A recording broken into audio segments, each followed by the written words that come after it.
and gentlemen, welcome to CFS West. I am your host Kushari. Here joining me, Mr. Hazem will be in our analyst desk to give a small introduction about me. I am an entertainer. I've always been a fan of esports. I've played CrossFire. I've played multiple games across the board.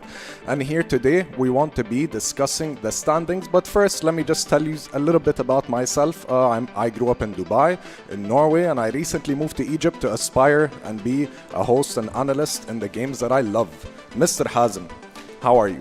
I'm good, Kosher. Thank you for having me. And man, let me tell you something. I'm super excited for tonight, especially that we have such insane matches for tonight. I definitely agree. We have a crazy lineup today, Anubis versus TBI, and a bunch of other good games. But first, I'd like to discuss Anubis versus TBI and the standings that we have over here.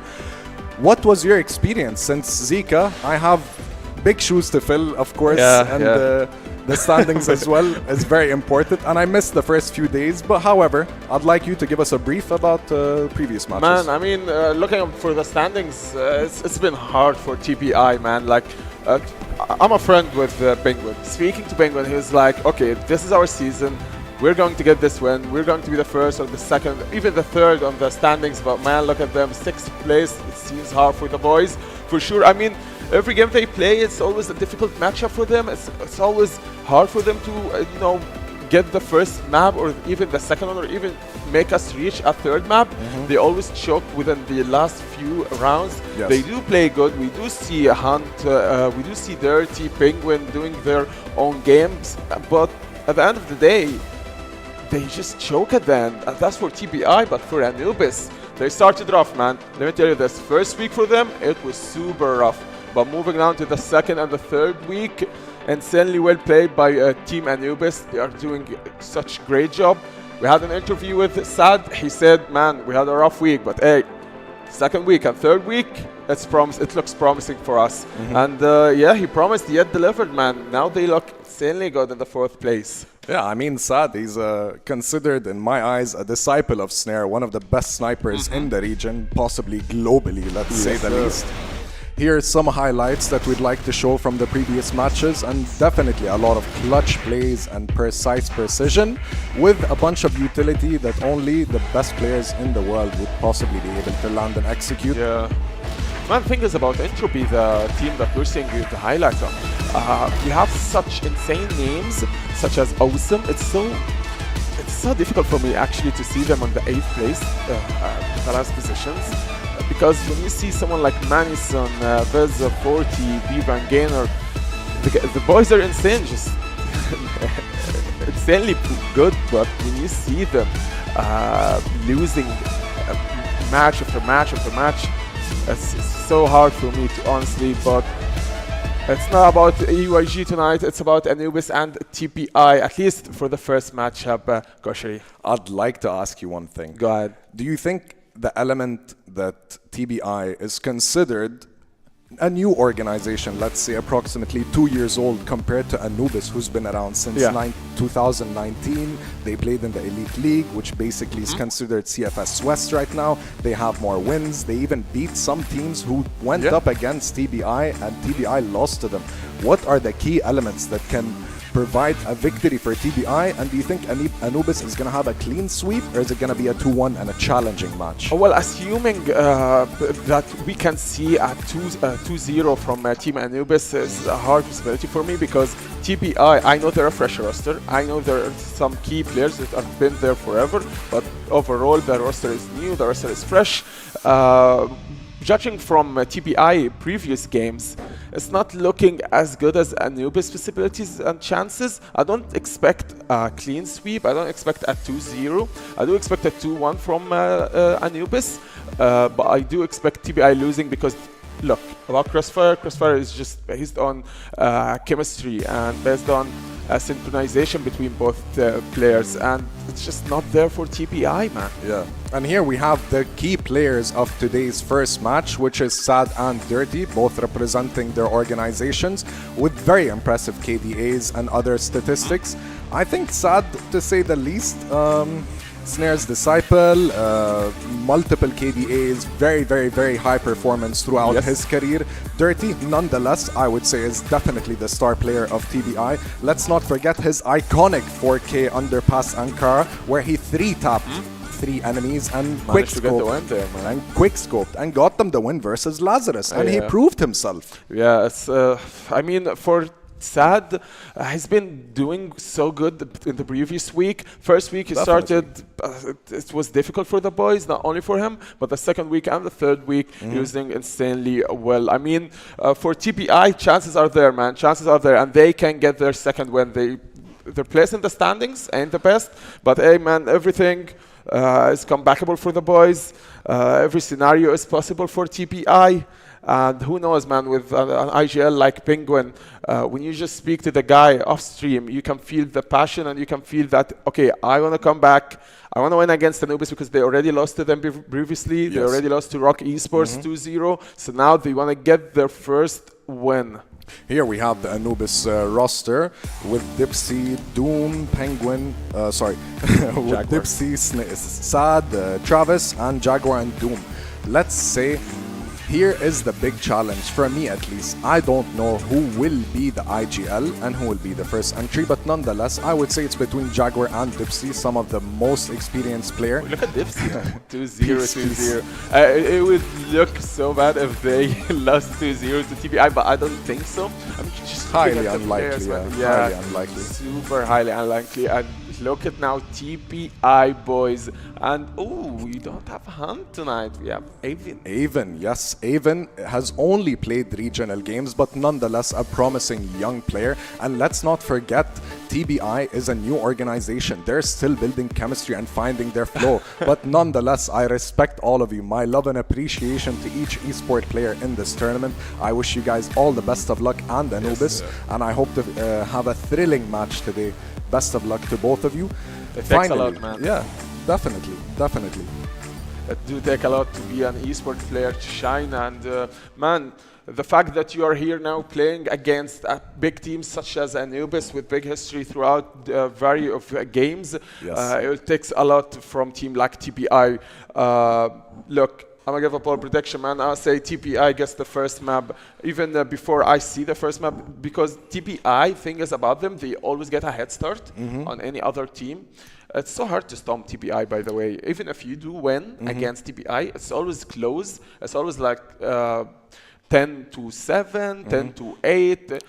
We hardly see any overtime with TBI. And TBI has young talent as well. They have a younger average age. And also shout out and happy birthday to Dirty, by the way. I forgot to mention that. Let's go straight to the map drafting. All right, Anubis, casually, as always, they ban Eagle Eye. TBI banned Compound. Anubis as well with Mexico. Let's look at the picks though. Sub-base, Black Widow, and Port as a decider. What is your analysis towards thing is about Anubis, they always pick sub-base. It's like their default map, sub-base and compound. So when you see TBI ban compound, because Anubis always goes for compound, yeah? I see. And now they are picking sub-base as the first map for Anubis. So of course they're gonna play GR on it. So moving on to Black Widow. As you can see, the ban from Anubis was on Black Eagle, yes, because they do pick this map. So now every team banned the other map, the other team map. The main map. Yeah, exactly. So.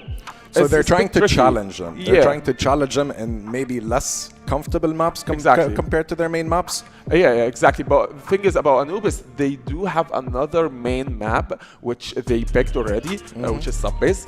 And it's going to be the first map. I do hate to see TBI not getting the first map because they love to get themselves a head start. So this is a scenario where we can actually see a 2-0 happening for Anubis. It's just so bold for me to say 2-0 from now. But you know, anything is possible when it's sub-base. Definitely, yeah. I can't give my prediction. I respect both teams and players, but we'll see the first map. That might help decide because it is definitely a mental game and stakes are high and there is a lot of pressure because they need to get more wins as TBI, and maybe Anubis wants to keep their standing in this league. Exactly, man. I mean, forget about the players, forget about the big ban system for the maps. It's all about the mental. It's all about the players. And the scoreboard. And the scoreboard. Definitely. Yes. All right. I'd like to take it to our casters with my honor to be working alongside them. Mr. Trav and Pandoxon, take it away. Thank you, Kashari. Great little debut from you there. That was some good work. Looking forward to hear more of you later on. But yes, of course, we're back for more Crossfire action in the CFWL. Pando, we've had some, some games have been pretty interesting over the course of the season thus far. And I think for like Anubis, who we're going to be watching, of course, coming in now, they're always a team that can be dangerous. Even those top rosters like your ROCs, like your, teams like that, which you expect to be in the top two. But I think today, a clean 2-0 feels like a must for them, and they would be the favourites for that too. Maybe. Hello. So yeah, definitely a good idea, I guess. But to be honest, I don't really want to go with, any assumptions because they're always wrong, right? So we have seen that a lot of times in the past. So yeah, definitely a very interesting game coming our way. That's at least what I expect. I mean, to be honest, Anubis, they had a little bit of a hard time so far, but we got to say as well, they have been improving strongly in recent matches, right? You got to give them that. But, of course, TBI always a little bit surprising. So far, they've been struggling as well, but a little bit, worse, I would say. But nevertheless, I would say it's always interesting to see these two teams playing against each other. And as you can tell, everyone is ready to go. Yeah, looking forward to it. Of course, we've got a couple of stand-ins, of course, in play that we've spoken about before. Just for clarification, it is TBI minus Hunt plus Avin, Anubis minus Comics plus Travis. And you know what? Travis in the server, Travis on the casting desk. Can you believe it? There's not many Travises in esports at all, let alone players. So we've. If I've got to give him props, that's a fantastic name, if I say so myself. Okay, yeah, we are here already, right? Okay, fair enough. The question is how many can you take, right? So I guess one Travis is good enough, but let's see what the other Travis can do. But it seems like we have a little bit of a restart into the lobby as we check the player cams once again. And the first thing I notice, everyone is in the pitch dark, but when you take a look towards Anubis, not so much. TBI are like, all the times I've covered TBI in previous seasons, they do like to be in the dark gamers. And listen, look after your eyesight, lads. Come on, get a light on once and again. You need to make sure you protect your vision. It's one of the most important things in life. But of course, Anubis classically. In their sort of team houses with a couple of players, often has been the case for them. Not all of them always, but it must be nice to have a facility like that to play in. Sometimes they're there, sometimes they're not. It can vary. Dipsy was giving it large to the camera, of course, earlier on, wasn't he? Yep. I'm looking forward to seeing how he's going to perform today. Usually Jaguar, Dipsy, and Doom, it's that core three. I always feel like a very dangerous and enjoyable to watch as well. Yeah, Dipsy, how likely is the 2-0? I don't know. Don't want to say anything here, but maybe. I think he's certainly ready to go as we hop back into the game. Seems like, everyone is in the server, so no more restarts. And TBI versus Anubis, it is. So let's see. We have a little bit of a slow start, I would say. TBI just, lurking in front of woods here. It's a pretty standard thing to do, I would say. You send someone towards machine. It's oven. Just checking if anyone is pushing. Nope. Okay, back to default.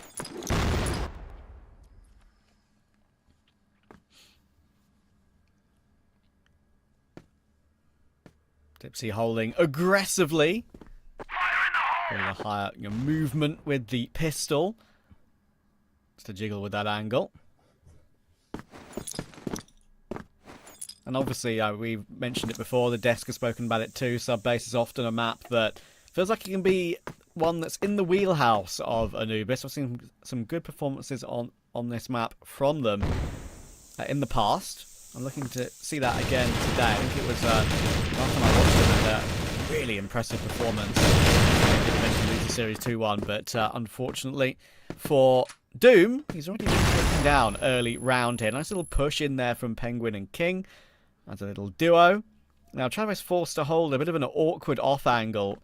Kept on 2 separate positions. He does get away with his opening, but he's getting pinched from behind, of course, which is what is super awkward for him. Avin will take that frag, and Sad will have to trade, and does. Back into the 3v3, but Penguin does have control of the site. Unfortunately, C4 is not there yet. No, and Penguin barely gets away with his life there as he dodges that grenade, and look at that, TBI ready to go. Killing 2 all by themselves, and now Dipsy from behind has a good timing, but maybe not so great after all. Avin already spotted him. Dipsy now trying to get away, not this time around. It's the first round for TBI, and you know what? It's a strong start. It's kind of what we would expect from TBI, you know, always starting strong, always showing their full potential in the very first, moments of the match. But is it going to be enough initially to, win the entire set? But it's still super early. We only played 1 round, so we just have to see and wait what happens.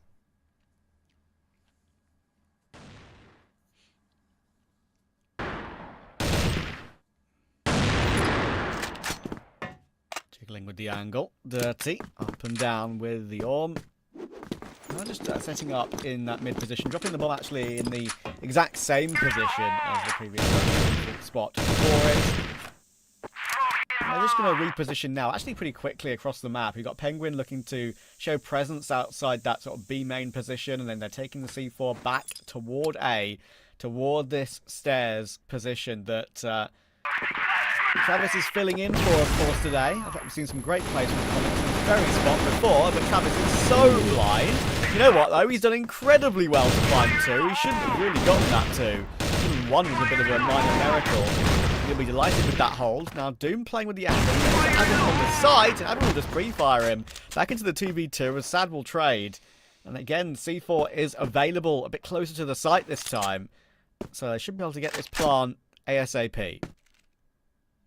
Yeah, surely. I mean, the plant is not the big challenge here. It's Penguin from behind, fragging off Sad. Now it's King Jaguar here, trying to find anything, but he is in a tough position here. A little bit of a awkward situation for him, but does not matter. Penguin will go down, and he leaves Dirty all alone. 1 versus 1 situation. A little bit of a, awkward situation overall, but 30 seconds on the board now. Did he do the right thing here? Dirty slowly but surely gonna plant the bomb on B. Jaguar here just waiting for his chance, and there you go. The bomb is planted. He knows where the bomb is. He wastes next to no time as he checks the angle there for a bit.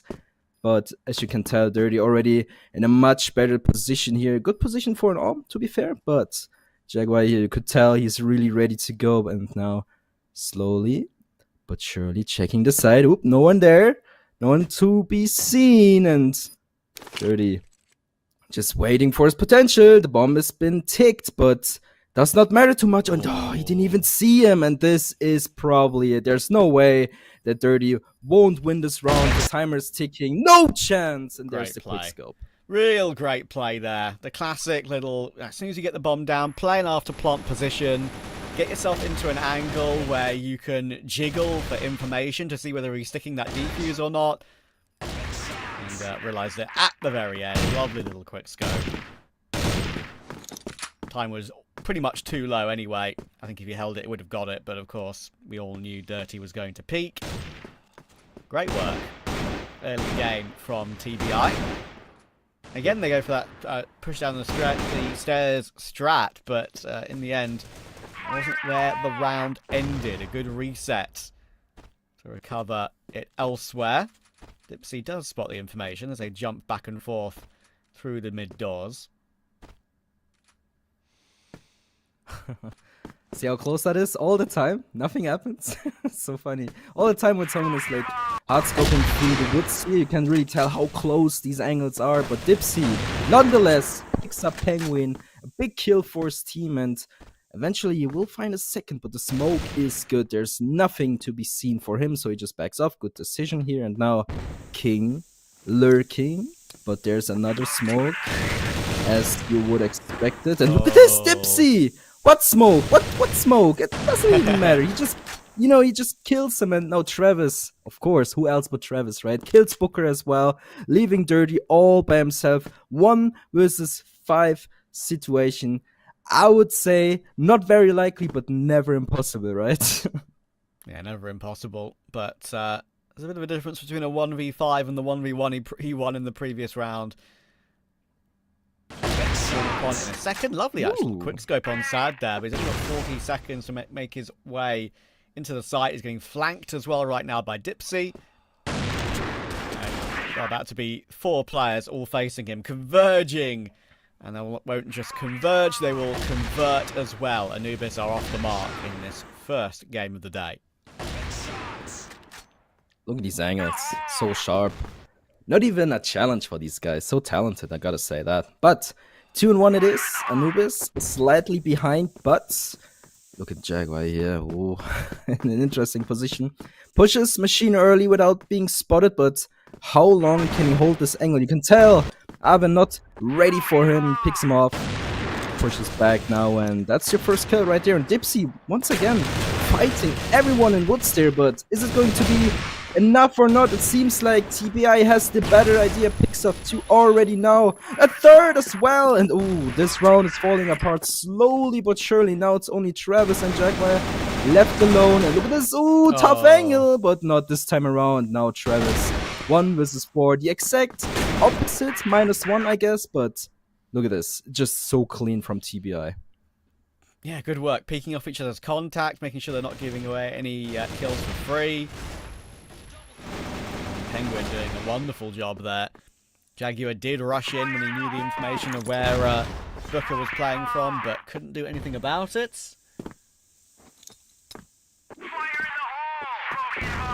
So immediate hit back, that's pretty important for TBI. These sort of situations where Anubis can get started, get a feel for the game, and then make a streak happen, but TBI will not allow that here.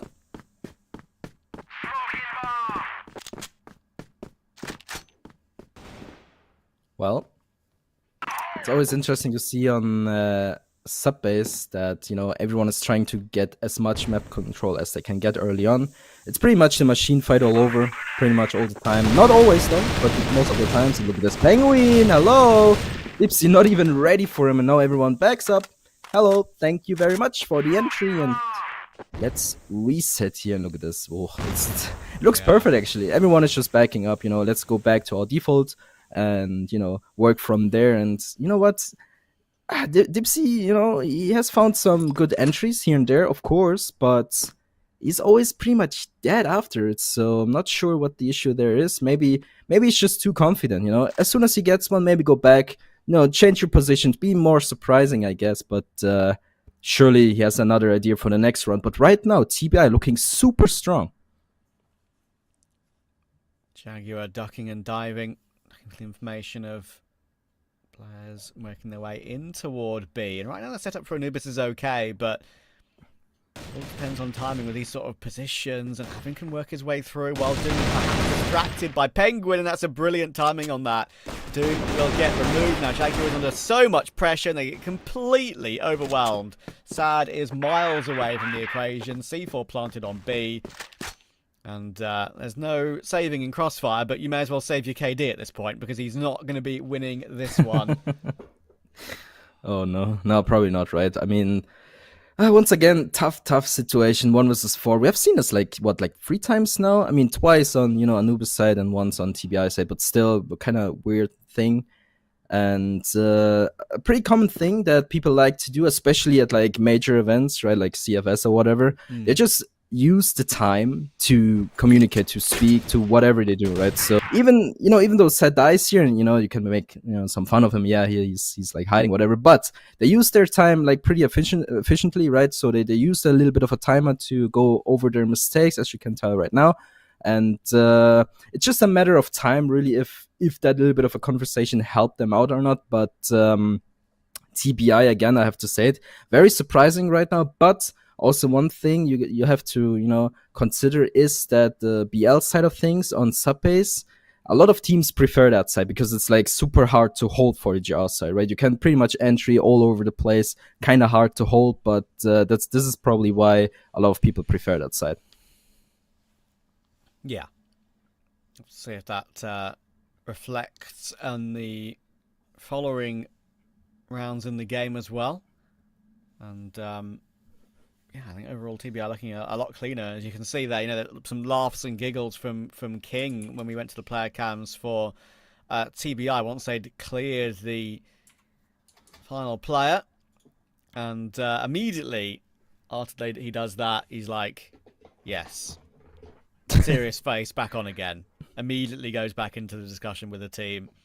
And as I've said before, Panda, I mean, King is one of the guys in CFWL who I've watched quite a lot of course, over the last year and a bit or so, and he is definitely one of the most eccentric and passionate guys, I think, on the player cams, without a shadow of a doubt. And of course, he's got quite a lot of experience now alongside him with Penguin, right? I mean, he was on that 3BL now ROC team, of course, for quite a long time, around that sort of 5. Not anymore. That experience now helping out TBI perhaps to be a bit more of an upset team over the course of the season, because that's what we kind of want to see from them. They can be very up and down, but right now this season it's more Anubis, which are that team that can cause issues. They're currently 3-3 in the early stages of this season. TBI 1-3. So TBI are the ones that definitely need the win more than Anubis. But if Anubis want to stick themselves around that top 4, this is definitely a must take. Yep, agreed. 100%. So, seems like we have a little bit of a timeout. So we use that time to discuss a little bit more. And actually, I want to discuss one thing. So, obviously, there's some people, talking about how I pronounce a couple of names, and there's one thing, when I used to, talk with Kyle, he always said Jaguar, right? So, yes. Yeah, so I think it's like an American way to say that name, right? Yes. So how would you say it? I need to talk about this. So, listen, I get it. Yeah. Jaguar. Like, yep. I get it. You're American. That's how you're going to say it. But there's a U in it, mate. Jaguar. Like, how's it pronounced? How it's spelt, my friend. Yeah. I mean, it's a fair point, right? So I think I will just say it's Jaguar, because that's like the German way to say it, right? So, no, I know. Anyway. Fair enough. I do jest, of course. I do jest. I'm joking. But there was a famous, if any EU folk, or actually any folk, it's a worldwide thing. Yeah. But any Top Gear enjoyers, there was a famous interview that Jeremy Clarkson did with Ryan Reynolds once, where it was like, why do you say all these car names weirdly, VW, BMW, stuff like that, So this retake says you're going to be spicy here. Sad and Jaguar are going to leap their way through. Now that C4 is being defused, and that's actually a really critical retake, because TBI once again got themselves onto the site, once again got themselves in after plant positions, but this time Anubis fight their way through. Glad we talked about this. Very important. Yes. Yeah. Very and convincing. Talk about the round as well, so easy. Yeah, great. No, very convincing round. What's there left to say? They're not wasting any time. Look at this aggression this time around. Penguin very deep into woods again. And look at this. This is what I said. Dipsy always so quick with these entries, but now he has to back off. He's not supposed to die right after it. And this is the case this time around.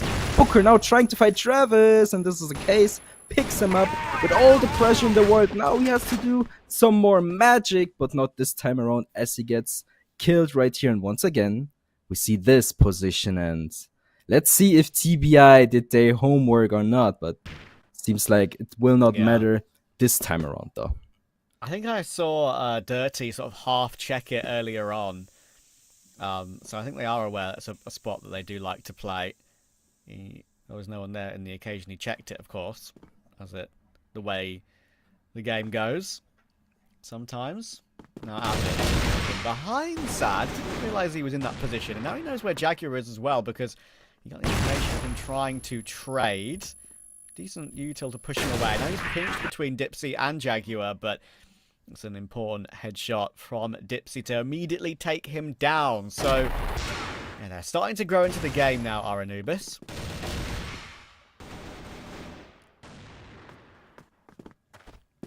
Okay. Seems like we actually have a little bit of an, back and forth. Not what I expected initially, but it's kind of what the desk predicted, right? So shout out to them. You were right, I was wrong, of course. But very interesting game so far. I love to see these, Egyptian teams play on sub-base. Look at this nade stack here. It does not matter too much. He's still standing, still breathing, still fighting, but barely, right? So let's see if it actually matters or not. And it seems like another grenade will do the job. poor Jaguar, man. He's basically seen nothing all round. And he just gets pelted. Out of contention already. An important opening for TBI because, as I said, Anubis are starting to go into the game, starting to warm up into it.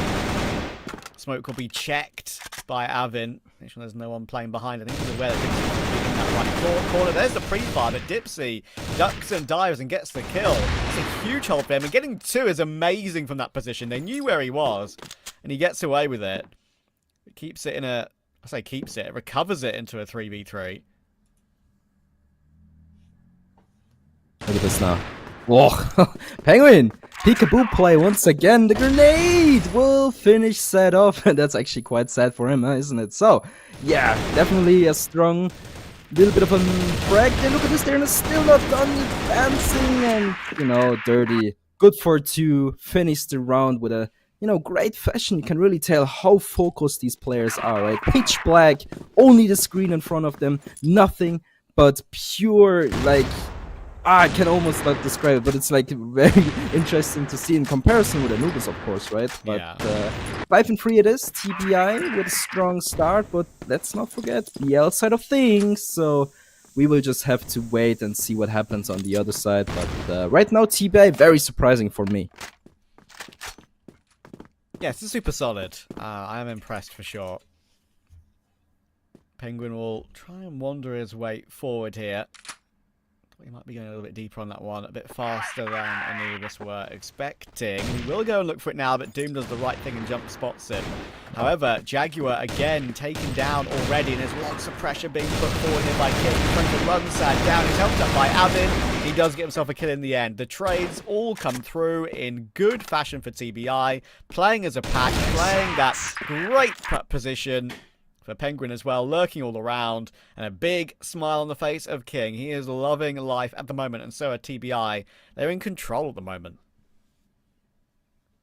Yeah, very different from what we've seen in the in the past, but I always like to see some improvement. You can really tell. Look at King. This is what you mentioned earlier, right? Yeah. So much energy from this guy, and I've seen it before in infectious.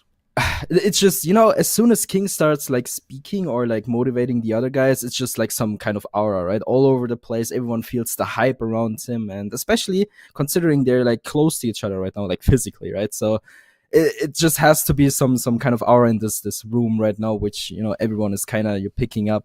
So yeah, King for me, a huge player, not just from the aiming or strategic wise or whatever, also as a leader, I would say. Yeah, for sure. I think just having that extra voice of Penguin as well, I think is quite a big factor. Just a comfort factor to have someone else who can have a lot of experience playing in some of the top teams of the league. I like seeing Avin's camera position as well. We can actually kind of see the game. Yep. Usually the camera's on top of the monitor, but we can see what he sees in real time.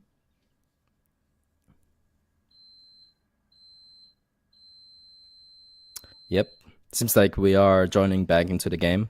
Just a matter of seconds, really, as we jump back into the game. I think we just switched sides, right? Yes, I believe so, yeah. Yeah, so... Played 9, right? That's the magic number. There we go. Okay. Back in we go, and this time around, Anubis on the better side. Much more interesting for me, at least, because I feel BL side's much more easier. Well, it's not necessarily easier, but it can be more strategic, let's say like that, right? So let's see how much Anubis prepared on this map. Of course, historically, they are very good on this map, same as TBI, but TBI obviously not as old as Anubis, so very interested to see what happens here. And you can already tell Anubis taking a much more slower approach, right? There's no one dead yet. It's been a minute. So we just have to wait and see what happens.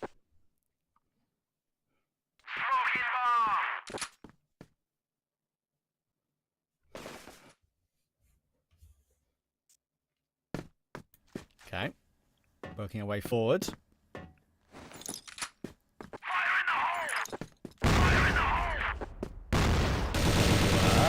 Playing in the smoke, seeing Avin through the corner of it. Dangerous. TBI will know that this is one of the opportunities that would be amazing for them to take with the lead they have. However, they also know what's against them. As you mentioned. 50, now 45 on the clock for a plant. And the C4 heading toward the stairs again. They're very good at the entries on this side of the map. Seen it plenty of times. Booker playing the little duck and dive angle to pop for information and throw a bit of utility and fall back immediately. But he is getting rushed down, playing the corner, spotted out by Jaguar, but he's going to fight Penguin first, and it works out. Booker is still alive in that corner. They have not removed him yet until finally Jaguar will find that frag. 30 did take Doom in the meantime as well, so the C4 can get planted. 4 versus 3. HP low, but unfortunately for TBI, it's low on them as well. Yeah, very decisive push here from Anubis, and TBI now in a retake position, not wasting any time. King jumping straight in, but there it is. Total shutdown, Dirty.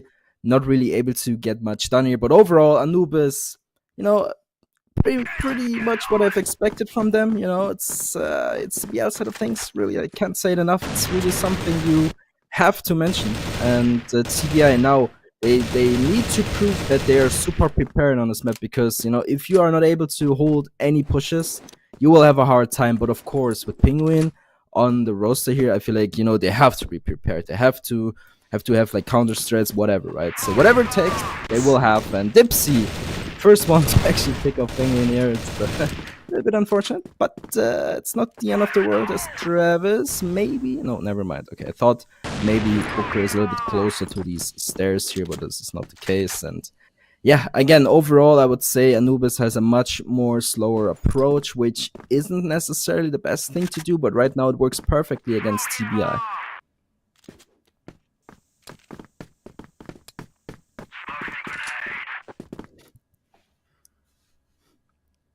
Another opening to work with. Avin behind the box. Jaguar aware of the possibility. Back turn, trying to clear the other angle. Avin had a chance for more than one, but only gets that one, and that's a great entry on Dirty from Doom. They're starting to show some of their superiority, perhaps, here. The gap is going to be close to 1.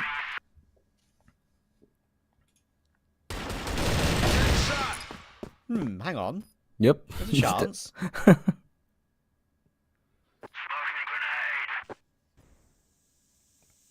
Yep, there's a chance, but is the chance big enough? Question. And look at Travis, good positioning, picks up King here, and now Booker left alone, 1 versus 3. A little bit of a weird situation for him, but they're sad taking him out, and pretty much what you would expect, but definitely a strong try, I would say, overall by TBI, but not good enough. Anubis winning that round. And you know what? We have to mention another thing.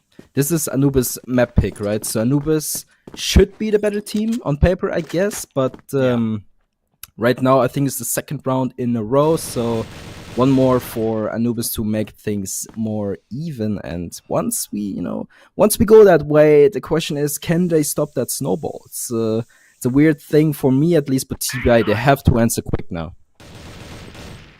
Yeah, are their setups good enough? Can they change things up? Can they realize what's going wrong when it is, to alter it?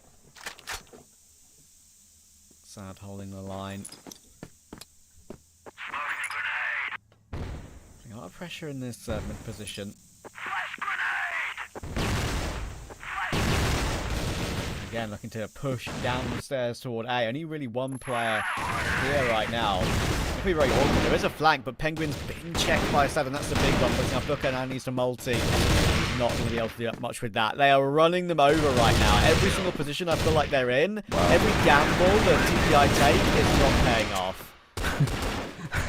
Look at these drop shots. Come on, guys. Come on, don't do them like that. I mean, obviously, yeah, you have the upper hand. You're very dominant right now, but don't drop your guns. Come on, don't do them like that. But yeah, you can tell they're smiling, they're happy, and so far it's really working out great for them since we switched sides. And now it seems like we have a little bit of an timeout for now, and we get another chance to look at these player cameras. And one thing I can tell, you know, as soon as the round ended, everyone went from smiling to back to stone face, right?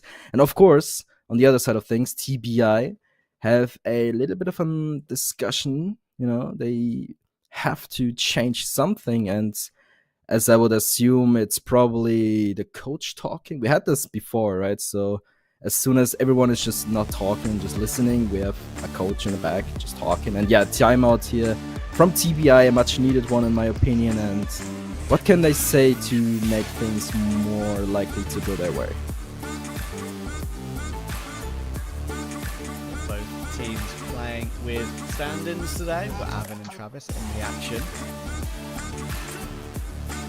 Much that has changed their feelings. It does feel like it's a very much sort of a plug and play so far in the positions that, you know, Comics was playing. I think Travis has slotted into most of those, especially on the defense.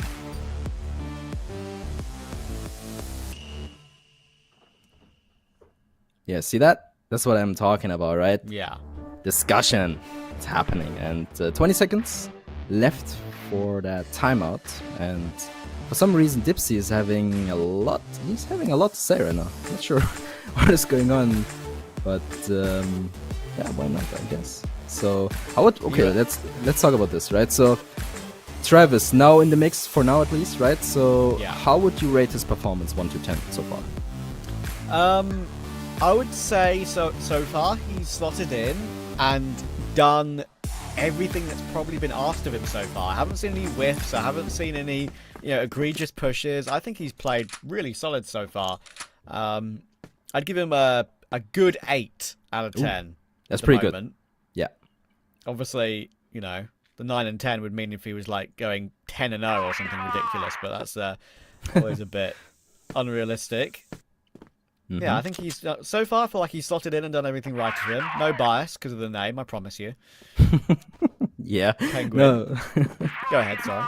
No, it's all good. So yeah, Penguin just rushing in, but he will get punished as soon as he does so. And Doom, probably a little bit surprised. Like, what is Penguin doing? This is not likely for him to, right? So a little bit weird, but sure. Booker lurking through the smoke, and the same for King here. Did he spot a barrel? Maybe. He repositions himself slightly as everyone from Anubis is grouping up in front of Woods, and they just sprayed on Booker. Not even a chance, and now already a 5 versus 3 situation. Not something you want to, you know, be in if you are TBI, but suddenly it's just like that. And look at this Doom. Did he spot him? Not sure though. He's kind of doing a thing with a smoke, and King was kind of waiting for a flash there, right? But not this time around. Yeah, that's unfortunate. He finally does swing. He swings into Sad, right? Ivan's trying his best here, and actually Dirty's found Travis as well. Suddenly, the round is back on. It was a 5v2, but Dipsy will recover that one. Dirty had his opportunity, but missed his shot. That could have been a big opportunity missed, unfortunately. Ivan now has to retake 1v2 with barely any health. Jaguar and Dipsy, reliable pairs of hands to secure this one. And yeah, you know, nice shot. TBI did try something different, right? They did try and push aggressively. Nothing's really been working for them. That's why Penguin makes that play. It looks silly, because it is, but they need to do silly things to try and change things up. Yeah, but pushing through Woods, maybe. So nearly always a defaulter there, right? Always someone watching the angle, so it's very 100%. unlikely you get much success from that. Yeah, I think what would have made more sense is like boosting up vents and push that with a shotgun or whatever, right? This is something people do once in a while, right? But pushing through woods, you know, not expecting any. He didn't even end up checking the corner, right? So he just went for it. I mean, yeah, but no, not do that. Let's not do that again. But especially for Penguin, he's such a smart player, right? I wonder, maybe he was just, you know, YOLOing it, you know, just go for it and see what happens. But yeah, he instantly got punished for it. Sometimes the YOLOs are necessary. There can be many opportunities for things to change for your team if they work out. But yeah, it's just so unlikely for that ever to work, even though I understand his reasoning behind the push. So, it was 6-3 to TBI. It is now 6-7 to Anubis. Can they recover and get their first round since the side switch? Anubis are 3 away from map 1. Good Avin there. Jump spotting them, and Dirty picks up Jaguar here. Look at this spray down here by Avin, and King works out perfectly, shutting down Anubis completely. And look at this. Finally, some relief in this place. Look at Booker screaming at his team like, let's go, guys. About time we get some numbers on the board. About time. And this is really something TBI needs to, you know, not lose like all their momentum. You know, they barely had any, but you gotta say, a little bit of momentum is always something you want to have. And look at this, Anubis this time around, maybe not wasting so much time. A little bit of a nade stick coming out of them. We have seen that one before. And again, Anubis, they play so much slower compared to TBI, right? Yeah. Look at Avin there, spotting that angle, waiting to see if anyone works their way through into the warehouse. That's actually very frustrating when you get spotted like that, but that's just knowledge of the map. But Penguin's got caught again. He had a really good start to the game, Penguin, but he's been caught quite a few times now in the last couple. Been hard work for TBI on this second half. Looks like we are going to group up as 5, but they have actually stacked the A-bomb site here pretty significantly, have TBI. I say that, they've just rotated away back into the control room, so you've only really got Dirty here to hold that main stairs push. Yeah, I mean, to be honest, Penguin has a hard time. I don't see him doing a lot of work for his team, except from like talking to them. So he definitely needs to improve on that, I would say. And look at this Dirty with a good leg shot here. Spots another player as well. So TBI, they know they have to rotate. But look at this Booker holding the back. Pretty good job, but there's Travis taking him out. But it goes back and forth all the way. Avin and King now, again, left alone versus 3. Dipsy is low though. He got leg shotted. So let's see if that grenade can do anything. And well, it gets a little bit of sad here, and because Avin trying his very best, but he will not find anyone from his position. Now King left alone. An awkward spot. He gets one though. Can he find a second? If he finds a second, this is a very winnable situation for him, but time is running low. He needs to check these corners, but there it is. He gets fragged off, and again, a very, very close round, so you gotta give him that, but it's just not enough, ever so slightly. Yeah, they almost made their way in there. Once King gets that kill right there, he was like, oh my goodness. I think you saw the 2 site defenders of Anubis just fall back immediately and be like, oh, let's actually just guarantee this round here, because don't want to over-peak when time is so low on the clock. A huge round, that one at 7-all. Grab the lead. Scoreboard did briefly say 9-7, but don't panic, it is 8-7. Yeah, slight correction there, right? Well, yeah, it is what it is. So far, badly. Yeah, I was about to say that too. It's a little bit of a weird situation for TBI, right? They started like 6-3, and now look at the scoreboard. It's very unfortunate for them, because I feel like Avin is not even doing a bad job, right? I mean, obviously Hunt, you know, my buddy Hunt, always so like, let's say he's always on point, right? But Avin is not doing a bad job, so it's definitely not that thing, you know, it's something else that is the issue here. And maybe it's just Anubis being better at the moment. Of course, we said it early on, right? Anubis on paper probably or most likely the better team. But TBI, of course, you can never say TBI is a bad team. I mean, obviously they had some struggle so far in the group stage, yeah. But overall, still a pretty good team, I would say. They're dangerous, right? I mean, they can just have a good day and catch you off. But as we said, of course, if Anubis want to keep pushing, want to keep the pressure up on the top 3 in the league, be that upset team, and improving their results to what would be a positive one, 3-3 return to 4-3 in the league, that would be it's a huge one to take for them.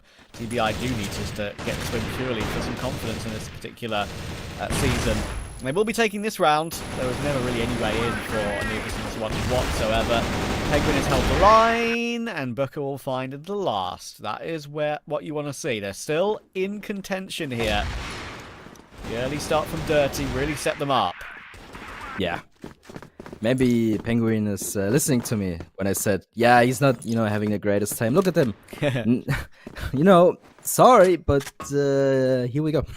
Definitely an improvement from him in these, 2 rounds now. So a little bit of a relief for him at least, but there's still a little bit to do. We are at a tiebreaker right now, 8-8. So definitely a pretty good game so far, a very close one too. I mean, obviously, TBI started pretty strong, then Anubis came back, and now we are back to a very close game. And you know what? This is what I, love to see. And now, as we go further into the end here, there's almost no room for any mistakes, right? So, TBI, of course, they have a little bit of a good go right now, but Anubis, of course, they always know how to respond. Once again, they start very slow, trying to find what they can find, right? So, anything that is given to Anubis, they will use to their advantage.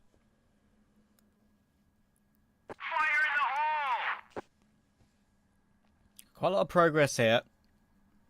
Do Anubis. We've got a couple of players in that sort of B main position. And Jaguar now creeping forward. They've got the C4 in tow as well. They'd like to maybe split this B site. And in they go. Timing's really good here. Penguin's about to be met with a whole face of Anubis, and that's not pleasant whatsoever. That was a really good take, by the way. They got some map control, they got some positioning, they grouped up, and they split it to perfection. Yeah, pretty much. I mean, a little bit of a timing thing for Penguin here, but overall, of course, great execution. Anubis, they always do by the books, almost next to perfect. Look, Dipsy, not even done yet, taking out Booker just like that, and King next to fall here, and Birdie now left alone. It's just, it's perfect by Anubis, but TBI, they let this one slip. It almost feels like Penguin once again in this awkward situation where he had, a little bit of a weird thing going on. See that? The timing was off. He was about to repeat, but then all of a sudden, all of these Anubis members are in front of him. Yeah. He has next to no chance, and you know what?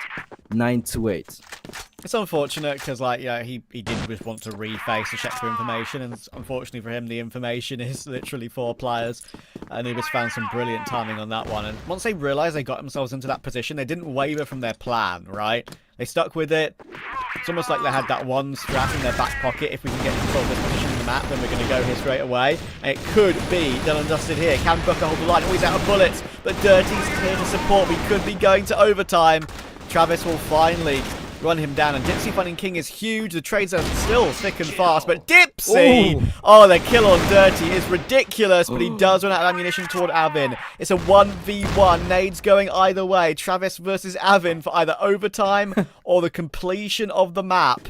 It's the 2 stand-ins, can you believe? Yeah. In this 1 versus 1. Isn't that incredible? Both of them around half health, and a whole minute 20 to play out this round. Oh boy, very interesting to see these 2 subs now playing against each other in this very important moment here, but I feel like Travis has the better idea, just gets the bomb down safely, and his position now matters a lot, so he decides to go towards quad here, which I think is a good decision, because of course Avin has to check so many angles. Trev? Oh, what? He's checking the back? Yeah, sure, but now you have to check the side again. Okay, no one to be seen, and hey, this is insane. Avin also going for a machine now. Is this going to be an awkward timing? Ooh, it's actually going to be Avin here he gets the clutch, and you can tell how much it means to them, especially King, you know, puts his fist up like, let's go, we got this one. And you know what?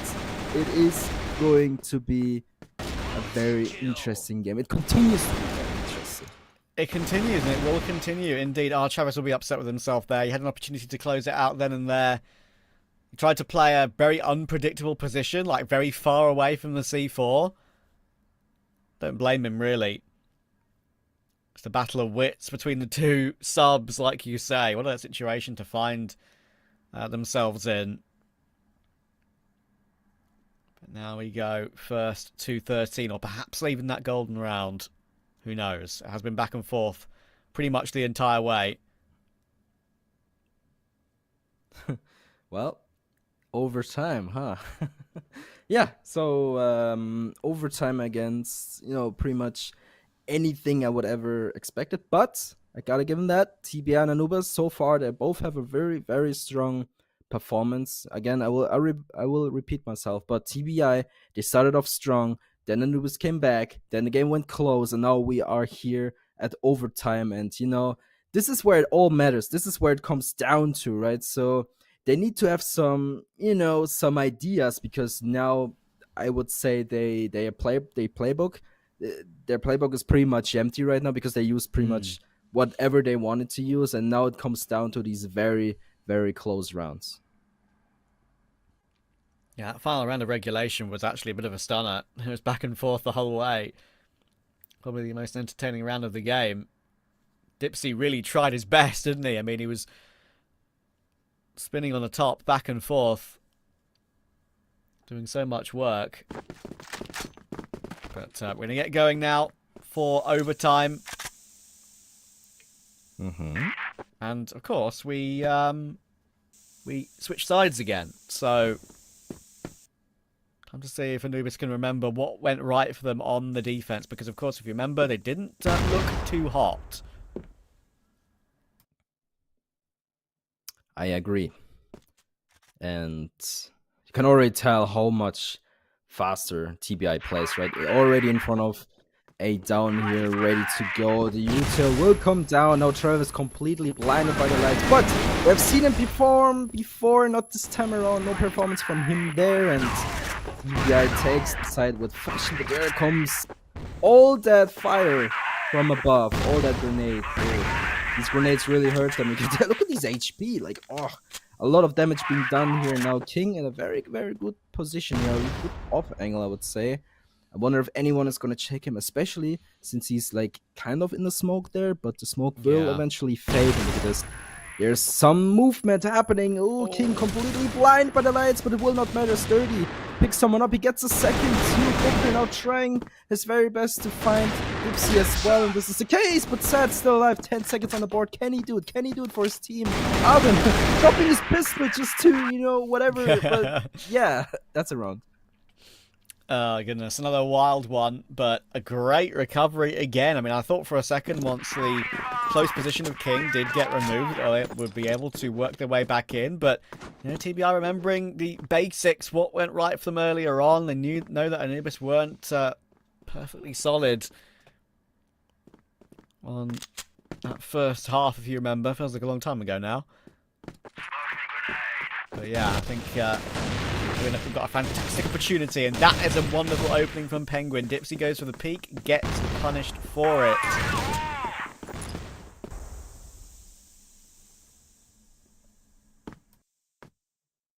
Well, Penguin, very aggressive position there, gets picked off by Doom.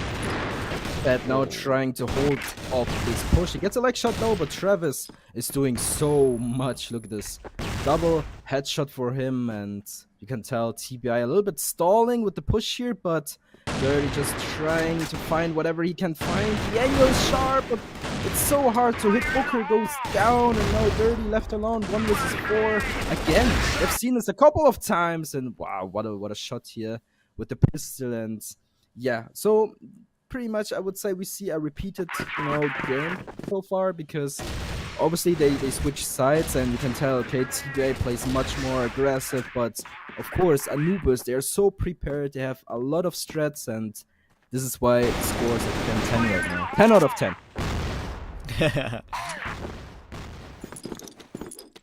Yeah, inseparable, these two.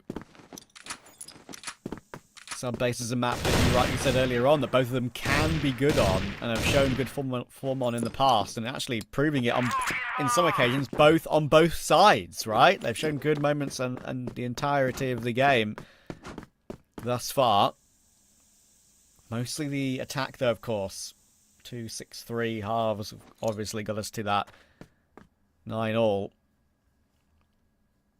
So, opening pick this time, with Dipsy going for something very aggressive, as we saw there, with the Orm. Now he's got Sads to play off of with Jaguar here. They are pushing in towards the outskirts of B, and the C4's not even been picked up yet. Of course, that'll be taken by Booker eventually, but Sad is just picked off dirty. They're kind of dropping like flies one by one right now, and it's without a plan, it feels like, with no C4 picked up. Avon will go for a big swing, but Jaguar is ready. I think he sees a glimmer of King as well. Yeah, so far it feels like this round has no rhyme or reason to it, but look at this, as TBI strikes back, making this one a very winnable situation. But now Booker has to do something. Time is ticking, and of course Doom, full HP. It's only gonna be Sad that might be the easier kill here, but of course with an arm in hand, not the easiest one. Now the bomb gets planted. Booker needs to decide where does he want to throw smoke, and you can tell Anubis is coming from the back here. Booker takes a swing, takes out Sad, takes out Doom as well. And look how much it means to them. He yells once again. Look at this. It's just amazing. This peak, all of it, perfection. That is correct. I mean, he had to do it, right? He's on a 1v2. You can't just sit in a corner. You know, he'll just be instantly traded. You can't let your opponents take point against you. You have to take the initiative, and he does exactly that. Perfect crosshair placement on the first. Lovely on the second. Shocking Anubis there. That one should have been a lock for so long. I mean, the C4 was nowhere for the most of the round, even though they're going for pushes like you can see here, kind of one by one into angles. They recovered it quite nicely in the end into what was a 1v2, but here's a slow motion replay of it. Insta from Booker. And note that one down in his personal notebook, because it's one to remember. Yeah, surely.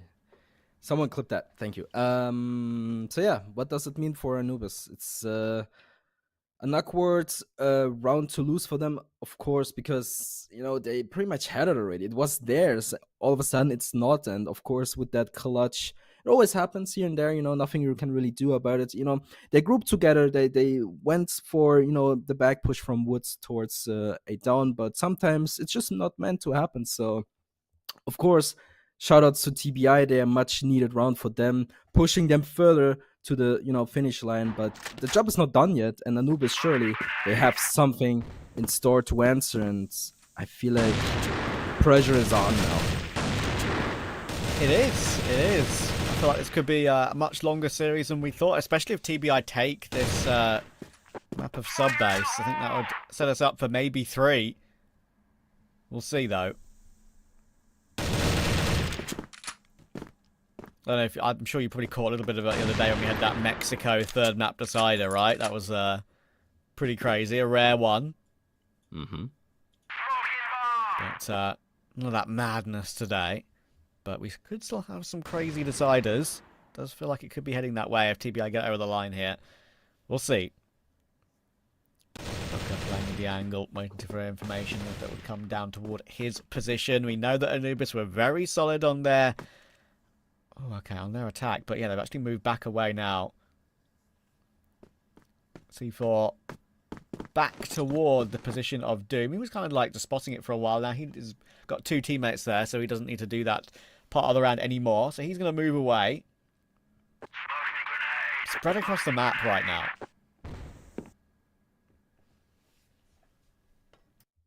Yeah, there's some...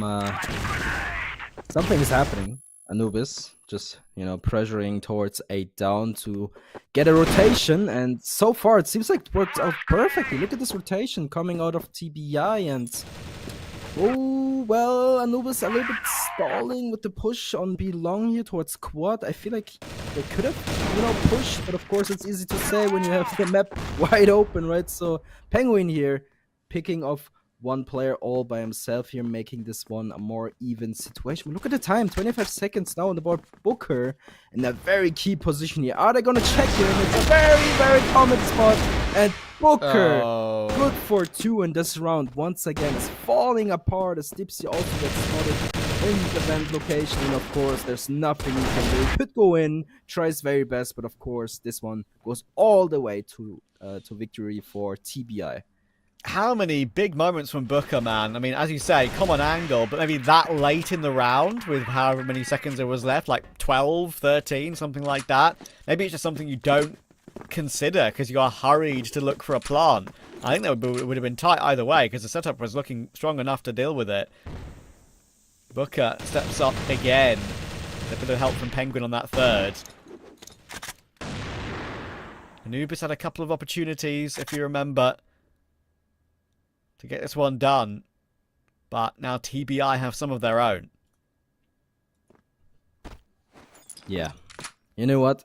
The question is Anubis falling to the pressure here? I'm wondering, because Anubis is the more experienced team, first of all, right? And TBI, the more, let's say, newer team.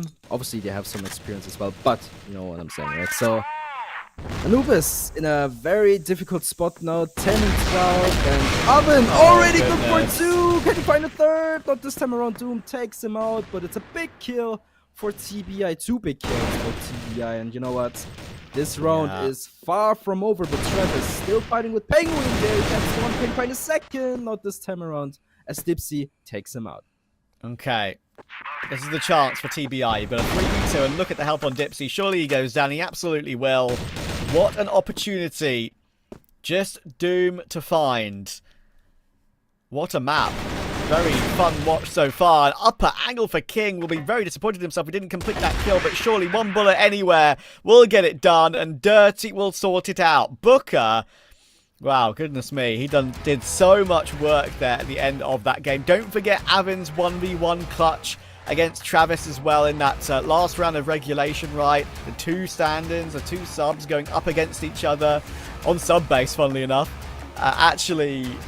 Crazy game, and a deserved set 1 win. They now have a great opportunity to take what would be a minor upset in this series. I do feel like we've got the possibility of 3 coming our way rather than a 2-0. But Pando, I'm impressed. That was a fun watch. Yeah, absolutely. I'm impressed as well. And shoutouts to Hunt. The boys are fine. So, yeah, definitely a very interesting game from the beginning all the way till the end here, right? So, what does it mean for Anubis? You know, Anubis on paper, again, the much better team, I would say. But still, TBI takes this one home. And you know what? It's only the first map. And we have Black Widow coming our way. So we have to see and wait what happens. But Trev, I don't know about you, but I feel like, you know, we have another very interesting game coming our way. But for now, we will go to the desk. So see you soon. Thank you so much, Trav and Pando. First, I just have to say something real quick. Go ahead, I man. am a Top Gear fan, and Jaguar is how it's spelled because it has a U in it. Anyways, first and foremost, I need You had to to put ask, this out there. You had to itching. mention this. My heart was racing during this if you see his face while the conversation is going on, he was like, it's Jaguar. Yeah, I was holding on to my chair. Anyways, let's jump right into it. I want to ask you first, is it a deserved win, and did Anubis perform well under pressure? Oh man, 100%. 100% it's a deserved win. Did Anubis perform well under pressure? No. Booker and Evan, man. Yes. Booker and Evan, man. I'm sorry. This dude, man, is insane. It's like Batman and Robin. 100%. But in Crossfire. Definitely. Bro, in the last few rounds, they're just shining one round after another, one round after another. Although we didn't see them in the mid game, was always going for Anubis.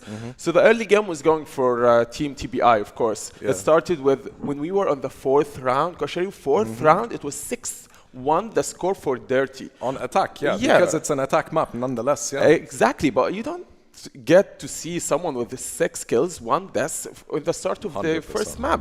Very It's impressive. scary, and especially it's scary from a TBI side because they are not used to each other.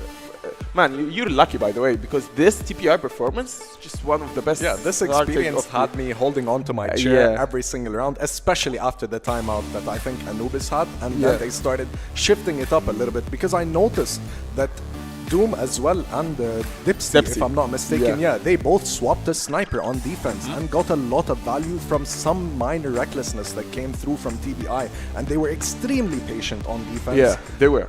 They were. Man, the thing is about the tactical timeout, the TBI used to play stack. Let's stack on the long A, Yes. and let's make some noise on B. Let's send Evan and Dirty to make some noise on B while we go continue And fully planting pressure. DC4 on A side. Yes. But the tactical timeout, they did adapt because it's a game of adaptation at the end of the day. They did 100%. adapt about their playstyle, and they started to, okay, they're not actually going B, they are just faking, so let's just stack on A. And that's what made Anubis farm some more rounds, round after round after round. Honestly, after the tactical timeout, I thought, okay, that's it for Team TBI. Congratulations, Anubis, we're going to the second map. Especially that sub base is picked by Anubis. Yes. But man, second half starts, TBI on attack, it's all over with when this guy, Avon, the golden boy, is just there, man. What a performance by Avon, Travis, and by Booker. It was very impressive to watch. It has nothing to always do with experience. Nonetheless, let's say adrenaline came up on top this time, and that's what I'm feeling right now. I feel you, man. I feel you. I mean, something else to mention that if TBI, man, I just have to put this out there. If TBI had more time, more weeks, maybe give them 1 or 2 more weeks, preparation. I think their place on the standings wouldn't be the same because I think they deserve a place on the top 3. Yes. It's just, man, look at Penguin IGLing the game, even just going back and forth with the 6 kills. years of lurking on Penguin. Yeah, definitely. man, and just Booker there, man. It's a 1v2, 1v3. I'm putting my money on Booker, man. Yeah, I agree. So let's say there is so much potential coming in from TBI, but nonetheless, Anubis has been in this position before and has been able to make exceptional comebacks when it comes to best of 3s. True, usually. they love to send us to map 3. Yes. They love to send us, they love just to give us this adrenaline They push. gas you out. Yeah. But the thing is about TBI, they always get the first map. Only the first map. They love to get their head start. They win the first map, second map, and the last map, because we always go for the last map. Sadly, they choke, man. So let's see, can they actually pull a second map? Well, we'll see how it goes for now. Right here, you see every single round, and right after, let's say, when it was 4-1, shortly after the timeout, tempers were high, and I can tell the coaches integrated all their knowledge, and you can tell even players like King and the other players from both teams started being funny and trying to lighten up the mood as well, and then you can tell once it hit 8-8 onwards, everyone was eagle eye, straight face. Yeah, man. No joking around, man. Yeah, that's the first map. I'm just super excited to go to the first map. Speaking of the second map, why don't we go to the casters and watch the second map? All right. Thank you so much, Trav. Thank you so much, Pandoxon. Let's go, baby. Kashari, and I really appreciate that you got the Top Gear reference. Listen, we might now be best friends. Is that how that works? I feel like that's how it works. You know, listen, we can wax lyrical about Top Gear all day, mate, if you want to. But anyway, yeah, it should be really interesting this second game, of course. Yeah, Panda, you mentioned it to me. TBI actually, Death said it too. They actually do like to start relatively quickly in games, but then fall off as the series goes on. I do feel like the pattern could repeat itself here. I've seen better things from Anubis and TBI over the course of the season, but they've got a wonderful opportunity here to get only their second win of this season, TBI, and they need it desperately because they're sort of languishing right now in a spot they don't want to be. Yeah, definitely. So what I said earlier is the TBI, like you mentioned, they start pretty fast, right? They want to go as soon as possible, right? And eventually, you know, when rounds get a lot closer, a lot more important almost, I would say, they slow it down. And, you know, this change of pace pretty much makes sense for them because, of course, you want to surprise Anubis here and there, right? If you always play the same, it makes no sense, right? Because you get too predictable. And, of course, you know, they change their setup here and there a bit, right? But, yeah, going to Black Widow now, I don't think we will see the same kind of pace from TBI.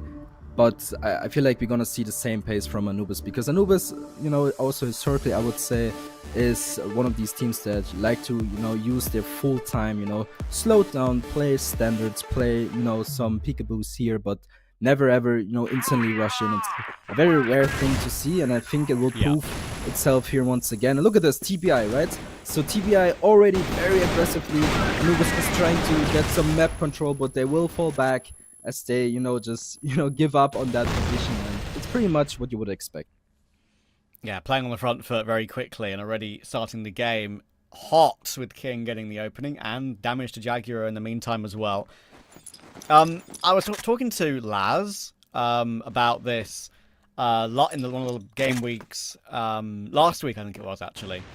About how Black Widow's kind of fallen out of favor a little bit. Like, do you, you're a bit more knowledgeable on the map pool than I am. Do you think there's a reason for that necessarily? That we're not maybe seeing it as much from some other teams? Are they just moving away from it personally, or is it just a current feel of the map they don't like?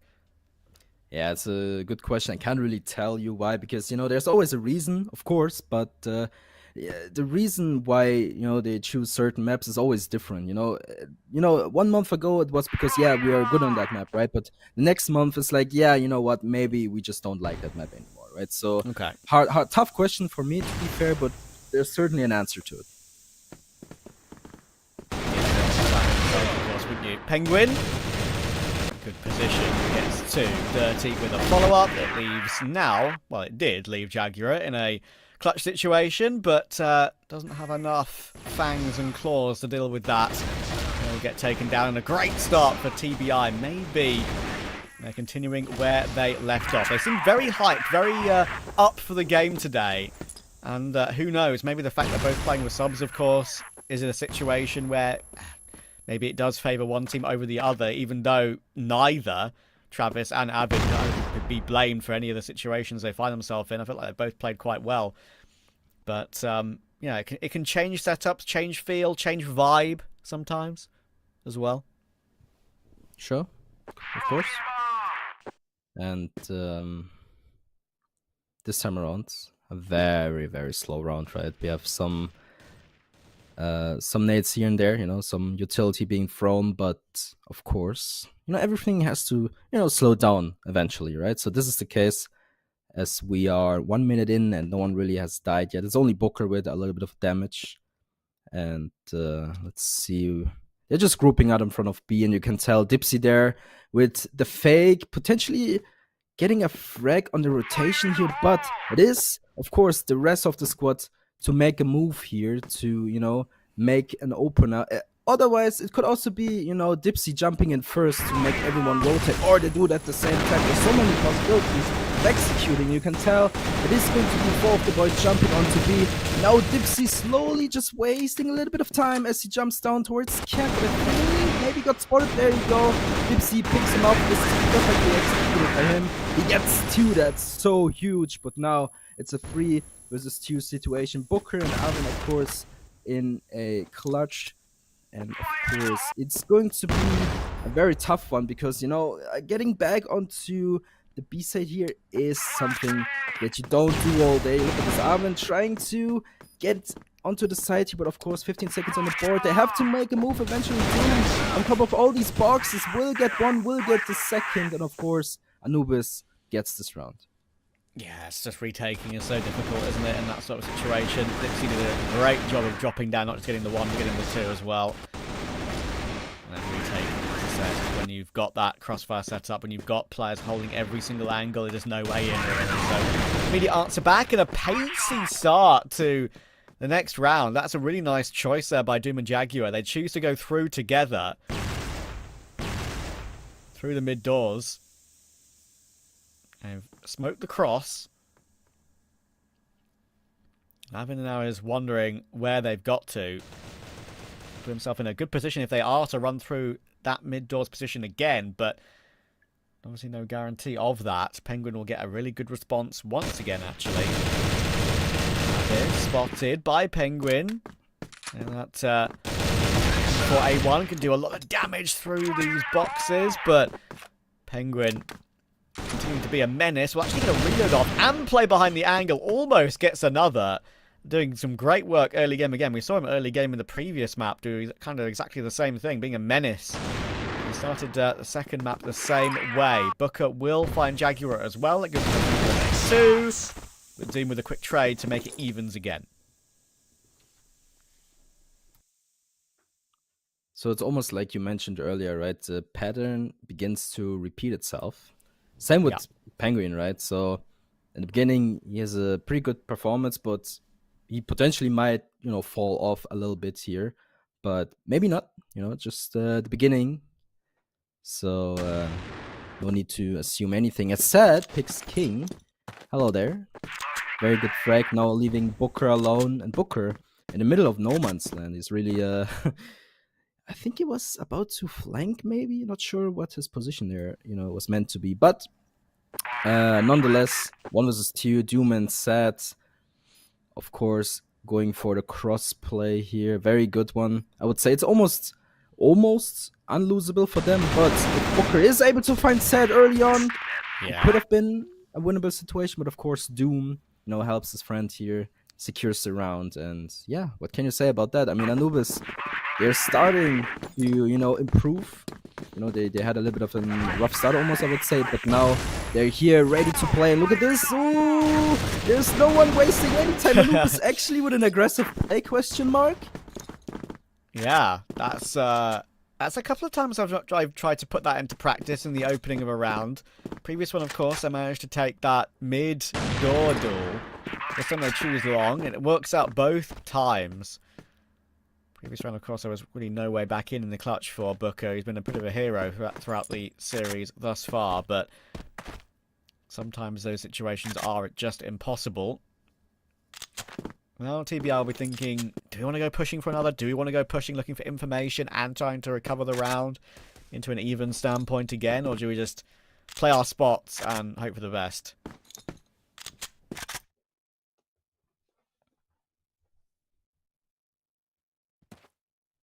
Remember the pattern we, spoke about. Penguin, dead, but not the end of the world, of course. So Anubis with another very slow approach, but they have the upper hand so far. They are 1 man up, and of course TBI is 1 man down. But look at King, good position there, not really able to get anything done, but he gets the information. It's a good one, but of course Anubis already on the rotation, trying to make something else happen. Actually, you know what? I think they're just stalling the push here, just pretend to move. But of course we have, I think it's Booker lurking in BC here, trying to find any piece of information he can find, and so far nothing has happened. So I think, of course, TBI, they predict what's happening. You see that they're stacking towards A, and so far it works out, but there's the trade. Dipsy killing Booker, but of course Dirty and Ave, look at this. So many frags all over the board, but of course Dipsy with another 2-piece, now leaving Dirty all alone. You know what? It was a very scary round for a moment, but of course Anubis, they take this one in fashion, but you gotta give it to TBI. They had the right call, they stacked towards A, but it just wasn't meant to be.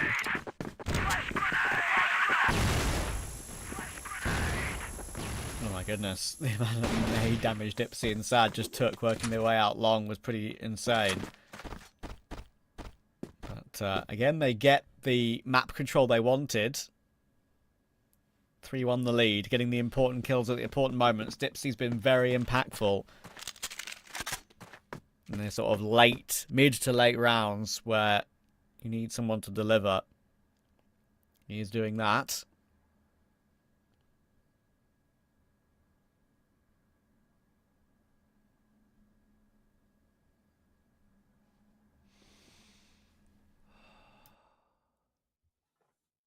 Well, once again, it's getting very quiet every now and then, right? But Dirty has the right angle here. The smoke will make it a lot harder for him. He misses though. Very unlikely angle to miss here, but Dirty, a little bit unfortunate for them. Of course, Anubis used that, miss to their advantage. And look at this! Oh, it's all falling apart. Oh, it's only one player now. Anubis, what happened there? It all fell apart in a fraction of a second. It looked so good for Anubis. They weren't really contested at all. And Anubis, it just fell apart. 1.5 seconds is all it took there, really, for TBI to just get a perfect hold. All the kills came through in an instant. Anubis again are going for the plan that worked before, going for this double peek up middle, but it takes a laboured trade from Jaguar to remove Booker. Thankfully, Dipsy's held for Penguin elsewhere. And that gives them an even round because Dirty did take the trade.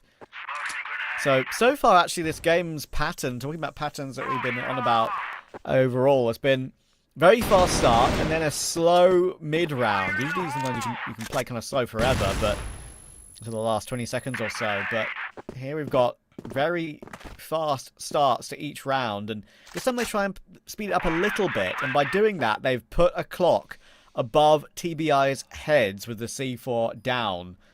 Can they retake? Travis holding a very good angle here, but King will pick him off now. 2 is free.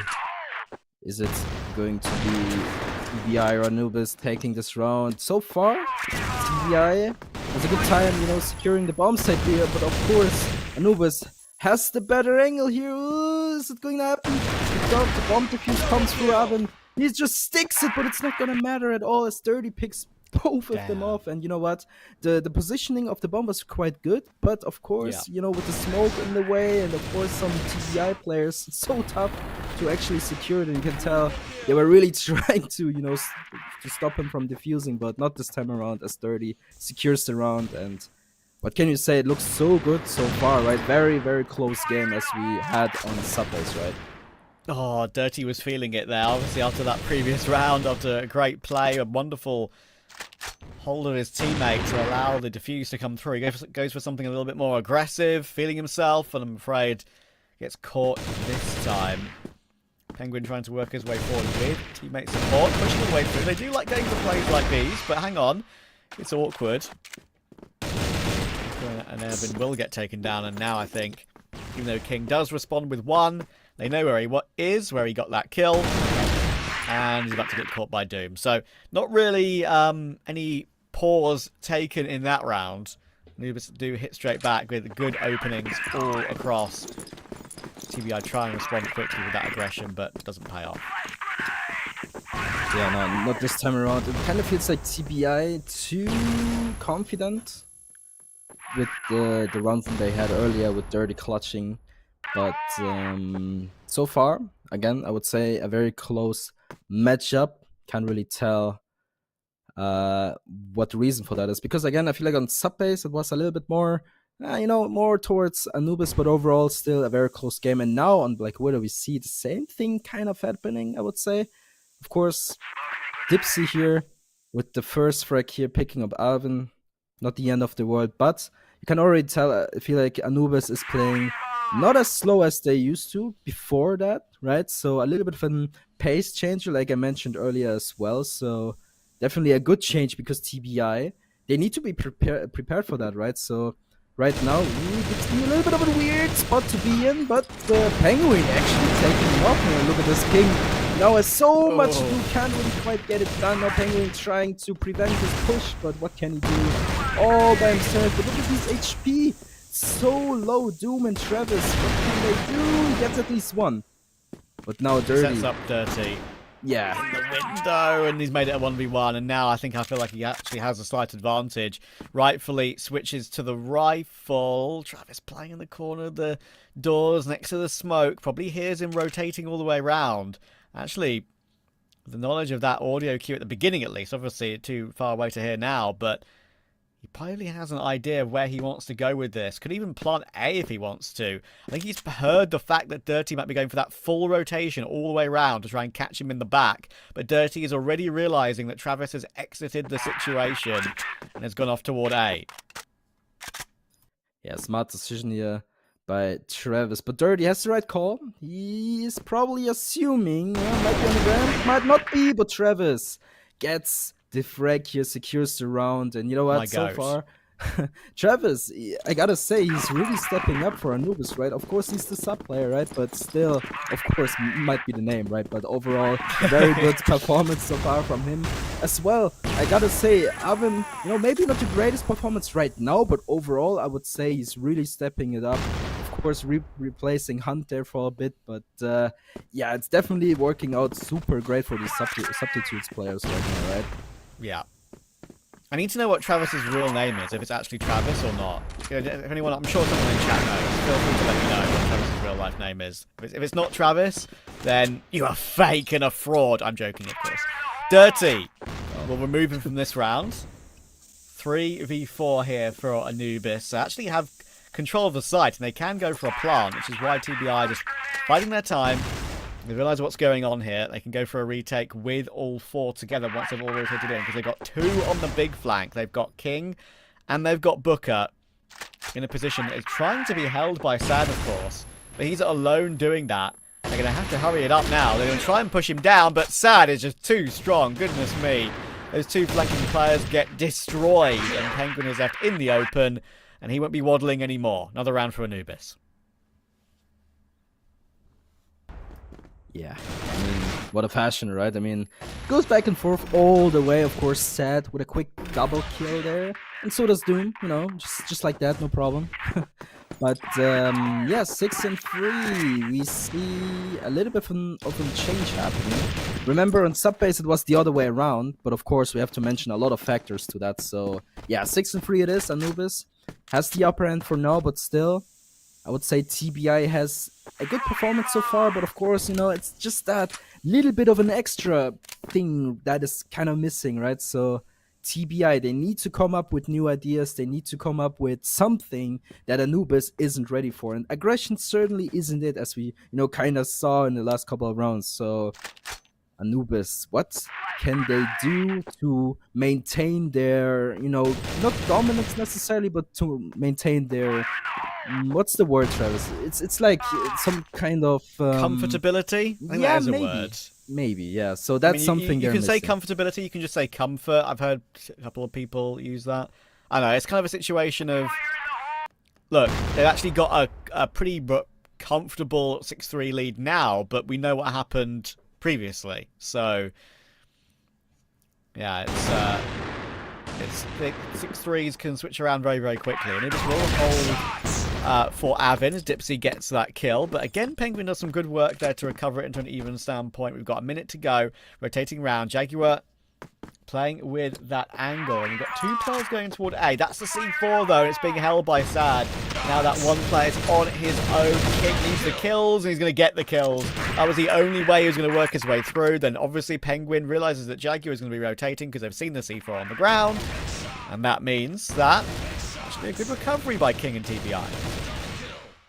Shoutouts to King. That dance around that wall was perfect, you know, perfectly positioned to just get away with a sniper. Look at this aggression by TBI once again. It's going to pay out or not. Anubis super ready for a Dipsy. Already good for 2, and the rest, of course, needs to back off to not fall as well. And I said it earlier, TBI, this aggression isn't it. It's not what they need to do to, you know, win against Anubis here. And once again, it's kind of proven here, right? So, of course, Dipsy, super sharp player, right? Picking off one by one, these players are just nothing for him, right? Shoutouts to Dipsy, of course, with a super good performance, but look at Haven there. Ooh, hello. Just puts his head on the ground and actually kills Doom here. Can he get the second as well? Travis still fighting for his life. The grenade comes out. Now Avin maybe swinging, a little bit stalling here. Avin, he finally needs to jump in. What is this? A little bit awkward fight here, but he gets away with his life though. Oh my god. That was a battle of subs to end all battles there. Once again, Avin and Travis doing the dance of death. Pretty crazy. God, that could have changed the round as well if Avin actually managed to get that frag, but Travis manages to escape with his life. So we still got the slight edge here for Anubis. And they're going to work their way up toward A again by the looks of things with 3. We've got 1 long. That's sad. If he doesn't get anything done here, then suddenly it's round on an even standpoint with a very easy bomb plant to come through. So this is critical for him to hold on for 1 here. The rotation from Ron to Dipsy won't be immediate, but he does get his 1. And it could even be more as well. Yep. Lovely line being held. This is perfect work from Sad. He does get peaked 1 by 1, which is a bit of a shame for TBI. No instant trade. but that leaves too much work for King.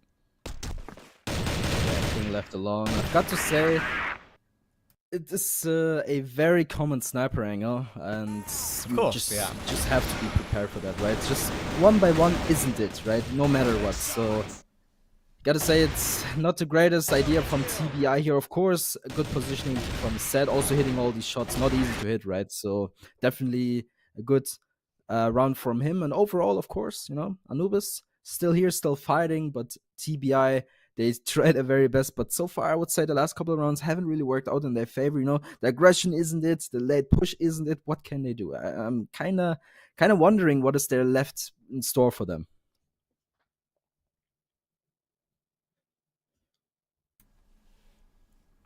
I think what could be in store is a third map. Let's see. Timeout, of course, coming through. Get the hydration in, get the chats in.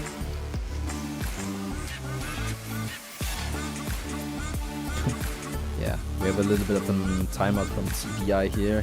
Time for more talking. And again, don't see much talking. I think again might be the sub, not the sub, the coach in the back, giving some instructions, some ideas, you know, something they need.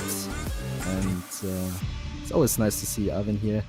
On, you know, can kind of see his monitor, so you can kind of tell what's going on. You're just chilling in the lobby, right, using your timeout, and yeah. So I have a quick question for you. Sorry to interrupt you. There's just a quick question. You mentioned the lobby. When you take a timeout, do you have to go back to the lobby? Am I right in saying that? Yeah, you basically leave the game, then you are like in some sort of lobby, right? And you talk, and then eventually you have to join the game again. Okay, I see. Because obviously, like there are other I guess situations or other games where you'll have just a timeout feature in the game where you can just pause the clock for like however long you want to pause it for. You can set a parameter for the game. I suppose if you need to take a tactical timeout in this game, you have to exit the actual game, right? Yeah, so, it's a little bit complicated, to be fair, but the easiest way to explain it is like there's like different clients to this game, right? And for example, on like major events like CFS, you have that pause thing you mentioned, right? It's just not in this client. It's different clients though. Yeah, because the different regions as well, right? Yeah, that you have different clients for. Yeah, I do remember that. So, gotcha. Yep.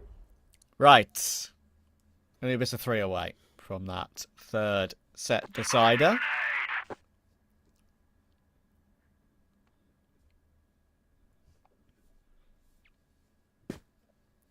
Yep, and slow approach from TBI this time around, playing their standard, I would almost assume, as they group up in front of Cat here.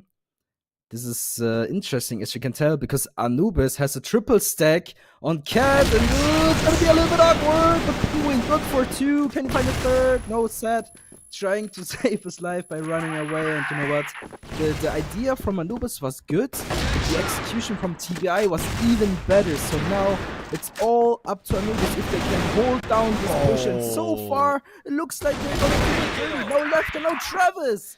Good for 3 all by himself, though. That was sick. Yeah, I mean, they actually had a really good opening here. Penguin doing amazing work once again. They decided to pounce while they had the opportunity, while they thought they'd gotten the 2 kills. It opens up the site, but little did they know. One in the window, one behind the site. And once again, Sad doing really solid work. His second kill probably he shouldn't have got. But he still did. And then Travis showed up on the scene at the right time. Quick 1-for-1 in the following round. Again, focusing toward that long position, but yeah, Anubis are fighting well late round in those certain scenarios, which are, you know, it's quite impressive to watch when they hold onto a site and just click of a finger, round done. Interesting position, Penguin, very aggressive play this time around. Picks up Travis from behind. He's of course called out. No refrag whatsoever, and of course on the other side, look at this. Ooh, Doom, the next one to fall. Now it's Sad left alone behind Train here, and he has so much to do. Can he get King? Can he? Not this time around, King. And of course, who else but Jack What is it? Jaguar. Fuck it. Of course. So now it's a 1v1 King. Can he do it? It's a matter of time. He actually gets the clutch for his team, though. Well, there might be some life in it yet. Who knows? Yeah, we've got no Jaguars in here. Only Jaguars. Yeah, that's a really big clutch from King. Actually moving in with the... that actually had decent timing on that first ball, so...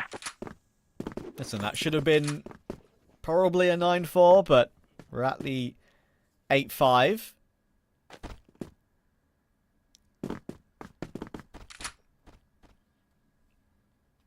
We are getting closer to the end here.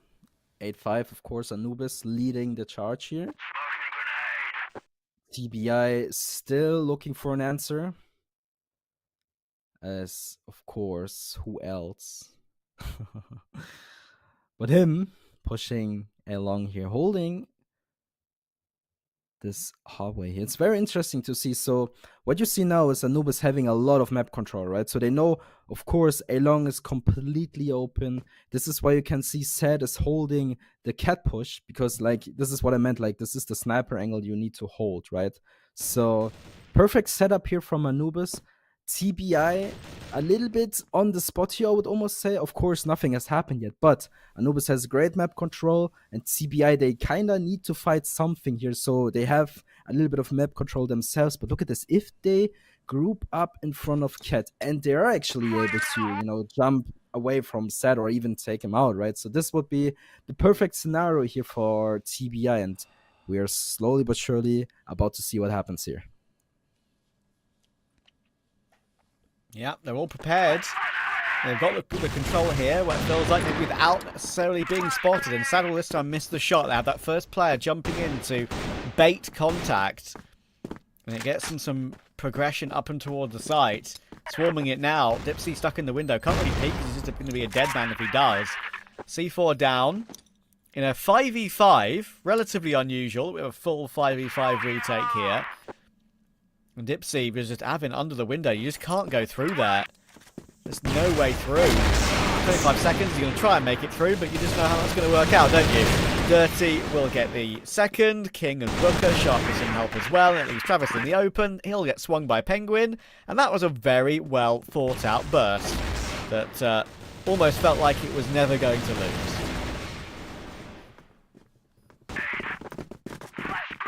Whew, yeah, one step closer for TBI.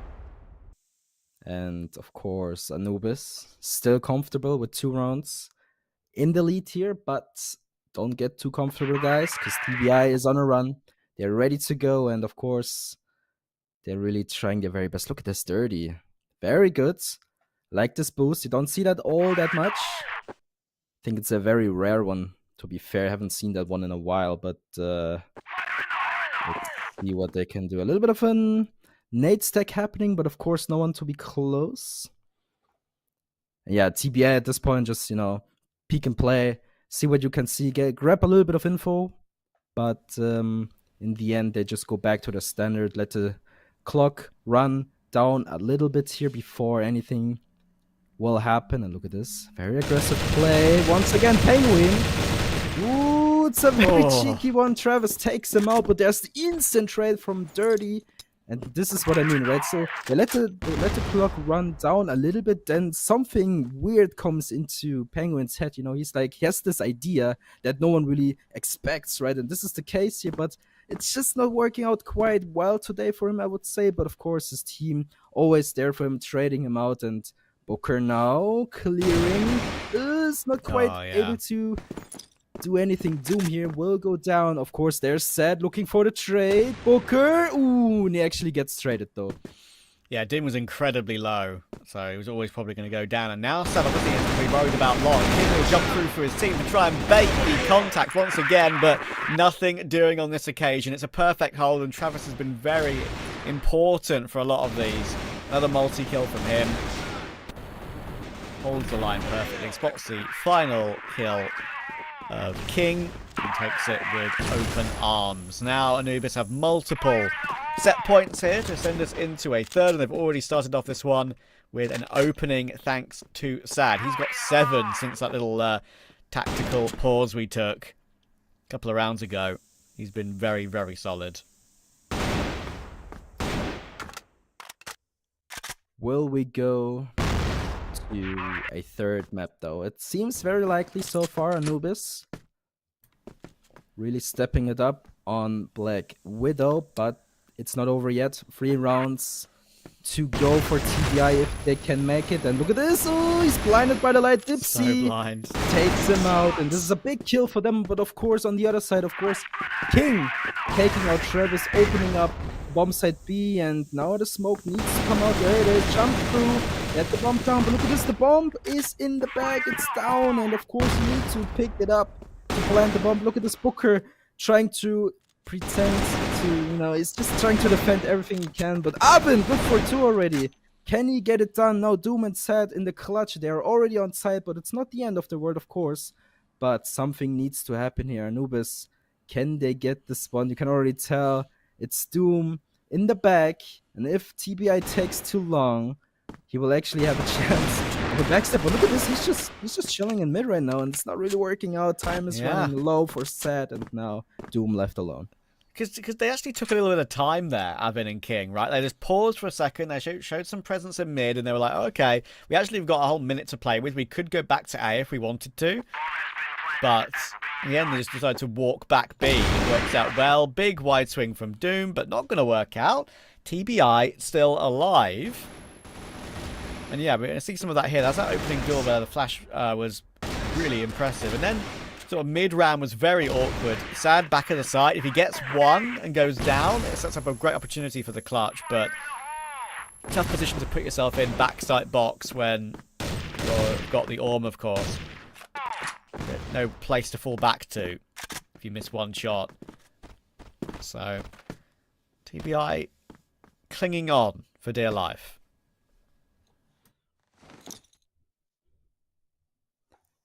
Yeah. You see another boost coming out of TBI. Actually, nope.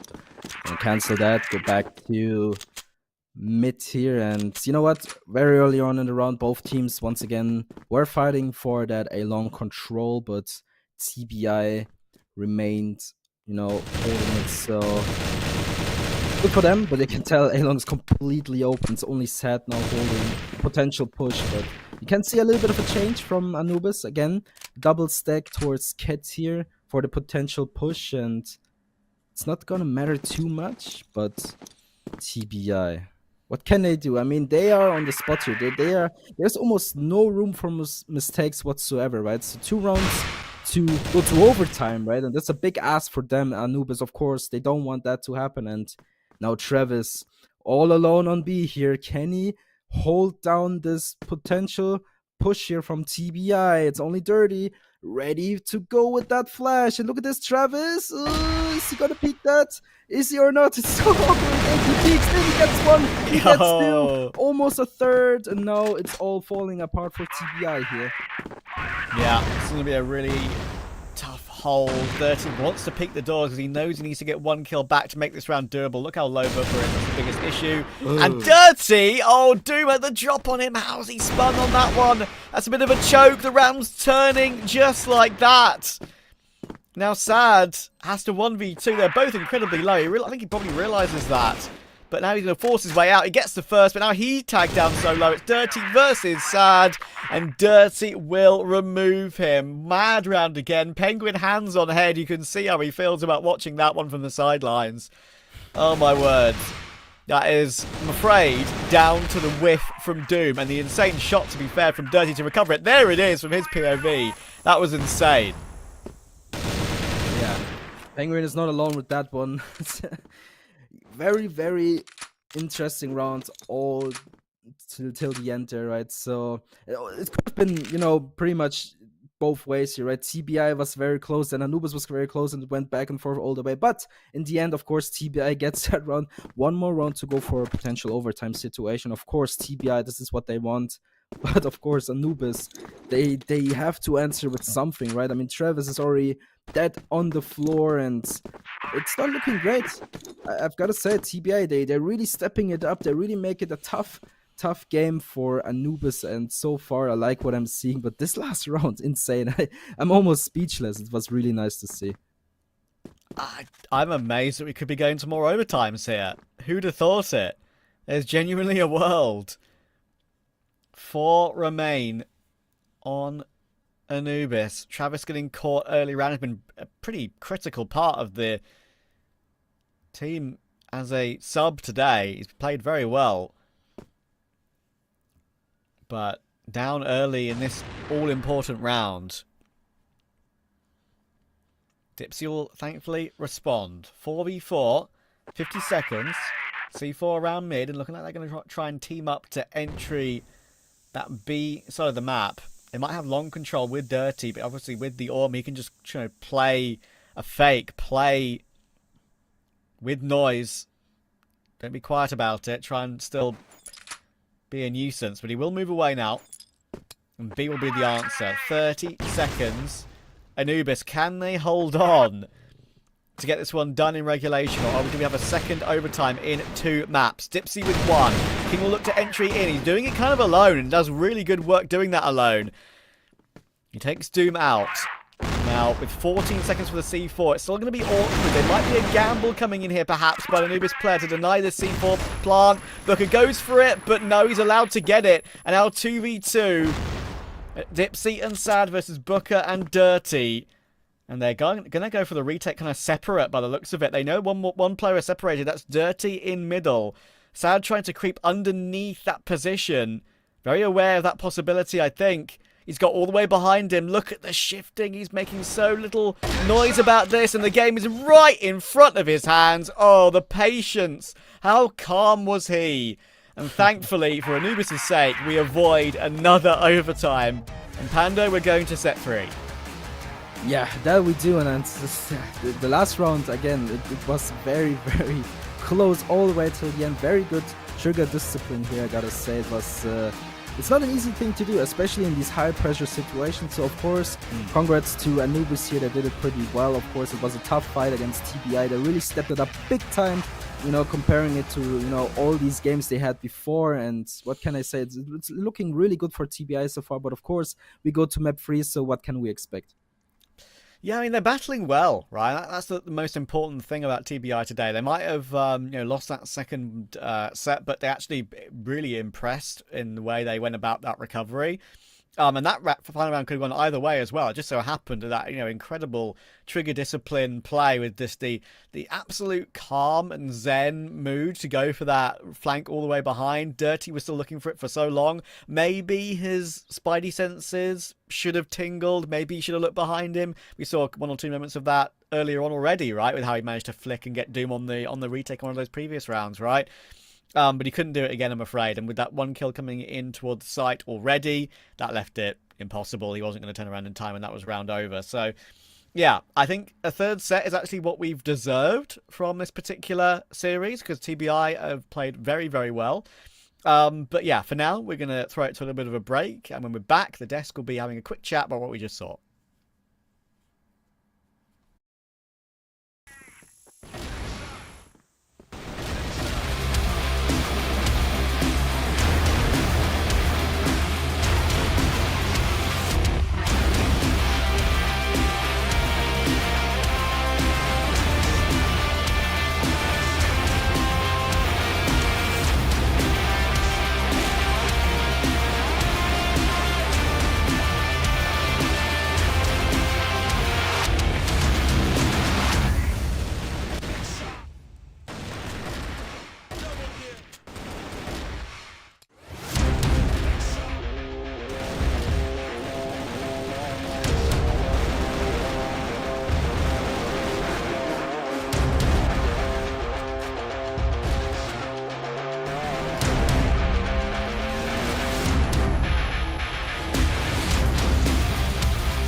And we are back. Thank you. Special thank you to Travan Pandoxon, Pando, for guiding us through the first and second game with a lot of insight and articulation to what was going on within the game.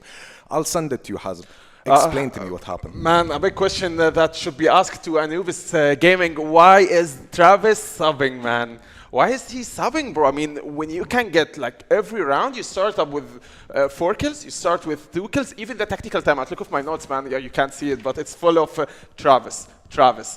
Even the tactical timeout that TBI did take from Penguin's side, and they started to speak Penguin. Okay, he got himself 2 kills in the start, and then Travis answers with a 4 kill. Travis answered with a 3 kill. Depsy did manage to get 2 kills in start round with the sniper in the round 4, and then all of a sudden you see the UI a clean kills, man, one by one, and it's Travis again with the 1.8 KDA. The guy is shining, and if anything, I have a big MVP next to Travis. And when you're in the flow state, speak about Travis, you just give your team a snowball effect. You win one round after another, You're just in the flow state. You have the momentum, you have the upper hand, and if anything, how can you lose the map? Yeah, and I don't see any bias towards Travis, our fellow caster, whatsoever, because the man has earned it. He deserves a spot in this challenge and the future matches to come within this series. Anyways, last question, just limited time. Anyways, I just wanted to ask you, has Avin showed himself, and does TBI still have a chance in coming out on top in this series? Avin did show himself as an exotic player, but only in the first map. The second map, I didn't. The second map, look, if you want to view it as a fight of substitutes, then I'll give it to Travis in the second map. I agree. But at the first map, Avin did show up. I love how substitutes shining. They are under pressure, yet they are doing the most of the gameplay. It's all about the third map because it's a default map between both teams. It's not a map that one of the team chosen. Yes, exactly. So it's all about now how Anubis can adapt. Sorry, how TBI can adapt to Anubis gameplay, because now it's just a mental game. It's an endurance game. So who got the best mentality, or who can take this game for their side? So I'll give it honestly to Anubis, because I think they give us the vibe that they are more comfortable. They are ready to take the third map for them. Do you think they've used up all their cards? Anubis? Yes. No. I think when you show with Travis in the second match, and in the first map you did not see a lot of Travis, but in the second match you just see him unleashed. I think they did not use Doom and Depsy card yet. I think we still have more to see from Anubis. They Doom still and have Depsy. some wild cards coming into the last game to because secure the victory. When you see and when you watch the previous weeks, Doom and Depsy, this duo, man, Jaguar I did not see him because he has this position, and the first map you did see him where he with gets the boost. grenaded. Yes, man. This guy is out of his mind when he's just locked in. So I'm super excited to see Doom, Dipsy, and Jaguar. We did see Travis, we did see Evan, and we did see Penguin from TPI. But third map, I think Anubis boys are just getting unleashed, man. They're gonna go full throttle forward, no mercy. I mean, as you said, they still have wild cards to show. Definitely. And if anything, Depsy and Doom have to show up for this specific match. And judging by the standings, man, their positions, we're not speaking about the first and the second team. Both teams need this win, Koshari. So it's an important one for both teams. And not to undermine TBI, they have done a crazy performance in the second game, and it was very close between both matches and rounds. But let's say we call it the Anubis special. They gave the first map, didn't give too much information into their strategies, into their coach and what he's trying to accomplish. But nonetheless, now we're getting to see it unfold. Thank you so much, Hazem, for all your insight. Let's take it back to Trav and Pando. Let's go, man. Third map. Hazem's excited, and so are we as well. I think it's gonna be an interesting one. As he very rightly pointed out there, Hazem, like if you just look at the league standings, I always say, Anubis right now are in a sort of position where they know they can put pressure on the top three in the group. I'm gonna look on my second monitor here. If they win, of course, they'll go above unKnights, but of course they will have played a couple more games. Whereas TBI, they probably need it more, Pando, because they're languishing right now in that sort of tied 5th place with GB on 3 points. This is a critical third map for them. Yeah, absolutely agree with you. I mean, both teams are really looking for those extra points, very much needed points, right? So this third map really means a lot for both teams. And yeah, we had some very head-to-head maps so far, and I'm just really looking forward for the third one here, because I feel like the third map is going to be even closer, you know, considering all these, you know, close rounds we had earlier on and all these clutches and whatever, right? So Anubis and TBI definitely 100% ready to go here. Yeah, King getting himself psyched, as you can see there. The little wiggle of the mouse, the little wiggle of the head, the little circular movements, which, you know, just that's the sort of things that you see from sports people. They do before. You see, Usain Bolt do that before the 100-meter final. You know, all these sort of things just to get yourself in the zone. And yeah, looking forward to see if they can show a similar face on this third map beside a report, right? Because we're in a situation now where they've played a really good game, actually for the whole game. Usually, as we said, they have a tendency maybe to fall off a little bit, but they've stayed in touch. You know, it felt like Anubis were kind of in control of that second map. I still feel as though it was obviously ended up very close with how so many of those B site takes went back and forth, right? So it was a mad game, and now TBI have a chance to take an unlikely 2-1 win. Yeah, I mean, we were really close to a second overtime. Fortunately, Anubis were able to prevent that. So map 3 it is, and Port looking very interesting because, again, Anubis, historically a very strategic team, and, you know, probably TBA as well. So we are 100% going to see some interesting strats coming our way, and already you can tell there's two Anubis players lurking in AC. They're just waiting for anything they can get, but don't think they will drop down anytime soon. And Dirty with this angle here, a very common one as well, but it's very tough to kill him from that angle because, you know, it's just too sharp, I would say. So 50 seconds on the board. You can tell Anubis slowly but surely grouping towards A here, and it's almost a triple stack here. It's only Penguin lurking in the middle a little bit to, you know, grab as much information as they can get. But look at King, picks up at least one, gets Travis, but now the push will continue. Dipsy finding King here. This is a little bit of a back and forth situation. Look at Dirty not able to get anything done from his position. Dipsy takes him out to his doom, and it's all falling apart one by one. Arvin now last man standing, 1 versus 4 situation. Not very likely to go his way, but you know what? It's only the first round. Beautifully done by Anubis. Yeah, that was a hard clear of Alan's full rotation there as well. Knowing exactly what was up in that situation. Straight into round 2. TBI. So these long series. I think I've got to push up mid.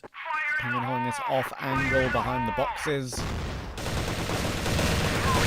Down to avoid all the nades, but as soon as he pops back up again, Doom checks it properly, gets the catch. And I feel like Anubis will definitely switch on mentally for this third map decider. I feel like, you know, TBI have kind of grinded. There we go. Yep. Out the game throughout the whole of today, but Anubis, I feel like, can lock in and really accelerate clear when necessary, and maybe this is now the time. We'll see. Yeah, Penguin was trying to hide behind these boxes there because you usually can't really get wallbang from that position because you have like 2 boxes next to each other, so, you know, wallbang isn't really strong enough to kill you from that position. But if, you know, the enemy swings wide enough, they will be able to kill you. And look at this Anubis pushing through middle here. They're not really able to get anything done here, but now Anubis, they need to continue the push here. Both are trying their very best to prevent this one from happening, but now it's only Dirty and King once again left in a clutch situation. But look at these HP, right? Doom and Travis really low and not looking very likely for TBI, but it's never impossible, of course, if they are able to get at least one early on. This is the case here. Travis goes down. It's a very winnable situation, but look at Seth from the back. And if TBI stalls this any longer, it's not looking great with it, but really actually good for another one. Look at this. This is all falling apart here for Anubis. Now it's Seth from behind, but of course King is aware. Look at this. He gets both of them. How has he managed to get both there? That's ridiculous. I don't think actually really he had any right to win that in the end, let alone get the first kill. Being the second was ridiculous. And honestly, that was again a hold there that could have gone awry for Anubis. They actually played it much more aggressively than I think I expected. They're playing behind the smoke as they did with Jaguar. But yeah, in the end, they get bailed out by Sad. Maybe before they even managed to get one player onto the defuse. Dirty will play with the angle on top of the A site as per usual. But the opening toward long did go TBI's way. It's now finally back even thanks to Jaguar. And everyone is split up across the map with the C4 having a look outside B. They've got a whole minute 40 after a very fast start of the round.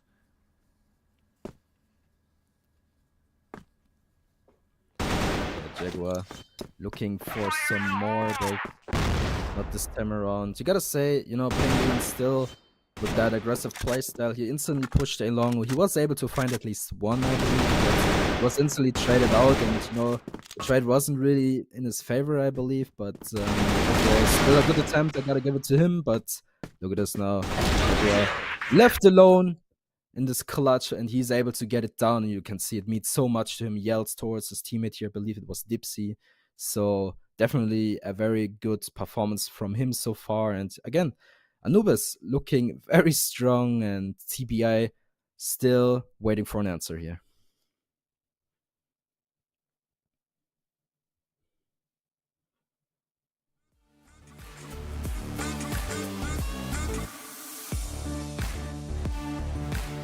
So it seems like we all good. It seems like we have a little bit of a timeout coming out from TBI here. Much needed one, I would say. We see some talking from Penguin here. And the question is, what is needed to be done here? It's a really good question because, again, on these last two maps, TBI, they really stepped it up. It was very close all the way. And right now, Anubis just has the upper hand. And, you know, they went into this match with a lot more confidence, I would say, overall. But, of course, TBI, they need to find an answer. We shall see. We shall see. Penguin, you can see rallying the troops here. For some of the experience he's had from past rosters like that old 3BL team, now ROC, obviously. Being the sort of sixth man pretty often on that team, if I remember correctly.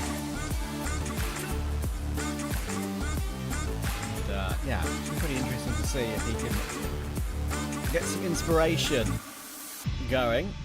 The battle of the two teams who have the sub, of course, today with Travis and Avin.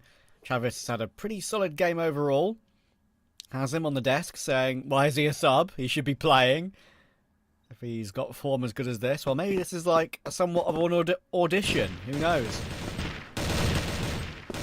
Maybe in the future he will be considered. And listen, he's even got the secondary orm out this time. Going for something a bit more aggressive. And it already works out for the pick on Penguin. That was something he was not expecting. Yeah, once again, Penguin with a very aggressive playstyle there. Instantly gets punished for it. And yeah, it seems like, again, this aggression is not really working out too good for him. And he still continues to do it. Not sure what his game plan there is, but surely he has something in mind. So I can't really judge on that. Good pop flash here into BC. Gonna matter too much, but Sad is there to clean up King. But Booker responds with two all by himself. Definitely a good start into the round here. Almost a break-even scenario. As you can tell, Anubis already grouping up in front of B here, looking for a little bit of map control, clearing out BC and box room here. Now it's just a matter of time before a push happens, and you can tell TBI slowly but surely favoring towards the B side here. Oh, it's very close. Look at these players standing on top of that bridge. It's just a matter of seconds. Arvin, is he going to peek around that corner? Just stalling a bit. Jaguar here. Can he get anything done? The time is ticking. 40 seconds on the board. He will make a move eventually. But Arvin is there to keep all three of them. I thought that Dirty would be the one to actually grab a couple of kills in the back there, or at least one of the three, right? But again, one of the subs steps up. Funny, isn't it? I mean, maybe they weren't expecting to play that much this season, but sometimes certain things happen, and they've been given an opportunity to shine, and Avin has held onto that one with a lovely triple. First round on the board for TBI on this third map decider.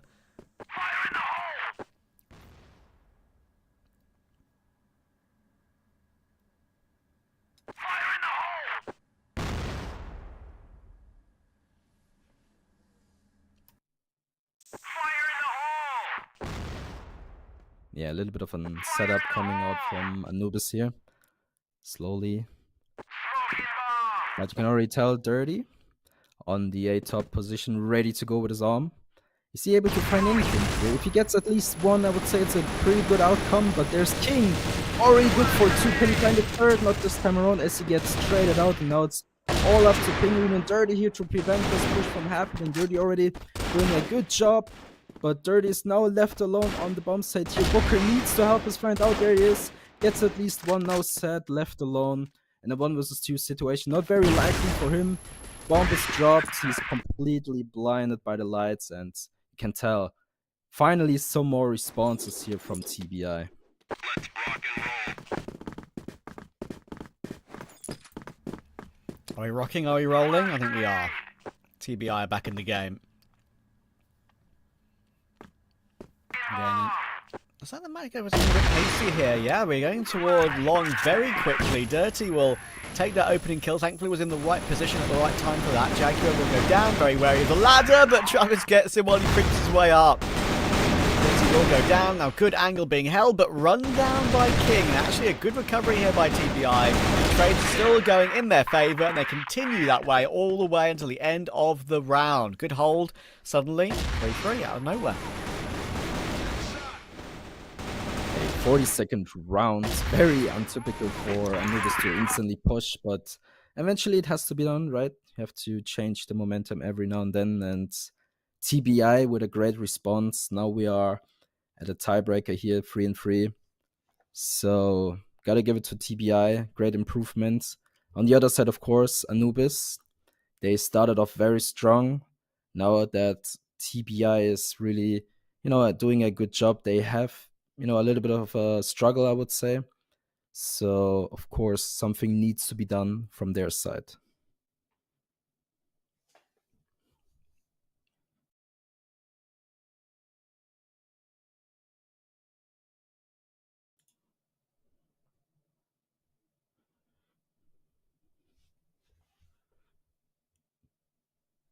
So, yeah, we have a little bit of a timeout coming through, Anubis. Time to talk. Time to go over things once again. I feel like every time they seem to get going, Pando, they seem to just then stall out at a certain point, right? And TBI then recover to a respectable scoreline. Again, same things happened here. Yeah, looks like it, right? So Anubis, again, they need to find a solution for this one because, again, if TBI has the momentum and they continue to roll over them just like that, I mean, Anubis, they really tried their best with an aggressive push. It worked out a little bit, but then TBI just crushed them. So what is there left to do for Anubis? It's a tough ask for them.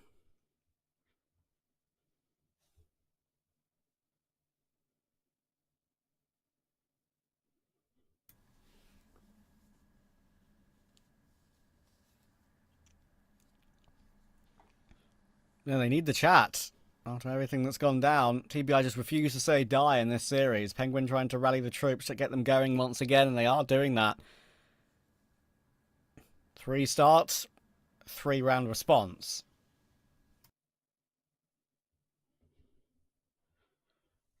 Yeah, and even on the side from TBI, there's a little bit of an discussion going on as we jump back into the game. Again, a reminder: 3-3, very tight, as we would expect from the previous 2 maps. So definitely looking forward for another very close map here. As Anubis this time around, they get some more map control toward mid here. Of course, Travis just spamming, not really able to find anything. And look at that! Look again. Once again, Penguin very aggressive, very decisive, but he won't really find anything yet. But he has to back away eventually as the smoke will fade. But he gets a lot of noise here. He knows what's going on. So he could know that some players are in AC, especially because it was smoked off, right? So King, of course, positions himself underneath the exit here.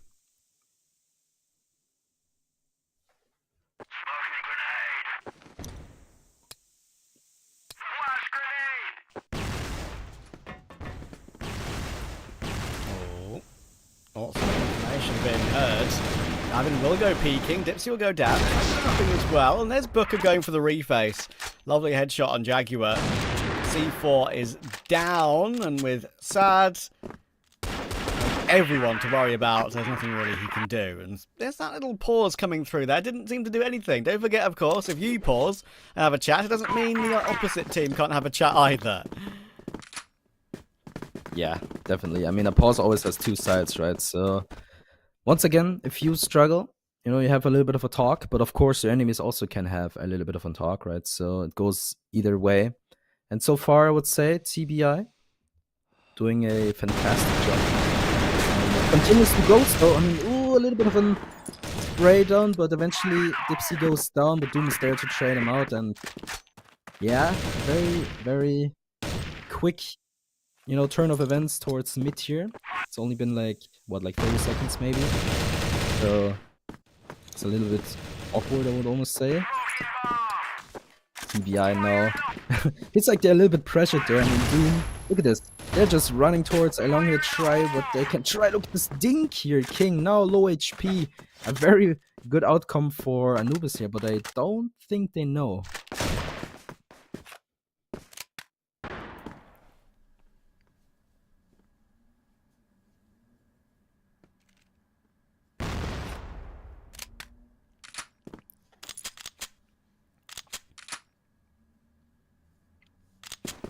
Yeah, I mean, dragging themselves across the ground right now, Dirty and King, trying to stay up. How many angles do they have in front of them that can work when you're that low? And already King's been found by Doom. Reface coming from Penguin, and he really needed that one. But Doom gets away with it. Recovers it into a 4v3. C4, of course, I think spotted at some point as well. Booker's going to rotate in, jump spotting that angle, and does see Doom toward long range angle, hard headshot to hit. But he's now being pinched with Sad coming in from behind. Oh, this is very nervy, especially now they're so low. But it's round's still on, of course, because anything can happen. 20 seconds left in this one. Doom finds that one and the second. Okay, he recovers the situation, and a big sigh, a breath of relief there from the team.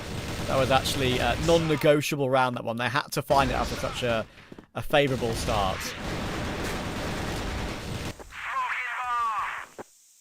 Yeah, absolutely. And as I said, a relief, of course. It's just something they really needed, right? So, again, if you lose a couple of rounds, it's not the end of the world. But again, if it goes back and forth, you have a little bit of a better outcome, I would say. Look, Dipsy here, good for one, but King trades it out with 2 himself and just goes back and forth. Travis now with 2 all by himself as well, and now it's a 2 versus 3 situation. Once again, Anubis with a very good pressure situation. Look at this, Doom again, 2 all by himself. And you know what? It's really interesting that Anubis decided to change the way, because it almost feels like they changed the pressure. You know, they decided to go like a lot more aggressive, because usually what they do, they play a lot more reserved, right? They peek and play here, they let the time go down by a lot. But this time around, I think it did it like twice now. They started the pressure much more earlier, and it worked out perfectly fine for them.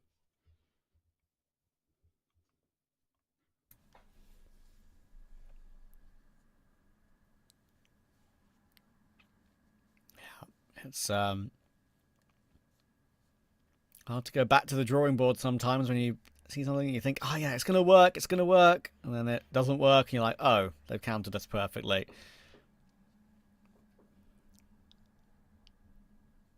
Are you a hoodie gamer, Panda? Would you wear a hoodie over a headset?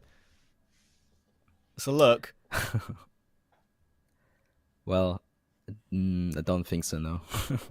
I actually prefer to play like with a t-shirt or whatever. Yeah, but fair enough. yeah, I mean, you can tell why some people do it, because it's probably like more chill, more comfy to play with. But yeah, I think like a jersey or a t-shirt, whatever, it's probably more comfy to play with. Right?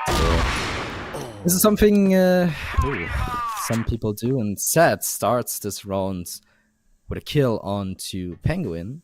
A little bit of an advantage. It's good to see, but TBI,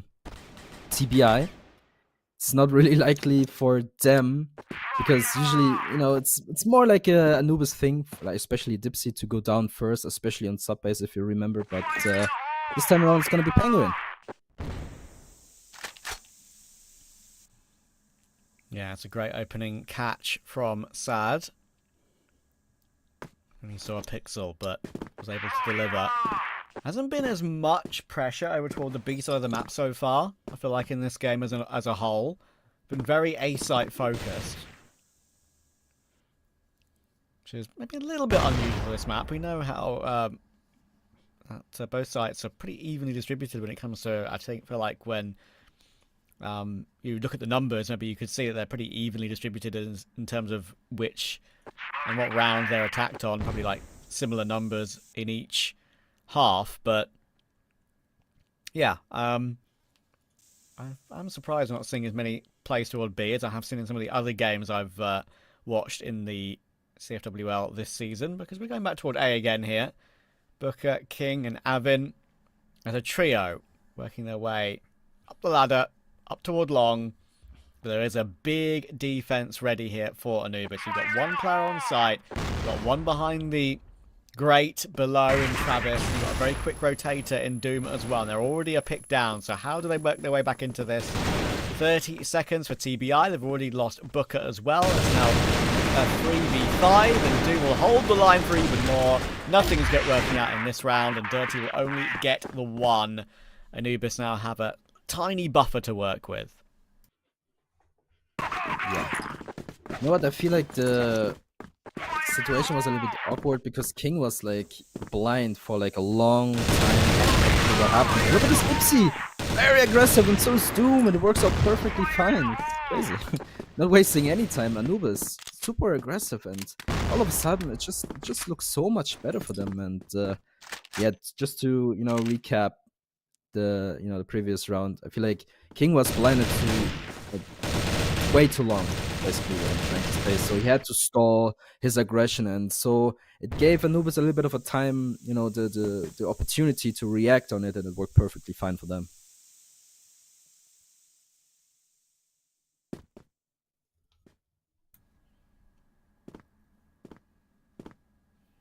Yeah, it seems like they're putting their foot down now a little bit, which, as I said to you before, they always seem to get these little streaks at the beginning of games, maybe like a 3-0 start, and they can't just finish it and keep pushing toward that finish line there and then. Wondering if this is the time that maybe they can do something, but they have to win this round first. Jaguar jump spotting the angle. Knows what's coming, and that's a solid nade toward Dirty. It chunks down ever further. And just with this constant jump spot, you just can't get past it. You know you've been spotted either way. So awkward. Rotation's already coming in as well, look. I mean, you've got two more players that can hold the site. Good check from Dipsy. Avin is spotted on the corner of that smoke just before it fully blooms. Now, 2 players remain. Dipsy will get found, and they've got 40 seconds to try and figure something out. There's a flank. Oh, okay. They've found the flanker. And now you wonder if there's space to go back elsewhere. They've got Travis on a flank as well. But it does open a small window here for TBI. Yeah, well, a window, but maybe the window is not opened enough. And yeah, Travis with a pretty good positioning, I would say. He was holding along for a long time, but eventually decided to push all the way through, which was a very good decision from him. Now the bomb needs to go down. I mean, obviously Dirty has an idea, but the time is just not on the side, and he has to get the bomb down, of course. Now the pressure is on Dirty. What can he do? He gets one. Can he find a second? Not this time around. He will go down. And it's another round for Anubis, but you have to say it was very close, and maybe a little bit of a misplay from TBI. The decision making was good, of course, rotating towards A, but Travis, his position was just way too good.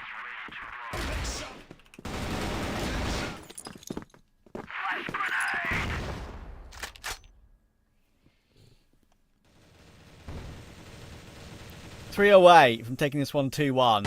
I had a feeling when TBI did win that opening map that it'd be kind of a long, drawn-out 2-1 written all over it. How long can TBI stay around, stick around, be annoying?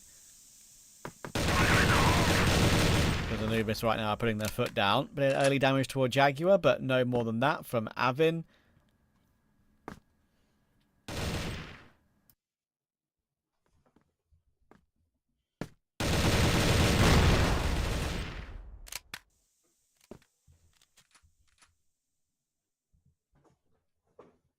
Yeah, so we see pretty much a standard play, taking mid control, see what you can see, and of course Travis making sure there's no vision whatsoever, but of course sometimes the smoke can also break your neck because you can't really see on the other side as well, right? So this is why you can see Avin is, much more confident to, play around mid here, but of course no one is really giving him anything, just stalling a bit. And once again, we can tell TBI grouping up, pretty much in front of mid and B as well, just to see what they can see. But eventually they will make a move towards B here, and this is the case, you can tell. And it's only going to be one player, Anubis. It's going to be a little bit awkward. Is he going to make a peek? No. Would have been a lot of information for him, but now he spots Avin. He's not actually going to kill him instantly. He gets one, he gets a second, potentially a third. He gets 3 all by himself. A very big kill for his team. Now Dipsy just has to finish the remaining players as well, and it's a very strong round for Anubis. Again, TBI just cooling off at the end of the series. Not the first time we've seen a situation like this. Maybe a little bit lackadaisical in some of these peaks, the way they're going about things. Jaguar with a brilliant hold. Probably should have only got the 1 or 2. 3 is insane. Same situation is happening here. We're looking for a bit of deja vu, perhaps, but no, he'll hop away for now. Yeah, TBI now with a much more aggressive style. Already close onto B here, but not quite sure if they are going to push instantly.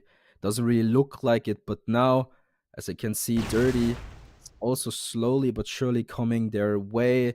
They will make a move eventually. There goes all the utility. Look at this.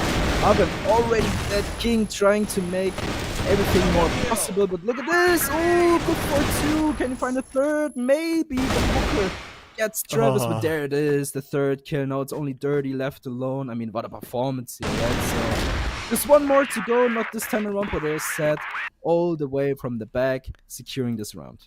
Funny, right? I was saying to you earlier, we haven't seen many B-side plays. Maybe that's something TBI can do to change it up. And look what's happened when they've tried to change it up. They've met Jaguar twice over, and he's owned them twice over. Incredible holds from him. And TBI are cooling down. Penguins like, listen, we're 9-4 behind. I'm just going to press W and see what happens. He's found the opening immediately, but now it's falling apart a little bit. Dipsy and Travis will respond. 3v3 thanks to the King trade. Anubis now just 3 kills away from getting this one said and done.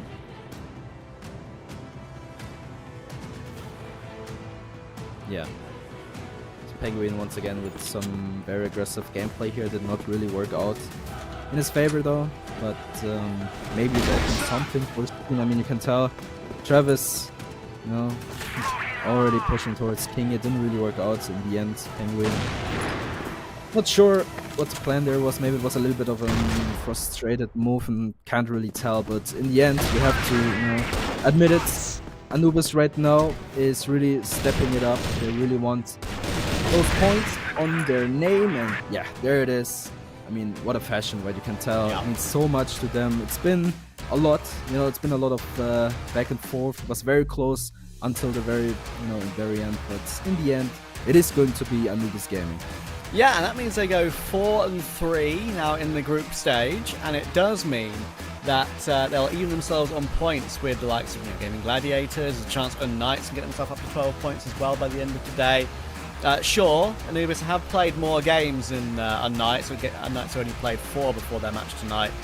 But yeah, it should be pretty interesting to see if they can keep that up. They're always one of those spoiler teams that can always put themselves in that top 3 around and about, as I say. So good to see them still delivering with that sort of style. But TBI unfortunately continues to struggle. Now down with only that 1 win still in that bottom half of the table. We knew that they'd kind of be around there when we looked at the team list for this season. But it doesn't maybe do them justice for how well they've played, because I feel like in some of these games they've actually looked pretty solid, and in this one there was a great example of that. You know, map 1 was excellent, a great fight to win in overtime, some incredible clutches by the subs, Travis and Abin going head to head, and Travis really stepped up for Anubis in the rest of the series. But listen, they kept it close throughout the whole way until that second half of our final map. So, you know, fair attempt to them. But, yeah, it wasn't to be on this occasion. We're going to go to a break, and when we're back, we'll see you for that next game. But for now, enjoy the desk.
back to our desk. Joining me is Hazem, and thank you so much for our casters, Trav and Pando. And Trav, I think one day you might visit here and we'll be having some mojitos by the beach. Thank you so much for the enlightenment, and even I learned a couple things. I'm sure the audience did too. Now we're looking at the set summary. Please break this down for me. What do you think? Man, I told you before the series even starts, it's going to be the same TBI that we see every time. They get the first map, and they almost get the second one, but it's a disaster for them, the third one. 10-4, man. It's a disaster for them. And you asked me about the wildcards, and will we see more of Anubis? And I told you, yes, the triangle of death back at it again. Depsy, Doom, and Travis. And sometimes it's Depsy, Doom, and even Sad with the sniper, of course. Definitely. So Doom comes with a 2.0 KDA. The guy is just everywhere. Definitely. From the start of the game, it wasn't a back and forth game. The start of the game, it was 5-0, man. 5-0. So when you're 5-0 on the attack side, you wanna, win as many rounds as you can on the defense side. Exactly. So when you go to the attack, okay, you can lose a bit of rounds because it's a bit harder for you. So the tactical timeout that TBI did take, it didn't benefit of it at all, man. The thing is about TBI, they play out of the boring routine rounds, and they play on a weird play style. Like after the tactical timeout, I thought they were going to win 1 or 2 rounds to make up for it.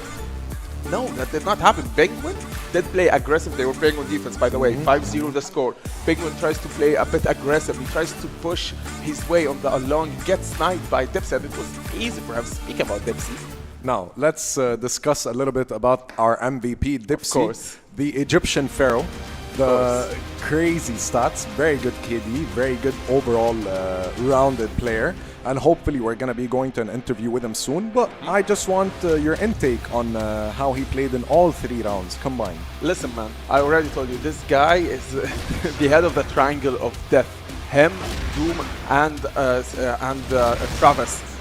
Tactical timeout was taken in the 6th round, if I'm not mistaken, from Team Anubis. They already were winning, by the way. They just lost 2 rounds, so they decided to take a quick tactical timeout. Recover, Yes, after the tactical timeout, they started playing default, 2 on A, 2 on B, and 1 on mid. And Depsy was the 1 on mid. With the sniper, he managed to get 3 kills. Watch the highlights. He always got first blood almost in most rounds. Exactly. His highlights is not only 1 kill. It's one after another. So when you play against any team, I'm seeking any team, and the game starts with 2 kills, early 2 kills, how can you come back of this? It's very cohesive, their play style. Exactly. They rely on each other. And let's just say TBI at the same time, they did try their best. They had a fighting chance, but unfortunately could not push through. Anyways, more about Dipsy. Who else do you think from Anubis was shining? Let's say Doom, yeah? Doom, man, Doom. Listen, whenever Dipsy is not there, it's Doom. Even though from TBI did manage to clutch some rounds, you need to give him this credit. 100%. Him and Dirty, they shined on the second map. They did insanely well on the first map. 100%. But the third map, Doom, Depsy, just look at your notes, look at the casters, it's just rhymes. Doom gets the first, Depsy gets another. It just goes back and forth between these 2 guys. The thing is about TBI, it's the choking element. And that highlights their experience. Let's jump to the interview with our fellow Egyptian Dipsy here and ask him a couple of questions. Hi, Dipsy. Hello. Welcome to the desk. I just wanted to thank you on your victory and wish you more luck in the future within the CFS series. Quick question. Do you think in the initial 2 games you had a chance of losing to TBI, or was it more like perseverance and being consistent and relying on your teammates as well to give critical information and your coach? Yeah, first of all, we didn't expect that we lose the 1 map. We thought that we're gonna win 2-0. But yeah, first match we were like don't play our match, in the beginning. But we adapt. We said let's forget the first match. Let's focus on the upcoming 2 matches. 2 maps. Yeah, that's it. Perfect. One last thing I wanted to ask you, if you could give a shout out to your audience in Egyptian, if you'd like, to all your fans out there and your fellow supporters, family and friends, in Egyptian, if you like. Yeah. No worries. In Arabic or sure. Whatever you want. Go man. for it. Yeah, I want to thank you guys for your support. We win because of your support, and we will give more win for you guys. And thank you. And I want to say something like for TBI. This team is really good, and we know this guys is really good. And this match was very important for us. Yes. We said like we need this win to be like in top 4, save our spot. And the next matches will show like surprise, and they will be different. Hopefully. And I want to say something for our fans. Wait, guys, we are coming better. God bless. Hazem, do you have anything to say? Of course, man. Congratulations, Dipsy, to the game. I just want to ask you, the first game was close. The second game was even closer. You guys almost went overtime. Thank you for Travis. Thank you for Travis. Exactly. We trust him, and he's best. He's the best, Travis. 100%. All players in our team is the best. Like Monty and Travis. We trust everyone in team. You don't want to forget anyone, man. I like that, yeah, You don't I like forget that. anyone, man. I respect it. I think he already answered my question, by the way. I just wanted a quick, man, review about Travis. Bro, he was subbing all the way. You guys had this wild card just hiding. What do you think of his performance with you guys? Did you guys adapt? The chemistry was there. Talk to me about it. Yeah, Travis is a really good player, and he have a lot of experience. He always practices with us. He's watching everything. All in the team like the same. Not even sub or the main player. Like we expect this from him. He's a good player, and yeah, he did. He played very well. He promised he had the level. We trust him. He put in the time and effort and invested into his colleagues. Big shout out to Travis, man. Thank you so much, Dipsy. And we're going back to break down the next 3 games, hopefully. I mean, the last 3 games. And we're going to see if there's any insight we can get furthermore from Hazem and myself. Take it away. I mean, look, from TBI, it's a bit sad because, as I said, Goshari, they always win the first map, gets the other one, and they are still on 1 win. They can't pull through, yeah. They can't just get this one more win. Yes, so like a situation for them. I'm hoping for a better game, better series for the boys. Definitely. Yeah. Our next match is GV versus 999, but unfortunately I just got word from production that 999 will have to, due to unknown circumstances, they cannot play this game, so it's an automatic 2-0 for GV across the board. It's a part of an experience, no? It's part of any esports experience. Happens, Sometimes that circumstances happen. Definitely. And it did happen in the previous first week, not with team 999, with another team. I mean, I think they will come back stronger than ever, but they need to come back as soon as possible, man, because their position, the standings ain't the best. Exactly. Thank you for highlighting that, because I wasn't present here as well, so this is why I think we have some good cohesiveness within each other. Now we want to move on the next game. Do you have anything else to say regarding the... I mean, with the second game? No, first game. Is there anything else? Oh, no, man. Let's close it at that. I think we just covered everything, no? TBI trying to get their first win, their second one, sorry, and Anubis just continuing on their winning streak. Now, moving on to UNK and Entropy Gaming. Now, see, the thing is with Entropy, it's a similar situation with TBI, because the names are just crazy, man. Awesome loons, creeds, next level gameplay. With UNK though, their position in the standings are already insanely good. I think if I'm not mistaken, they are the second or third. Third. I think they're third. Yes, and they are doing well till now. With a match against Entropy, I think we're having a good best of 3, a full best of 3. I'm hoping for a best of 3, man. My heart's been racing the entire series. You love the first series, and the casters keep me on my feet. Like I can't. I'm getting goosebumps. You see, Trav I gets swear, the first. I'm getting goosebumps. Yeah, exactly. It's very intense. As a first-time experience for myself. I have hosted before, however, it's my first time in FPS. Yeah, and I love it. Man, the thing is about FPS games. You don't expect a 1v2 to go for the a double kill. You don't expect a quick scope after a switch to the pistol and he gets double kill. You don't expect this. And Travis be like, the casters be like, gets the first, gets another. So I love this, man, about the FPS games. Yeah, now we're looking at the placements within unKnights and Entropy. However, it seems to be unKnights is 4th place, while Entropy is 6th with a decent win rate upon unKnight. And I think Entropy still has a lot of hope to pull through since it's still early on in the season and they can push through and reach maybe top 4. We'll see.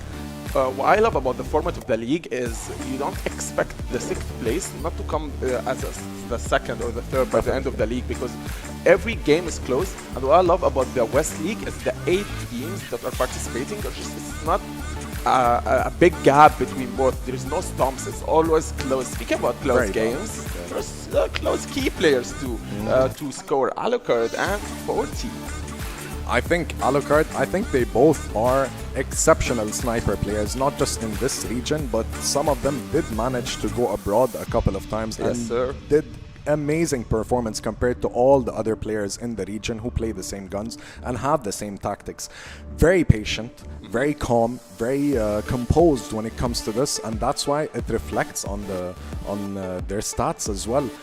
Yeah, Zika used to ask me who's the player to watch from Entropy, and I used to answer with one name. It's 40, man. The thing is, with 40, he plays snipers, you know, he's always in every site, even on the middle. You can find him on A side. If you want him on B side, he's rotating. He's always in the middle, and he's known for his clutches. Whenever it's a 1v2, 1v3, you can bet it all on 40. He's always going to be there. Alucard, though, Shihab Alucard, he used to not be with the boys from UNK, and now he's there with them. There's a language barrier. He's Egyptian, by the way. So the guy communicates as if he's a foreigner, man, as if he's not from Egypt. It's just insane. I mean, the roster for both teams are pretty substantial, and let's just say that historically in unKnights, HTZ, MKZ, and HCZ stepped down at some point and got replaced by Kiku, Jinzer, and Alucard, who have a lot of cohesiveness. Let's not forget Beck, I'm pretty sure, and Petro.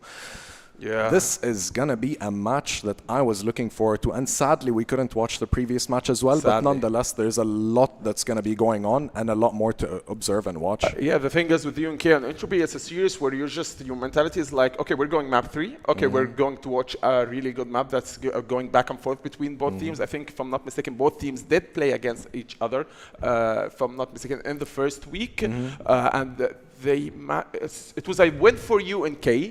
I'm not pretty sure of the score. It was a 2-0 or 2-1, but it was a close match between both. Alucard did shine up, and speaking about Entropy, 40 Viz, the boys, Biva, and of course And I heard Peo as well is subbing in for Gainer, and that could be a struggle and a point of advantage for unKnights. I mean, look, man, we said it's a struggle when it was Trav playing. Yeah, but I was just going to comprehend on that and say that this could be a very good addition as well. Nonetheless, Gainer's used to playing with Beba. There's a lot of cohesiveness and chemistry between them, but the spotlight might be on Pew, because he did take a break, and the meta might have shifted a little bit.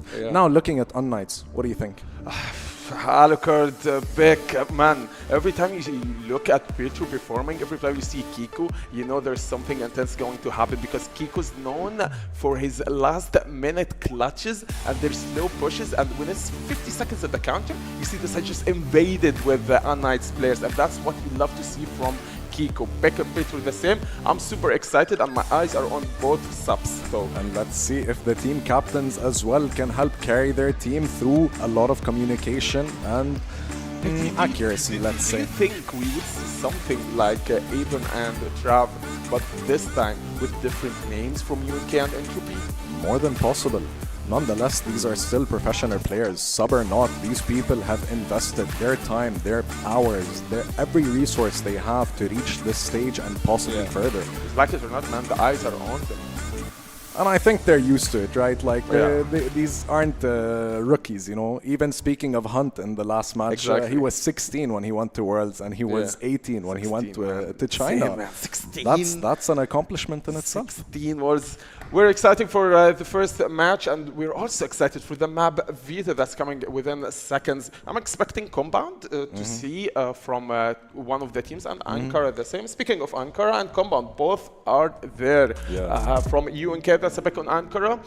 Entropy went for Compound, and a decider Mexico. See, we saw Mexico one time only in the previous week. It wasn't these teams, it was ROC Esports playing on it, and they absolutely dominated the other team. It was a stomp for them, but Ankara, it's a default map to start with for both teams. Definitely. What are your unbiased predictions towards the official score? on Ankara.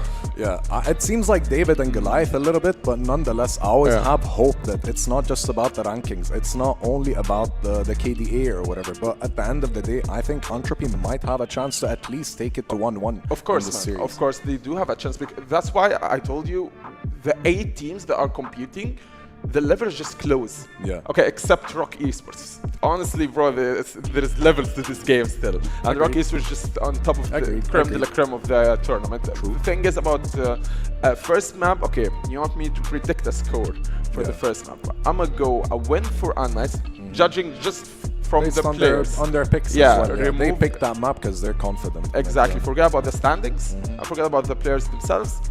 I'm going to go with... It's a close game, so I'm going to go 10-8. With the MVP is going to be Petro. You think so? Yeah. The man is... He looks confident, man. Not just confident.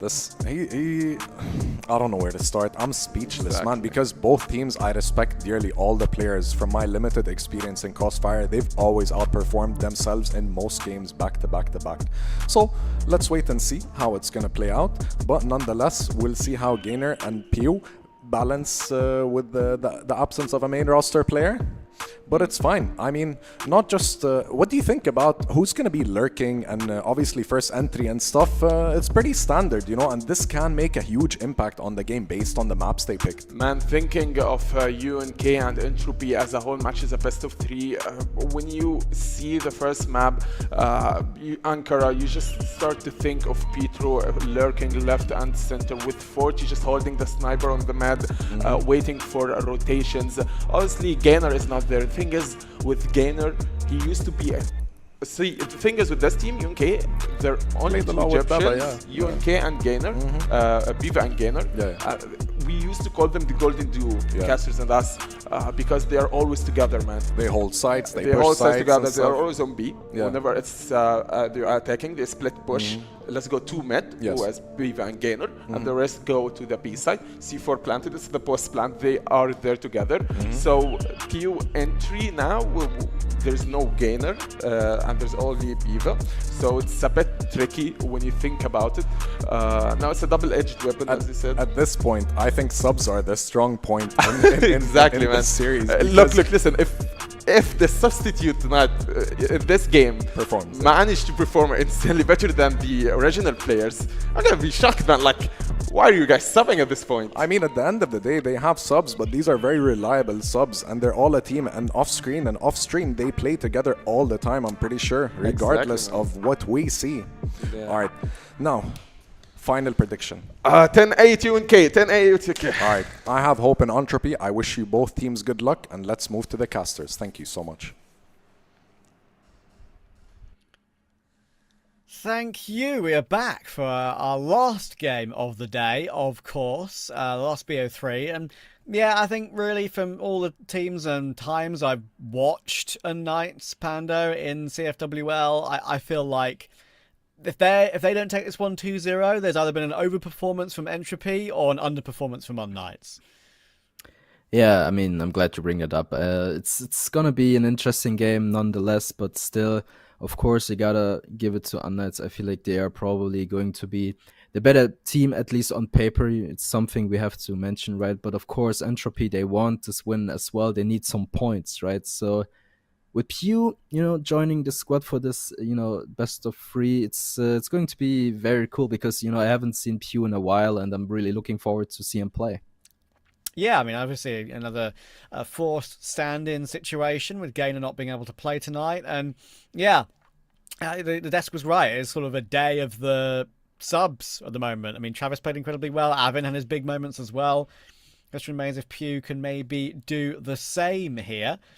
As you say, I mean, this Entropy Gaming roster has got parts of the teams that have played in the CFWL in days gone by. I mean, you've got the likes of Vise, who's been around for a long time.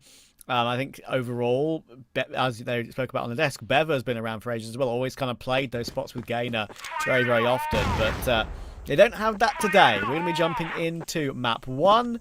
unKnights, usually the favourite in a game, I would say, a bit like this one. Alucard, always fun to watch. Looking to see him deliver more incredible work today. And already, As a duo, they've started off the series with an opening kill apiece.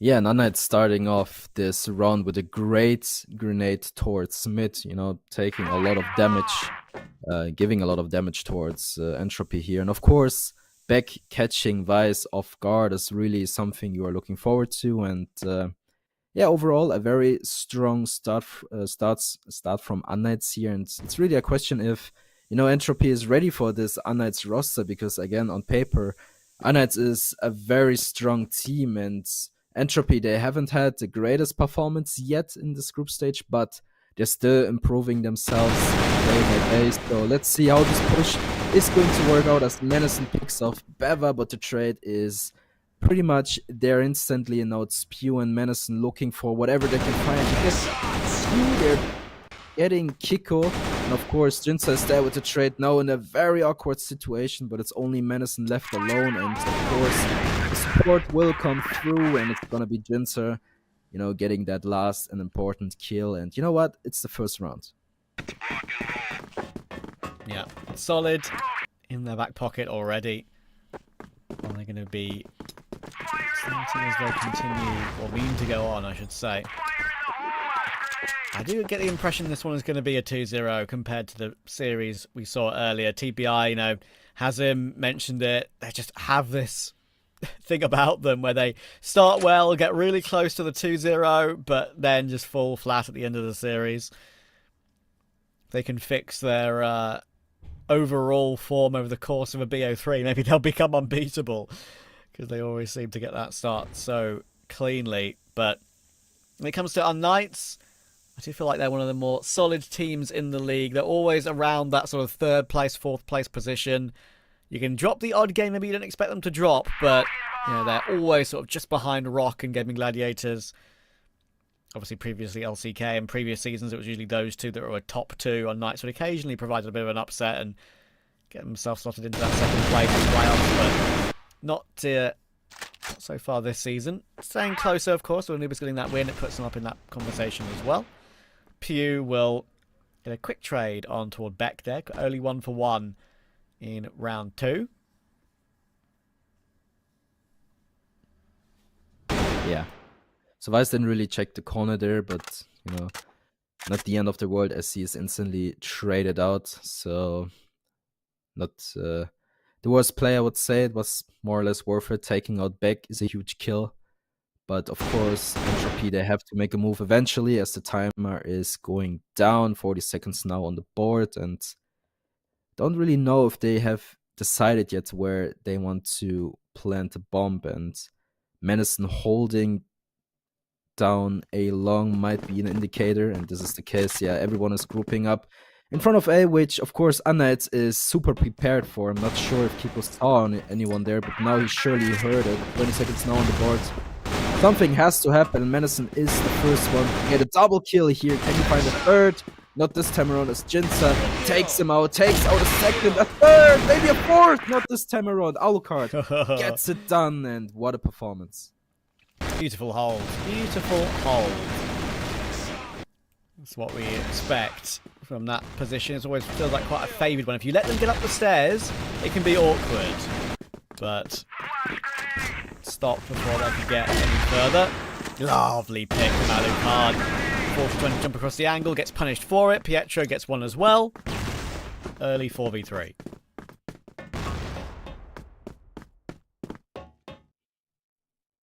Yeah, definitely a very fast push into this round, not wasting any time, but it's going to cost 2 lives here. Entropy with a lower number here, but of course unKnights, they need to retake this bomb site, and right now, as you can see on the map, they are all over the map, especially Jinza. Look at him. I mean, he's 5-0, right? He's having a very good performance so far, but they need to step it up. They need to get closer.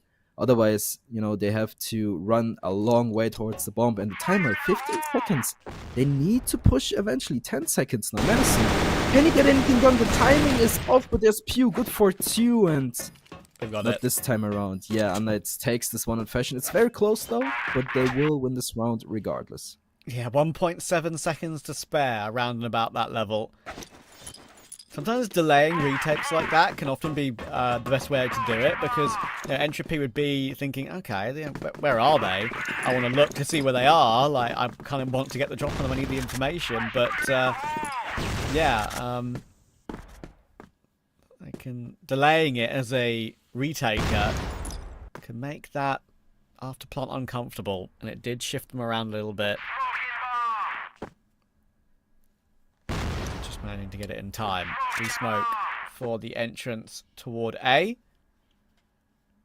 I'll keep Manison, Vise, and Beva behind it for now. 40 and Peerless looking to set up utility. They are going to go through it. James what's going on, but there are still 2 more teammates on site to help him out. Kiko will get one of his own. There's Beck. It's 1 apiece so far for unKnights until Kiko will show up with 1 more. He'll get eventually, but he's about to get swarmed as Pew, and he'll be removed. Almost a team ace, but not this time, not to beat. And unKnights looking very calm and confident right now. Yeah, I mean, it was a really fast execution here from Entropy, but of course, unKnights, beautiful response from them, not losing. I think didn't even lose a single player on the way, so I think Pew actually got one in the end. So yeah, overall, good hold by them. Pew still trying to, do something in the end there, but it wasn't really going his way, of course.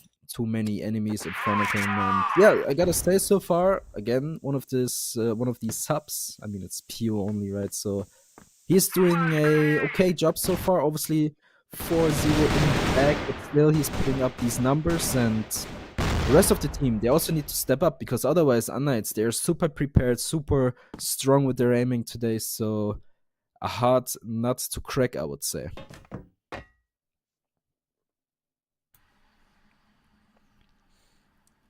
Petro forward, immediate headshot. Pew wasn't even given a chance on that one. Thankfully, Vyers gets a quick trade, and now we have the first uncomfortable round really for unKnights here. Vyers will move his way forward, and a double hear it, and they haven't checked the corner. Uh-oh. Jinza playing a really nice bait and switch setup with his teammate. It turns from a disadvantage to an advantage with a minute to go, and now a significant one with 40 in a 1v3. Yeah, especially considering 40 not having the best performances so far. So 40, yeah. Usually I would put 40 on a very high level, but it's been a while. Let's just put it like that. And 40 definitely has to improve a bit here, because I don't see him winning. Usually I would say, there's a huge potential for 40 to clutch this one, but it doesn't seem to, go his way. I mean, obviously he gets Kiko, that's a good start, but he's already low on HP, and of course Jinza and Alucard, they're gonna play together. They're not gonna, throw away this map, this round here. So it's gonna be only 40 against 2. Time is ticking, 10 seconds. He needs to get that bomb down, and of course 40 and Jinza, 2 ex-teammates, they know each other pretty well, so just a matter of seconds here before they will meet each other. And now 40 has the right idea, but the timing might be off slightly. He takes the shot, not able to connect. And yeah, there's Jinza taking him out, and of course Alucard is happy about it as well. Yeah, literally just like holding down mouse 1 on the right there in case he re-swings into him, so just guarantees there's a stream of bullets in his way, and there's no way to reface him or get an instant kill. So there was no way out there, I'm afraid, for Entropy. You've got a little bit of a tech pause here in this one. But we do know that unKnights are 5-0 in front, looking very comfortable to start this series.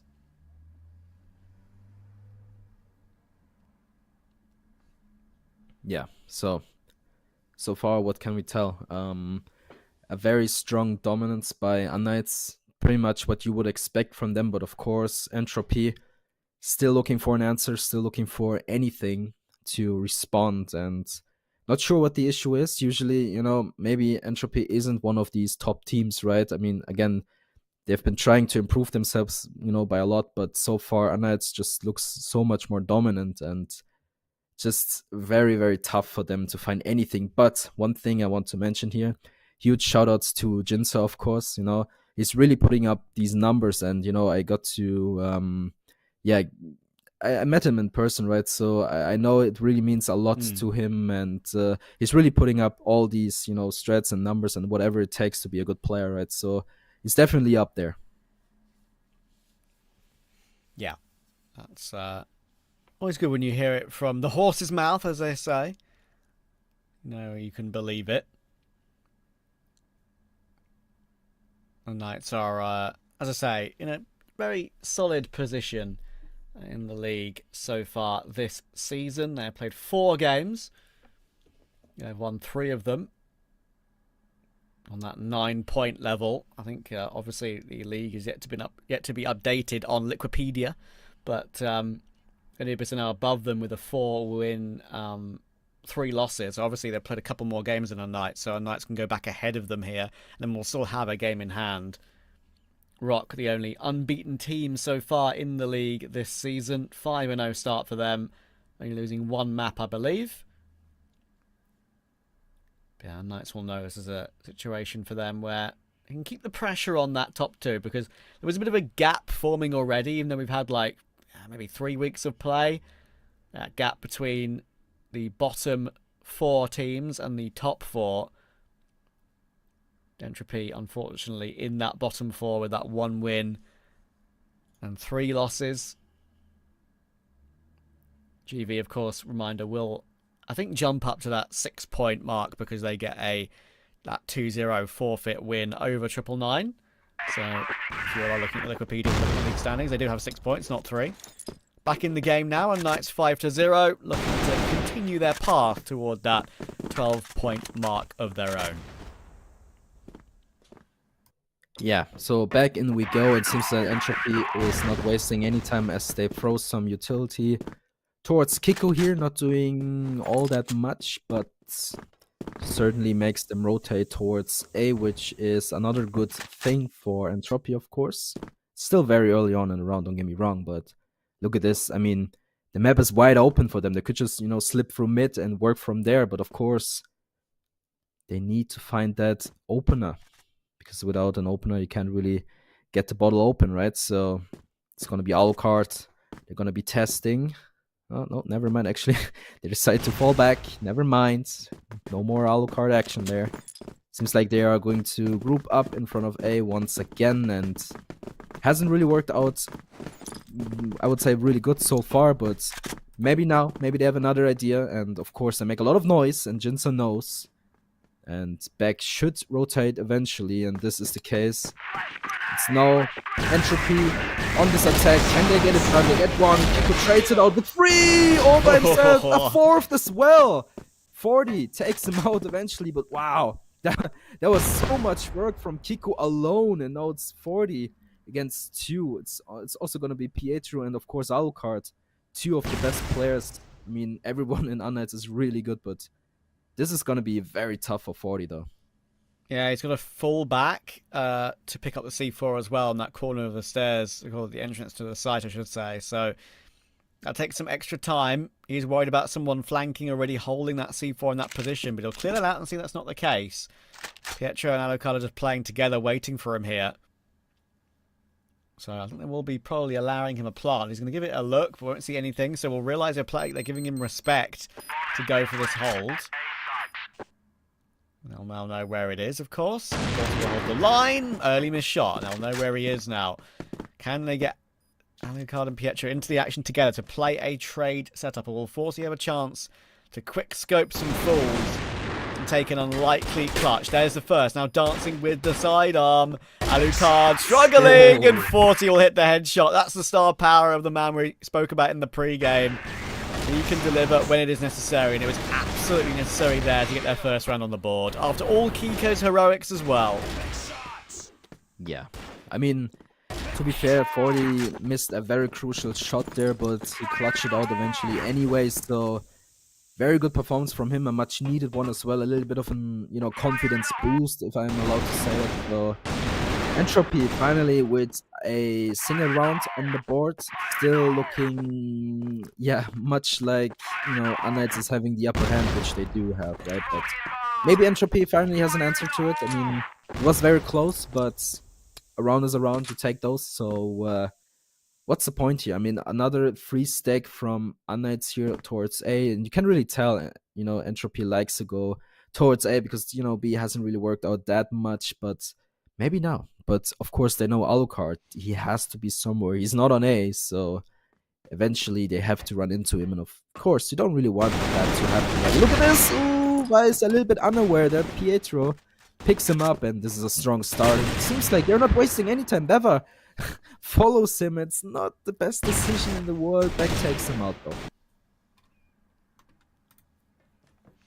That can't just be a flash in the pan for Entropy. It's an incredible clutch by 40. But, that round should have been theirs a bit more comfortably, considering Kiko got that incredible 4K that very rarely happens. Pietro will peek toward Pure, and that gives him a 4v2. The bounce back is immediate for unKnights. Alucard dances with the angle, dances with the kill, and will take Manison to tango. 40 leaps forward and takes Pietro in a ridiculous sort of mid-air kill, but no more than that in the round for side of Entropy. Comfortable for unKnights once again.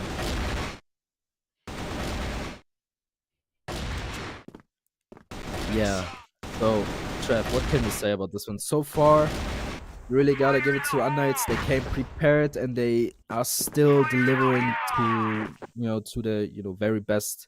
So it's really tough for Entropy right now. I really want to give them a chance here, but so far I just don't see any idea, So they won one round, but it was a really close one too. So in the end, it really depends if they are able to, find that gap, because unKnights actually gives them a lot of gaps, right? Towards mid, you can tell it's always somewhat open, but of course not completely. But again, Entropy grouping up in front of A, they don't really seem to have much ideas here. Maybe they're just more confident on A. Maybe they don't have any idea what to do on B. And this is the case. Look at this. They get 2, but there's Pietro already with the trade. But Pio not being able to find anything. And slowly but surely falling apart. Vice trying his very best to prevent anything, but Alucard picking up Beva here makes this one a very equal situation. Look at Beck, not wasting any time, but making a lot of noise. Vice helps him out, but Manison actually the one to pick him up, and now it's only Alucard left in his clutch, and we have talked about Alucard a lot of times, and I know the desk is watching right now. Alucard,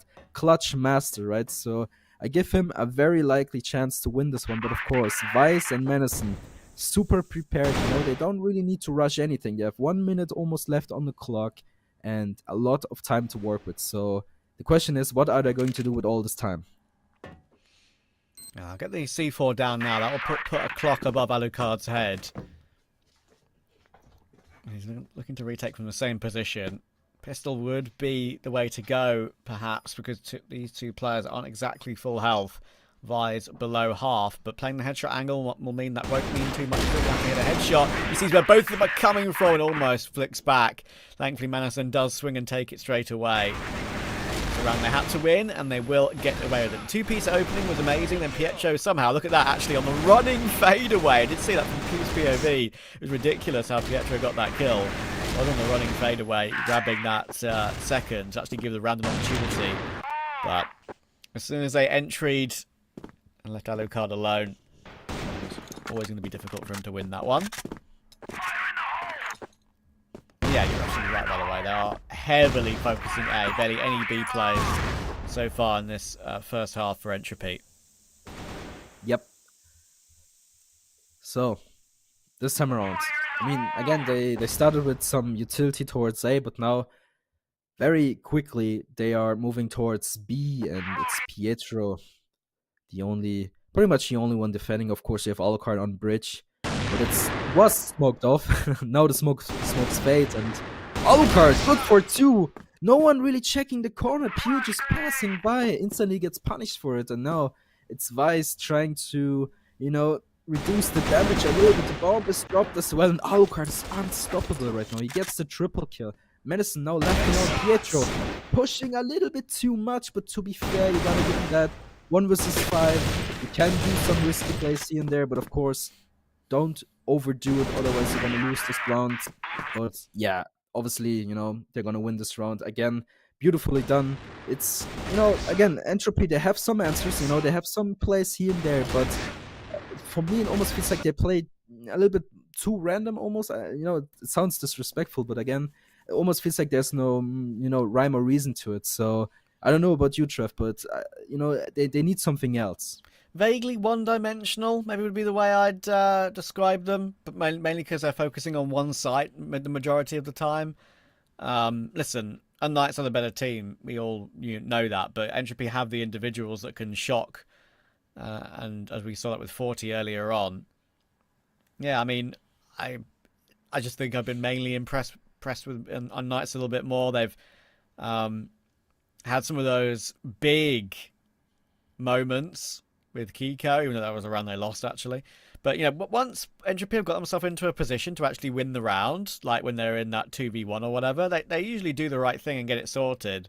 But, yeah, it's we're up against the power of unKnights, who will read how you play, for sure. It can be sometimes a bit too difficult to deal with.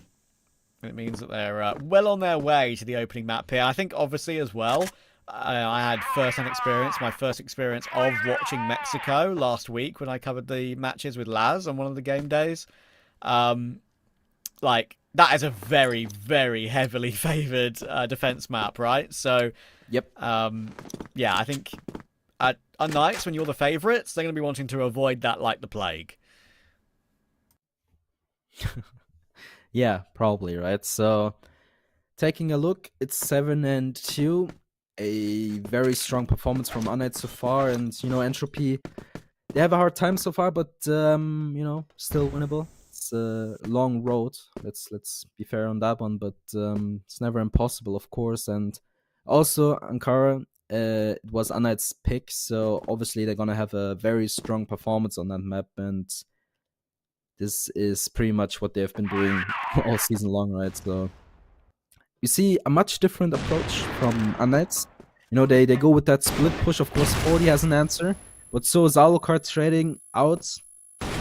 40, another one. This looks like a very good performance from 40, a much needed one as well. I felt like it was kind of, left behind. Obviously, he had a very good clutch, but overall, 40, he is a lot better than he's playing right now. So I'm just expecting a lot from this guy. Let's be fair. And of course, Jensa, he has been one of the key players for unKnights, and on the other side, of course, it's just so much to talk about it, really. So it's a matter of time. Look at this Entropy, slowly but surely making sure all of these unKnights players are taken out. Now it's only Jinsa left alone, but what does mean only Jinsa? He's good for 2. Can he find a third? Not this time around. 40 takes him out.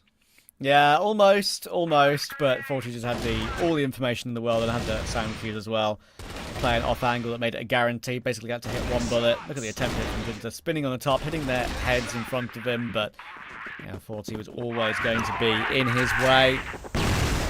So there's 3 for Entropy. Here, and Vise will hold down the fort brilliantly from the bridge. He does in the end drop down to his death, which is definitely an overswing. I think he could have fallen back with that one, and already he's been punished for it. The Jinza finding Pew, recovering it into a 3v3 until 40 is there to take Kiko out. But a good start to the second half here for Entropy. Yeah, absolutely a great start, and to be fair, I feel like Vice didn't really necessarily need to jump off that bridge, quite literally, because he had Pew in his back.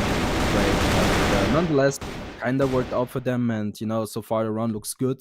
Now it's only Jinsa and Alucard once again. Ooh, Menacing in a weird position there. Jinsa not able to find him yet, but there's 40 clearing up Alucard. Now it's only Jinsa left alone. He gets 1, gets 2. Can he find the third? Nope, not this time around. 40 once again gets the clutch, the second in a row. So 40, he steps it up big time, much needed one. And that's his third clutch of the game. If you remember the one from the first half. Yeah. It's actually kept them in touch. Imagine if he doesn't win. I mean, I think that, to be fair, that's the next one was a little bit more comfortable for him. It was a very simple angle hold that he won the 1v1 in. But they all count. It counts as a clutch. If you remove those, it's 7-4 the other way. Imagine what it could have been. Where we could have been. But, also, game over is what I meant. Sorry. I'm so used to saying that the other way around. Yeah, it would have been game over without those. Would have been already into the desk segment. So he's really doing his best to keep them in touch.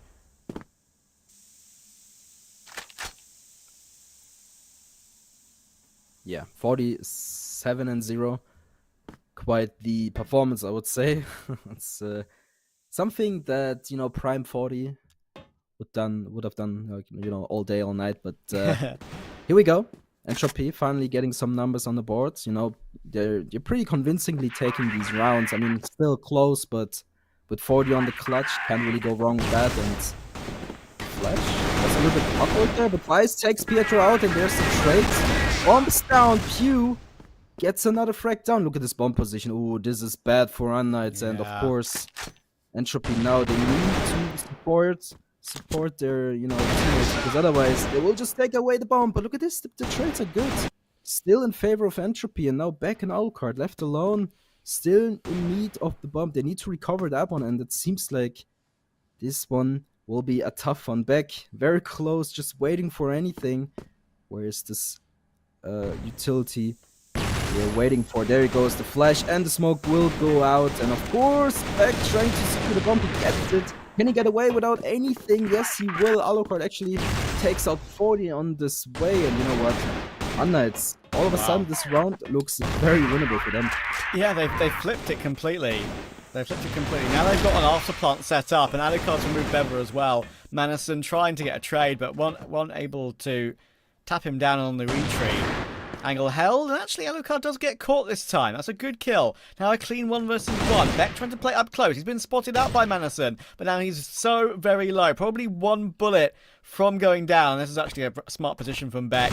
Probably the best place he could put himself in. It forces Manison to try and get him into the open, forces Manison to peek him, and when you know you've got the advantage in the duel, it's a lot easier. A little bit of a shaky round, couple of rounds from unKnights. They got themselves into some difficult situations, and Entropy got themselves into some better ones.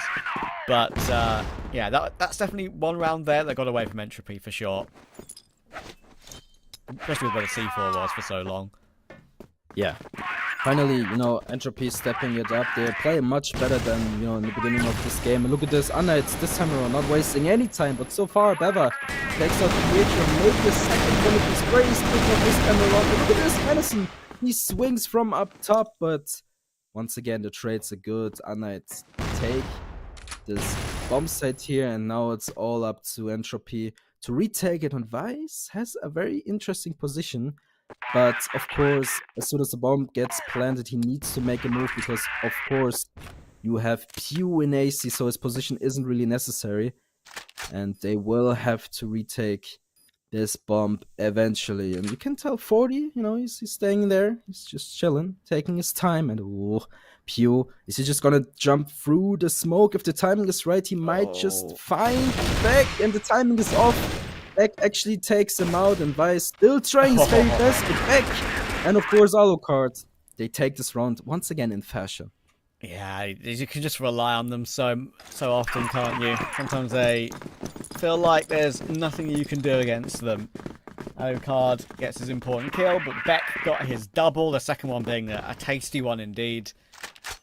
And now 40 is trying to go for a hero play. I'm afraid he is getting run down. It's not even Pietro to get the kill. It's Kika. A little smile on Pietro's face.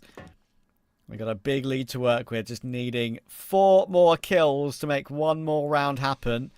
To get a 1-0 start in the series. And 40, I mean, I do feel bad for him a little bit, right? I mean, he's what? 8 kills since the little technical pause we had. Or tac pause we had, sorry. And, yeah, it's had some heroic moments, but unfortunately, might all be in vain. Vice does catch Jinza looking the wrong way. He's actually in a very awkward position. He's basically in spawn, by the way. Eventually, they do find a way to pincer him, but he gets his 1-for-1 at least. Keeps it at 3v3.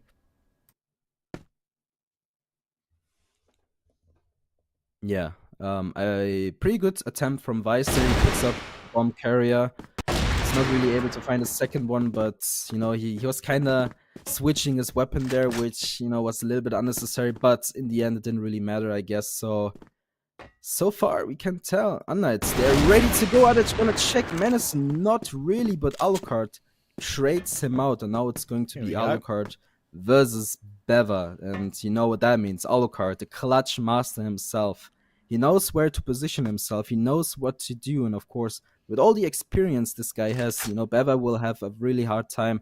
But you know what? Beva's a really good player as well. So this is going to be a very close situation. But of course, Beva, he has no idea. He's just guessing at this point. I mean, of course, he's gambling with the bomb side A here. But look at Alucard not planting. He's super aware of it. Actually, he's gonna check the corner. Did he see him? He spotted him. Misses the shot though. 20 seconds on the board. He needs to get the bomb down eventually. And Beva, he doesn't need to rush this. He has time. He has full HP as well. And look at Alucard still dancing around in the vents. And he knows exactly where Beva is. Is he gonna go for the kill? He's actually gonna go for the kill. Is he gonna get Beva here? Beva, you just need to hide. You just need to buy some more time. But you know Alucard, he's gonna hunt you down. And this is the case. Oh, Alucard, you absolute troll. Oh, that is just him playing with his food there. Like, could have gone for the plant, could have set himself up in a 1v1, could have played a perfect angle to, like, guarantee a kill. No, he wants to assert his dominance. He wants to go for the frag, and you know what? He makes it work that way as well, even though he had 5 seconds in the end to try and grab it. You just can't stop Mr. Alucard sometimes. Great work from unKnights once again. They'll be taking set 1. And honestly, if it wasn't for 40, Pando, it could have been 10 times easier. Yeah, it could be, but again, huge shoutouts to 40, of course, stepping it up big time. Long time ago, you know. So he used to be a very good player, right? But now, once again, he proved himself that he's still a very good player. But guys, don't go anywhere. We have a little bit of a pause, so take it to the desk. Thank you so much, our fellow casters and colleagues. First, I don't want to rush into it, but I have to ask you, Hazem, was this what you expected? Was that what I expected? No. But I did expect UNK to win. Not in this way. Never in this way, man. There's a big difference between, okay, there is a map difference, and they are better on this map. They picked this map, and there is, I am the better team. I'm just the better player. And that's the case with UNK and Entropy. I'm sorry, man. You saw Alucard at the last round. He could have planted and post-planted. He could have played some mind games with the guy. He just decided to push him, straight up push him, and he had time to plant the C4. I was holding my breath and my mouth. Like, I just, exactly, man. Like, he had time to do everything, yet he decided to, okay, let me push him and kill him and show the world that I'm the better player. And that's what happened. 10-4, man. The word is heavy, but it's a stomp. That's what we call a stomp. I mean, the notes are not... I didn't write lots of things because it was mainly about Jenser destroying the first half, Alucard destroying the other. I mean... Forty did try to bring the game back to its roots for Team Entropy, but it sadly wasn't enough for the team. Now, the thing is, the question possessed is, will Team Entropy be there for the second map, or it's just going to be like the first one? I actually don't see a reason where I can say, okay, this was just an unlucky map for Team Entropy, and they will make up for it and give us a third map. I just can't say it. Because if the score does not have, I would say it if it was 10-8, I'd say it if it was 10-7. But bro, you got stomped. Jenser showed the world that he's a better M4 player. Alucard showed everyone that he's the better sniper than 40. How can I be with Entropy side?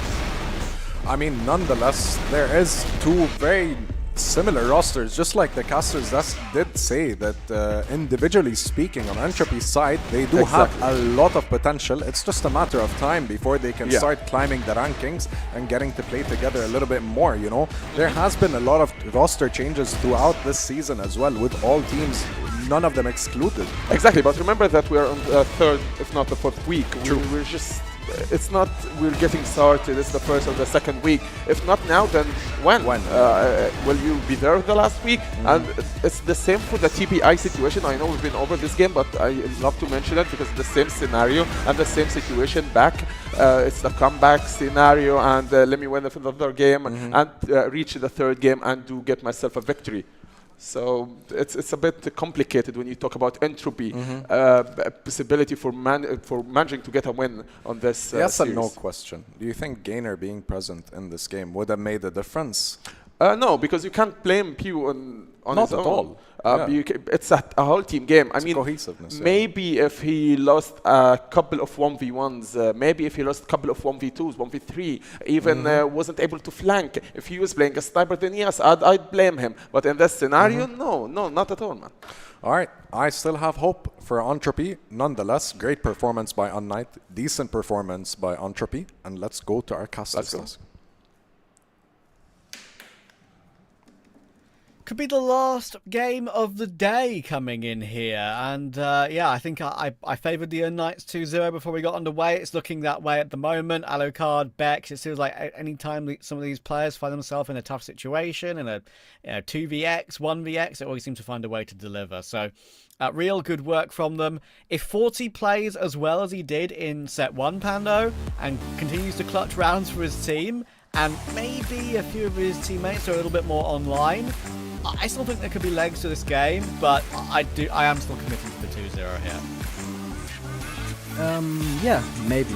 To be fair, I mean, everything you said just makes sense, right? But still, when it comes to Entropy, I would say even without Gainer, like Des just mentioned, they're still doing pretty well overall, I would say. I mean, Pew is maybe not the greatest addition to the team, but still, he's not worse than Gainer, I would say, overall, right? So they're both, doing their job, I guess. So what is there left to say about Entropy right now? I would say Pew in the mix is okay so far, but maybe it's just overall, maybe the entire squad overall is just not ready for unKnights right now. I mean, again, they had a little bit of a run last map, but yeah, again, you just have to say unKnights is a very strong team. They really show who's boss, and of course everyone, especially Alucard and Jinza, they're stepping it up big time. They really want this to go their way. And of course on the second map, Compound, it's Entropy's pick, but still, it's hard to say, but I would still favor unKnights overall. But I'm really excited for Entropy, what they have in store. Yeah, I mean, it's not over until it's over, of course, so still a chance, but, there's a reason why one team is, toward the bottom end of the league and one team is a little bit toward the other end. Historically, we know that's always been the case with unKnights. They've always been a team that can occasionally trouble the likes of LCK, now Gaimin Gladiators, of course, and ROC Esports as well. So yeah, interesting to see if some of these individuals on Entropy can deliver once again. I mean, we touched on it before the game. Bever and Gainer often had that synergy. Pew obviously been thrust into the action today when realised he was required. That can often disrupt things. Synergy, him being on the same page as the rest of his teammates, even something as simple as that when it comes to strategy. But yeah, we'll see. We're jumping into this second set in now, and we're ready to go. Ready to go indeed, and as always, it's a pretty classic, I would say. It's pretty classic to, just throw grenades really early on this map. So, yeah, Compound is just nade heaven, what I like to call it here and there. So yeah, just a pretty good start overall. Nothing too outrageous.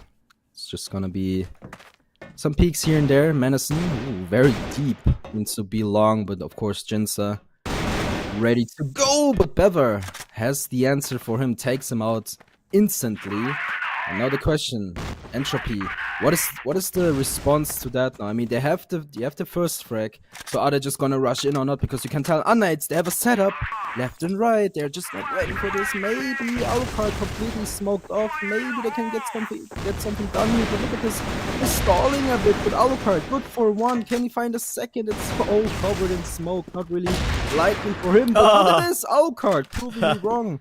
Gets the second, can he find the third? Not this time around, because they're not peeking him at all, but eventually Pietro from the back, not able to find anything, and look at this, Vice and 40, of course, cleaning them up one by one. Now it's only back left in the mix, and you know what, it's going super great for Entropy so far. I mean, look at, Vice and 40, these teammates playing together for, at least they know each other for a long time, and the team play is beautiful. Yeah, that was really well played. Good start.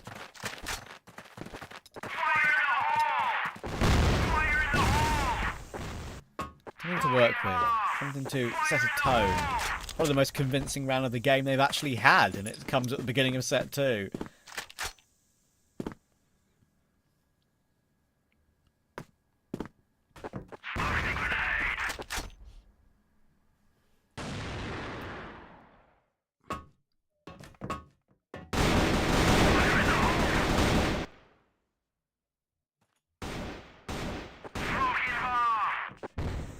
Jinsa, same position. Is he gonna do the same mistake? Not this time around. Plays it safe. Returns to his teammates back, who is in an anti-flash position there. Nonetheless, Pietro picking up Vice. A little bit too over-aggressive, but of course you have to make something, you know. You have to get some map control, some information, something to work with. Is what I'm trying to say. And once again, Jinsa, he is in a very important position here. Does he spot anyone yet? Not this time around, but look at this. Back with this flash, not really flashing anyone, I would say. Maybe actually flashing Pew, and now back. We need to find something here. Look at Jinsa. He's tucked up in this corner, not letting anything happen. Look at his back. Oh, he's kind of cuddling with Beva there, not really working out in his favor. No, Jinsa. Not really much he can do about that, and now the rotation comes through. But look at this, the bomb! He's down in BC, and this is a crucial mistake from Entropy. Yeah, I mean, so firstly, I think unKnights, they've been a little bit... Yeah, they've definitely pushed a bit too much there when they maybe didn't need to. Right? I mean, Beck was still alive in the corner. They're going to win the round fine, look. They got the C4. They know where Beva is. He's pretty much screwed. There we go. Doesn't matter. They win. But I am surprised that, you know, Beck got away from the first duel, got himself back onto the boxes again, then just leapt through, and they hadn't even removed the player from the right yet. Just diving into his death, pretty much. But it doesn't matter. It's all good. Yeah, definitely not the end of the world, but... You know, Entropy, they really had this round in their hands, and one crucial mistake with the bomb in BC there just, you know, took it away from them. They really could have won that round, but it is something that they will not do again, pretty sure. Those mistakes only happen once. You learn from your mistakes, so... Yeah, Entropy this time around. They just felt a little more comfortable, right? Because they already found the C4. They knew they had an advantage anyway. They just couldn't be bothered dancing with death for too much longer, I suppose. No. Both of them did overpeak in the end, but didn't matter at all. They can take some liberties sometimes in this sort of situation. Quick answer back, and it's 1-1.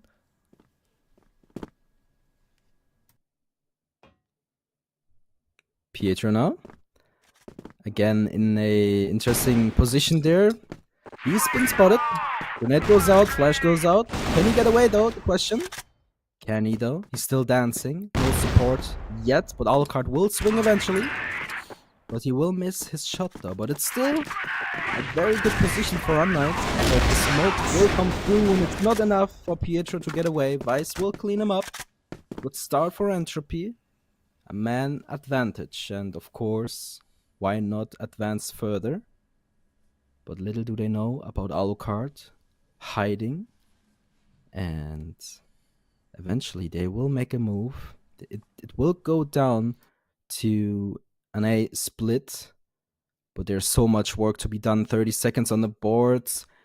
Maybe some utility might help. Don't just go in without anything, but they will do that, and they take out Alucard with a great kill here. Can I find a second? This is the case. Beva cleans up Kiko, but the response from Jinsa is there. But overall, Beck now left alone, 1 versus 4. Maybe going in without any utility was the key here. Beck has an answer. He's not done yet. He takes out Beva.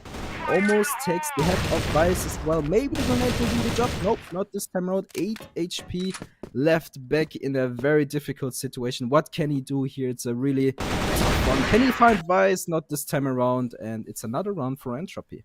Considering that was a 1v4 that he was never ever going to win, that was actually a really good attempt, right? Like, even the movement to avoid the first grenade coming toward him and then strafe back to nade back into the site and push forward. Yeah, it looked pretty clean. But that was a good round from Entropy. Actually, you know, go for a proper burst as a group, and it works out for them.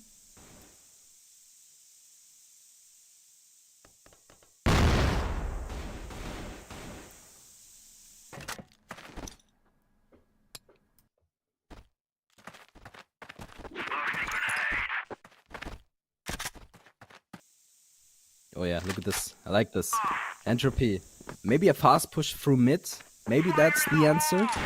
Let's see. Back in Z here, looking for anything he can find. I'm pretty sure he saw Vice there. The smoke was edging him a little bit there, but look at the HP there. Ooh. Entropy losing so much. And look at this. It's back and forth all the way. Vice good for 2. Pew takes the head off back. And now this looks like a very winnable situation once again for Entropy. And you know what? They look so much stronger on this map compound. It's their pick. It's really looking very strong for them, but Jinza, maybe they have an answer, takes the head of Vice, and now Order and Pew left alone. There goes Eco, takes out 40, but Jinza will remain alive, and he wins the round. Yeah, really good positioning there to just guarantee a trail on the last. I say guarantee, he's allowed to hit quite a difficult shot. Pew tried to tap down the last 2, but couldn't make it happen, and like stay in touch 2 apiece.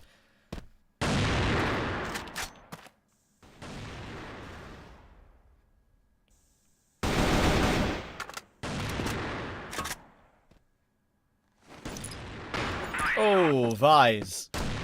Little oversight there that Alucard could be playing that angle, but you can almost understand why, because they had a teammate in that window position. Just didn't see him push forward and grab that kill. That's a cheeky one from Alucard, known for these picks across the map. Jinza once again, same position. And let's see what you can do from this position. Gets 2, maybe 3. Jinza all the way. And you know what? He takes that one in fashion, right? It doesn't even look difficult from his POV, right? So now it's only 40 left alone though. Sometimes it can look a little bit messy from when you're behind a smoke like that, players jumping at you, but that definitely did look clean. Mowdown. And that will give unKnights the lead. 40 just looking to try and find a kill here and about. It's a whole minute to play with, but he knows what the answer is, and the answer is for this round. He's going to be holding the line, sure, but C4 is not even in his grasp, so it doesn't mean he can try and enter a site somewhere. You've got to try and push to pick it up. Interestingly, unKnights aren't actually rotating all the way around to hold the C4 together, just keeping 2 players around it. It's enough, but in a situation like this, you maybe would expect them to go for a full hold with all 5 on the C4. There's no way you can get through then, but Pietro makes sure nothing is a possibility at all. Lovely opening. Finishing kill, I should say. And here's a slow motion replay of how Jinza got his 3k. We also saw the opening kill as well from Alucard, how he managed to catch Vise as he dropped down. I criticised Vise for getting caught off guard there. To be fair, I feel like he didn't really know too much about that Alucard position at all. Yeah, and once again, this early grenade damage does a lot of work, Jinza! What are you doing? Stop! He's just, he's just so much better right now. He just cleans everyone up one by one, and these headshots are so clean. And again, last map, he already did that, and he continues to be that dominant towards anyone, really. So, huge shoutouts to him, really stepping it up for unKnights. And, wow, I mean, Entropy.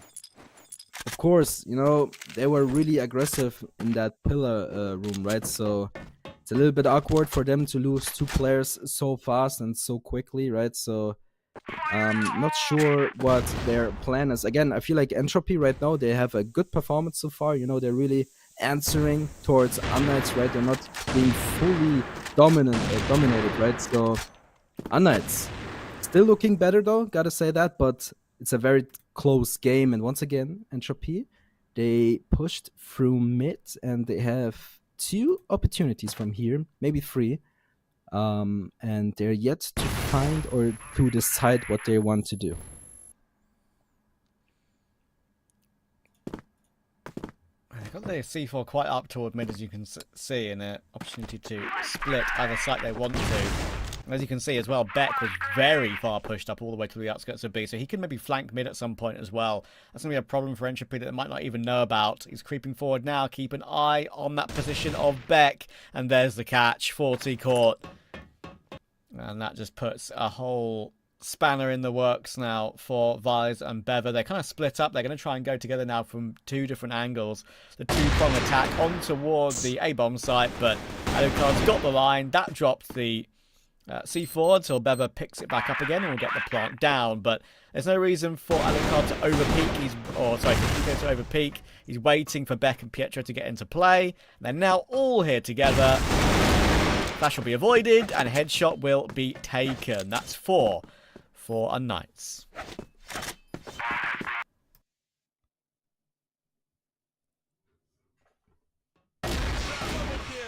Yeah, beautiful double kill here once again. You just have to admit it. Jinzer is really playing his very best performance. Like, he's having a great day so far. And again, in the past, games, like last week or whatever, he's been putting up these numbers like all the way, right? So you got to give it to him.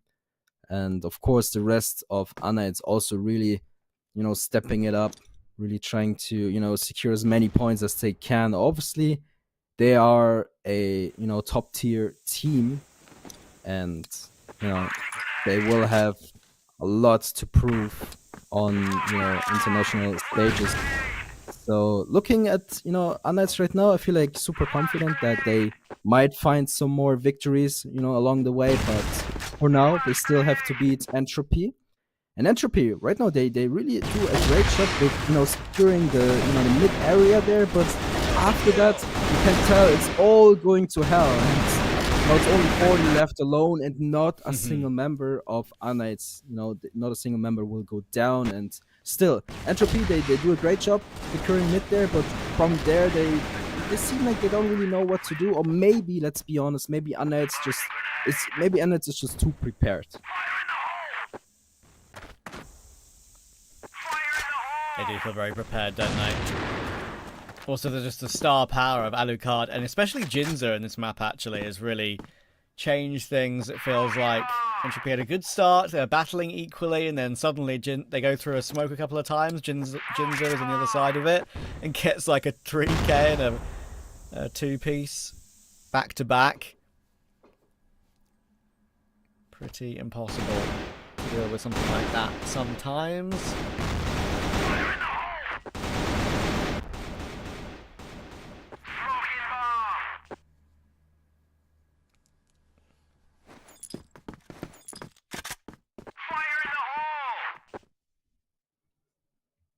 Entropy, this time they play much more reserved.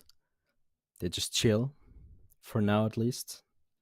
You can tell they're already creeping up a long here, but Alucard, as sharp as he is, looking for anything he can cut. And of course, 40. Slowly but surely. Hello there. The question is, it is actually going to be 40 winning that battle though. It's a very important one. Alucard is down, a key player, of course, for unKnights. Now opening up the entire A-long lane. But, of course, unKnights still ready to go. It's not done yet. And you can tell, Entropy, they are grouping in front of A-long right now. It's going to be hard for unKnights to deal with, especially now that Kiko's been taken down. They might still have a couple of players in the vicinity, but Jinzer again has to go crazy. Got the first, surely not anymore, because Pietro's been removed, and there we go. They've finally taken down the man who's been such an issue for them. This will almost certainly be a third round. Time for the retake for Beck. We've seen him in a 1v4 attempt already, which looked pretty clean, but only managed to get one kill. Can he at least progress that with a second this time? Being set up, nice and goes for a peek. And now it's awkward because he's about to get jumped upon. And Beck knows it. He's so blind, bless him. And the Colt will run him down. So that is what they needed. Get back into the game. It was getting away from him somewhat.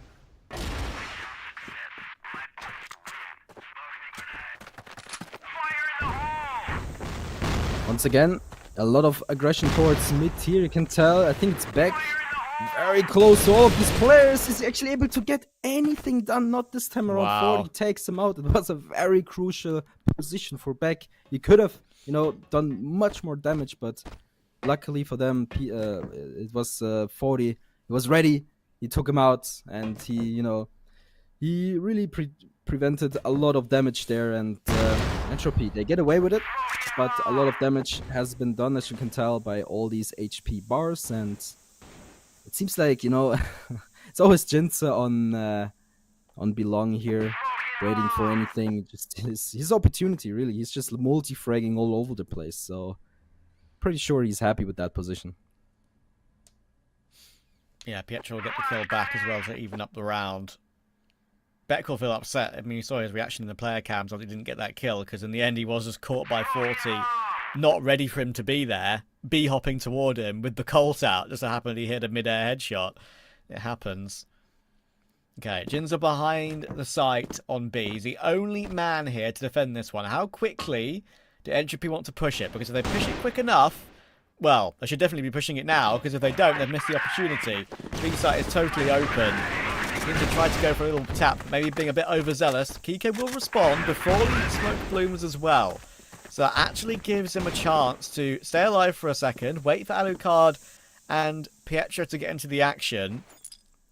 And, of course, final round of the half coming in. This is critical for Entropy. If they can get a 5-4, it's very much game on. I think 6-3, unKnights, I'm quite confident in them winning.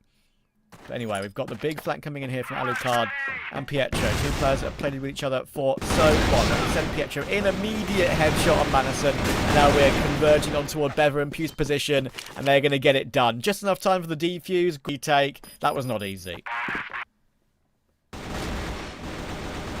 Not easy at all, and Kiko did a great job there to pick one of these players up before the bomb got landed. And, you know, retaking this, you know, bomb site there, it's really difficult. It really is one of the most difficult, you know, bomb sites to retake. So huge shoutouts, of course, unKnights. They take this one, they make it look easy. But of course now, as we switch sides, it's now unKnights on the attacker sides and Entropy on the defender side. And the good question for me is here, is Entropy going to play more aggressive now or not? Because I feel like on compound you can do that once or twice, right? Especially with like 40 on the team, right? Just send him towards tower, send him towards, I don't know, A-long maybe. Do something with him, because if the sniper is very mobile and quick on rotations or whatever, you can really do a lot of damage to the enemy team though. Yeah. Can Entropy stay? Oh, poor Manison, man. He's just jiggling with the angle. Beck goes for his first swing of the round and then just instantly domes him. That's just ridiculous. Rip. Poor guy. See you next round, son. How many next rounds will there be for Entropy? That is the real question. Pietro and Alucard working their way up together. Bever's got to have his wits about him. But he gets from 3 separate angles. He does choose the right one to face first. He falls back as well after Pietro gets taken down. Stays alive. They know he's in the corner though, and it's another really important shot by Ginza.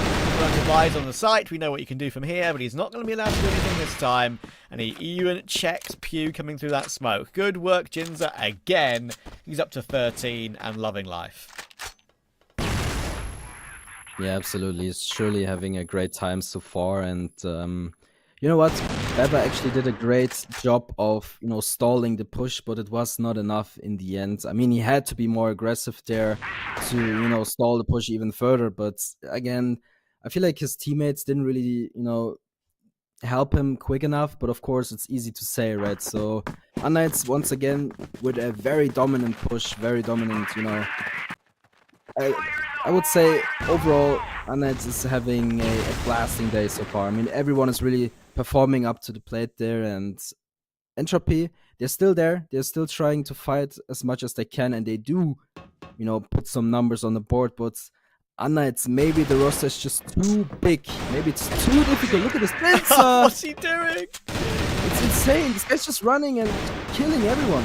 He got double naded with the initial mid push that we all know is, as you pointed out, very common on this map. And then B hops all the way through. He spots a player in the corner. Somehow, we've descended into a knife fight. We know what's happening here. Oh, Jinza puts it into the madness. He's up to 17 now, thanks to that.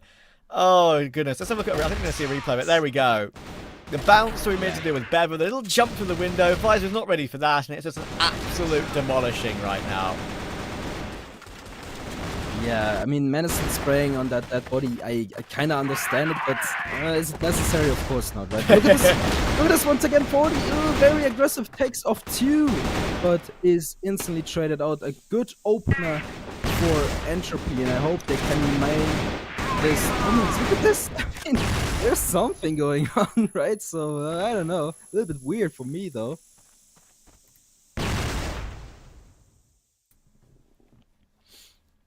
Okay, Entropy, surely we can't lose this one. It is Beck and Alucard, but there's noise being made here, information gathered. Alucard will get one back, but they knew where Beck was, but he still found Madison. Don't tell me this falls apart as well. Pew stuck in mid. Alucard could just play with his food and take him, but no. Alucard actually does dance with the angle enough to give Beck an opportunity to come through and trade. Beva and Beck now 1v1. B versus B. It's 8-3. Can Beva tee it up? He's figured out where he is. In comes the swing, and Beva keeps his team alive for a little while longer. Yeah, I mean, they had to win this round, right? It started off so well, it kind of fell apart midway, but they had to win this one, and they did. And it almost feels like Entropy, and of course some players of unKnights, you know, they're kind of shooting on dead bodies there. I'm not sure what the issue there is, but maybe, you know, something is happening there. But yeah. Hopefully they don't lose their focus too much, because the game is not over yet. It's far from over, to be honest. Entropy, if they find another answer and they roll with that momentum, I see them putting some more numbers on the board, though. Yeah, we had a little bit of a descent into madness when we saw that dead body pre-fire from Madison, like you said. And then the knives came out. I have to say, how dare you? But now we've relaxed things again a little bit. Pietra just showing presence outside B. We've got 3 players in mid looking to fight against Pew and Vise.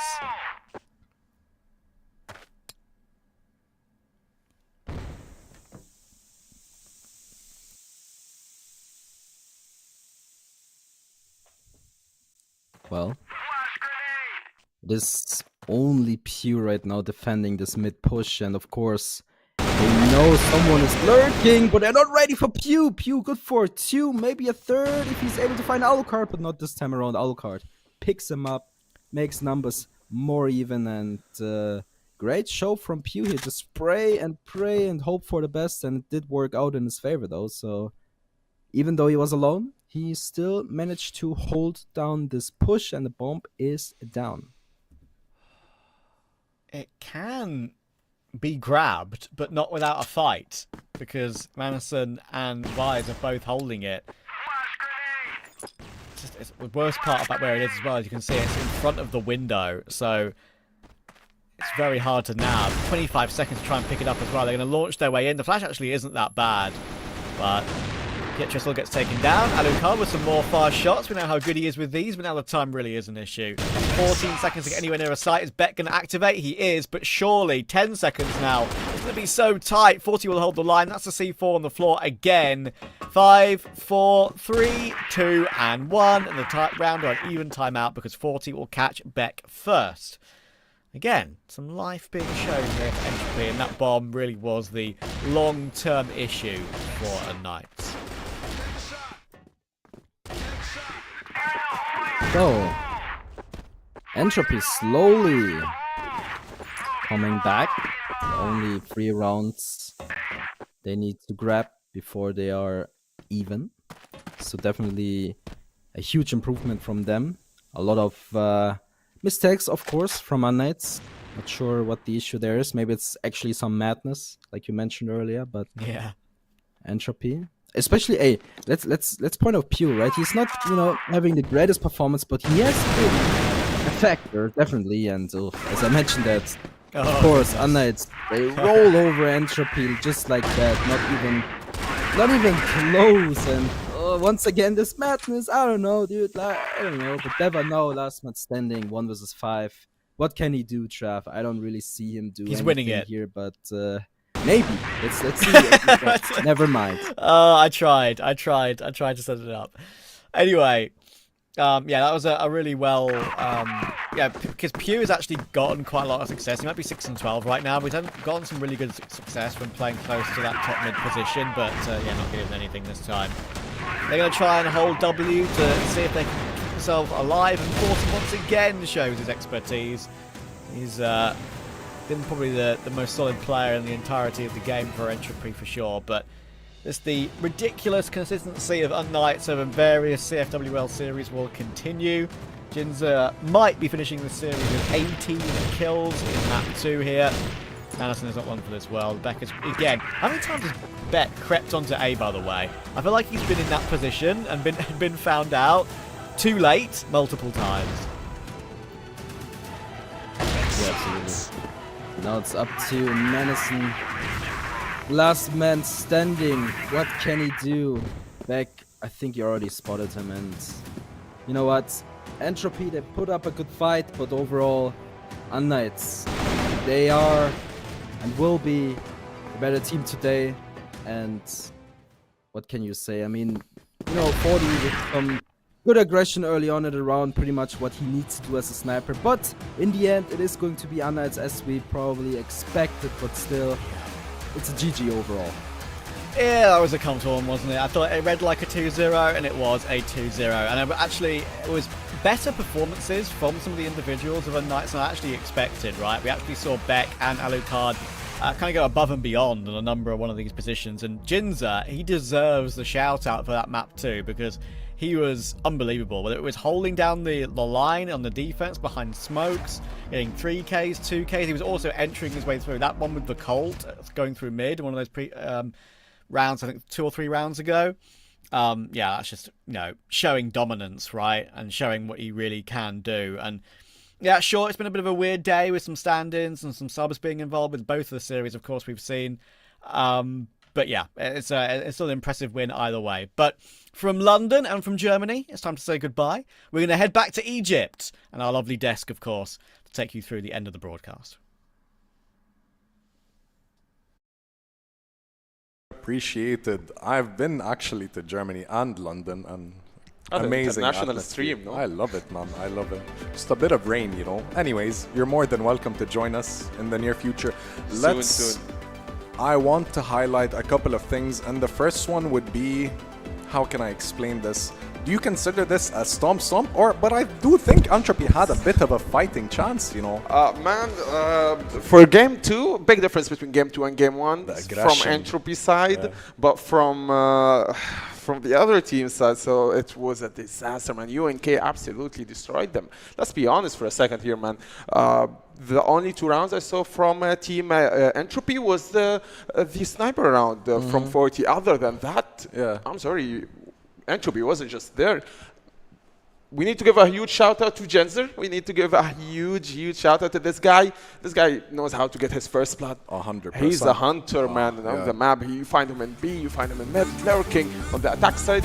You know where's the breaking point? When it was Team UNK playing on the attack side, and they just pushed all 5 players straight into A. It was opposite to what we saw with TBI and with big with difference, man. You just mentioned off stream when it was 2 minutes on the counter. 2 round's over. Straight minute, man. The round is over. While on TBI game, 2 minutes with 30 seconds, sorry, 15 seconds even. It was 5 versus 5 and trades left, right, and center. But here, man, every time you get the first cam of the players, Alika is just smiling. Kiko is just waiting for the next round.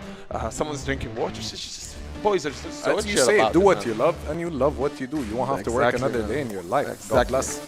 The notes are just, it's really weird. Round 4 Genzer clutch 2v1. Round 5, it's a 4 kills to Genzer. Round 6, it's a kill, another clutch, but not from Genzer, from Kiko.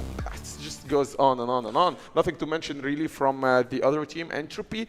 Although Entropy had a good first week though, but I'm not sure what happened tonight. I wish the interview was going to be with one of the Entropy players. We wanted to get more into the details of the loss, but honestly, Koshiri, UNK just on another level.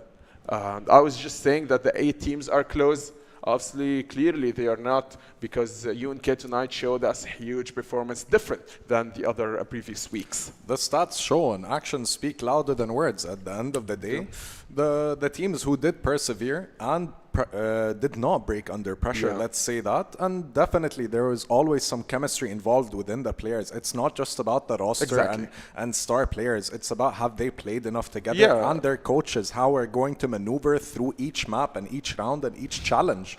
Of course, I did not have to call this out. 2.47 KDA, man. You know what's the scary thing about Alucard? It's so scary and it's illegal even to be on 8 kills. 8 sniper kills when we are on the 5th round. Okay, for 5th round you're just sensing the game. On the 5th round you're just with 2 kills. It was 2 to 3 and Alucard was with 8 kills. Of course his KDA was going to be 2.4 and his HK was going to be 0.8. Guy's just unstoppable. Watch his highlights. It's not a solo kill. It's a quick scope, switch to the pistol, gets another. Man, Alucard clearly overshadowed 40 for this game. And not only Alucard, but the whole team. You can tell he's done this a million times. Exactly. It's so with grace. It's elegant. How clean he does it. It is. There is a sense of aggression coming in from unKnights, but at the same time, they came with a script. They followed the manual. They executed perfectly on attack and defense. And at the end of the day, well-deserved win. But I'll give some credit to Entropy. It's not over yet. They have a lot of potential. They can go back to the drawing board and possibly push through this season. You did mention it was good for team UNK on the attack, on the defense, because on the attack they just pushed straight to the A side, all of them. On the defense though, there's solid defense, man. Solid defense. You can't retake a site from team UNK. Yes, Entropy managed to get into the site multiple rounds, but the breaking point was a flawless round, around 12 from team UNK. All right, now we're going to go forth with the interview with the MVP of today's game, Alucard. It's my pleasure to be speaking with you, and your smile lights up the room. God bless. Always, man. Yes. Always. I want to ask you initially, what's your plan now as a team moving forward? Are you just aiming for top 3 or top 1, or where is this heading, in your opinion? Of course, we're still aiming for top 1, but I think we already secured like top 4, so we don't really have a lot of pressure right now. So yeah, we're playing zero pressure, and yeah, we're ready for everything.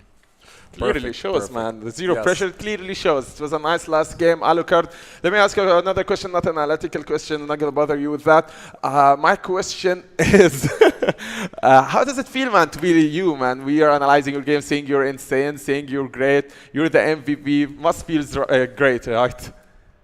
Well, it's always a team effort. Stop with the team thing, man. No, but it's true. It's I true. agree. Without my team, I don't think I can be like this. I learn a lot from them. We do mistakes. We fix everything.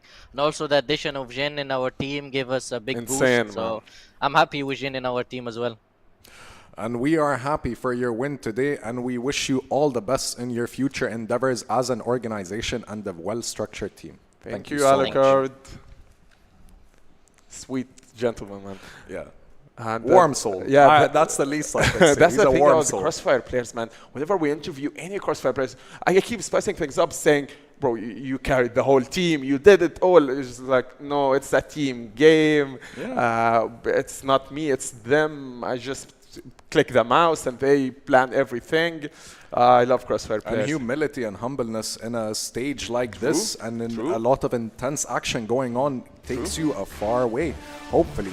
Now we're looking at the final standings of today, and of course, please enlighten us with some of the top 4 and the bottom 4. Man, it's updated, and the UNK moves from the 4th place to the 2nd place. You love to see UNK there after this intense performance, don't you? 5 matches, 4 wins. Difference between them and ROC Esports, and ROC Esports won all of their matches. Speaking about ROC, we're seeing them tomorrow. That's going to be an interesting challenge, and we will be here tomorrow, hopefully enjoying all that comes with the CrossFire West commentary, casting, and analysis from my good friend Hazem here, and I'm more than honored to be here as well. Thank you so much for my audience and everyone here for helping out. You made this day way more comfortable. Man, you did it. You did it. You were insane, man. My heart was racing, I'll admit. But anyways, we have to cut things short. Is there anything else you'd like to say? No, man, you covered everything. You were insane. The boys were insane. Thank you, production. Thank you, Kosher, yourself, and much appreciated. Thank you as well to Trav and Pando. We'll hopefully see you again soon. You're welcome to visit Egypt. All right, I'm gonna call it now. Good night.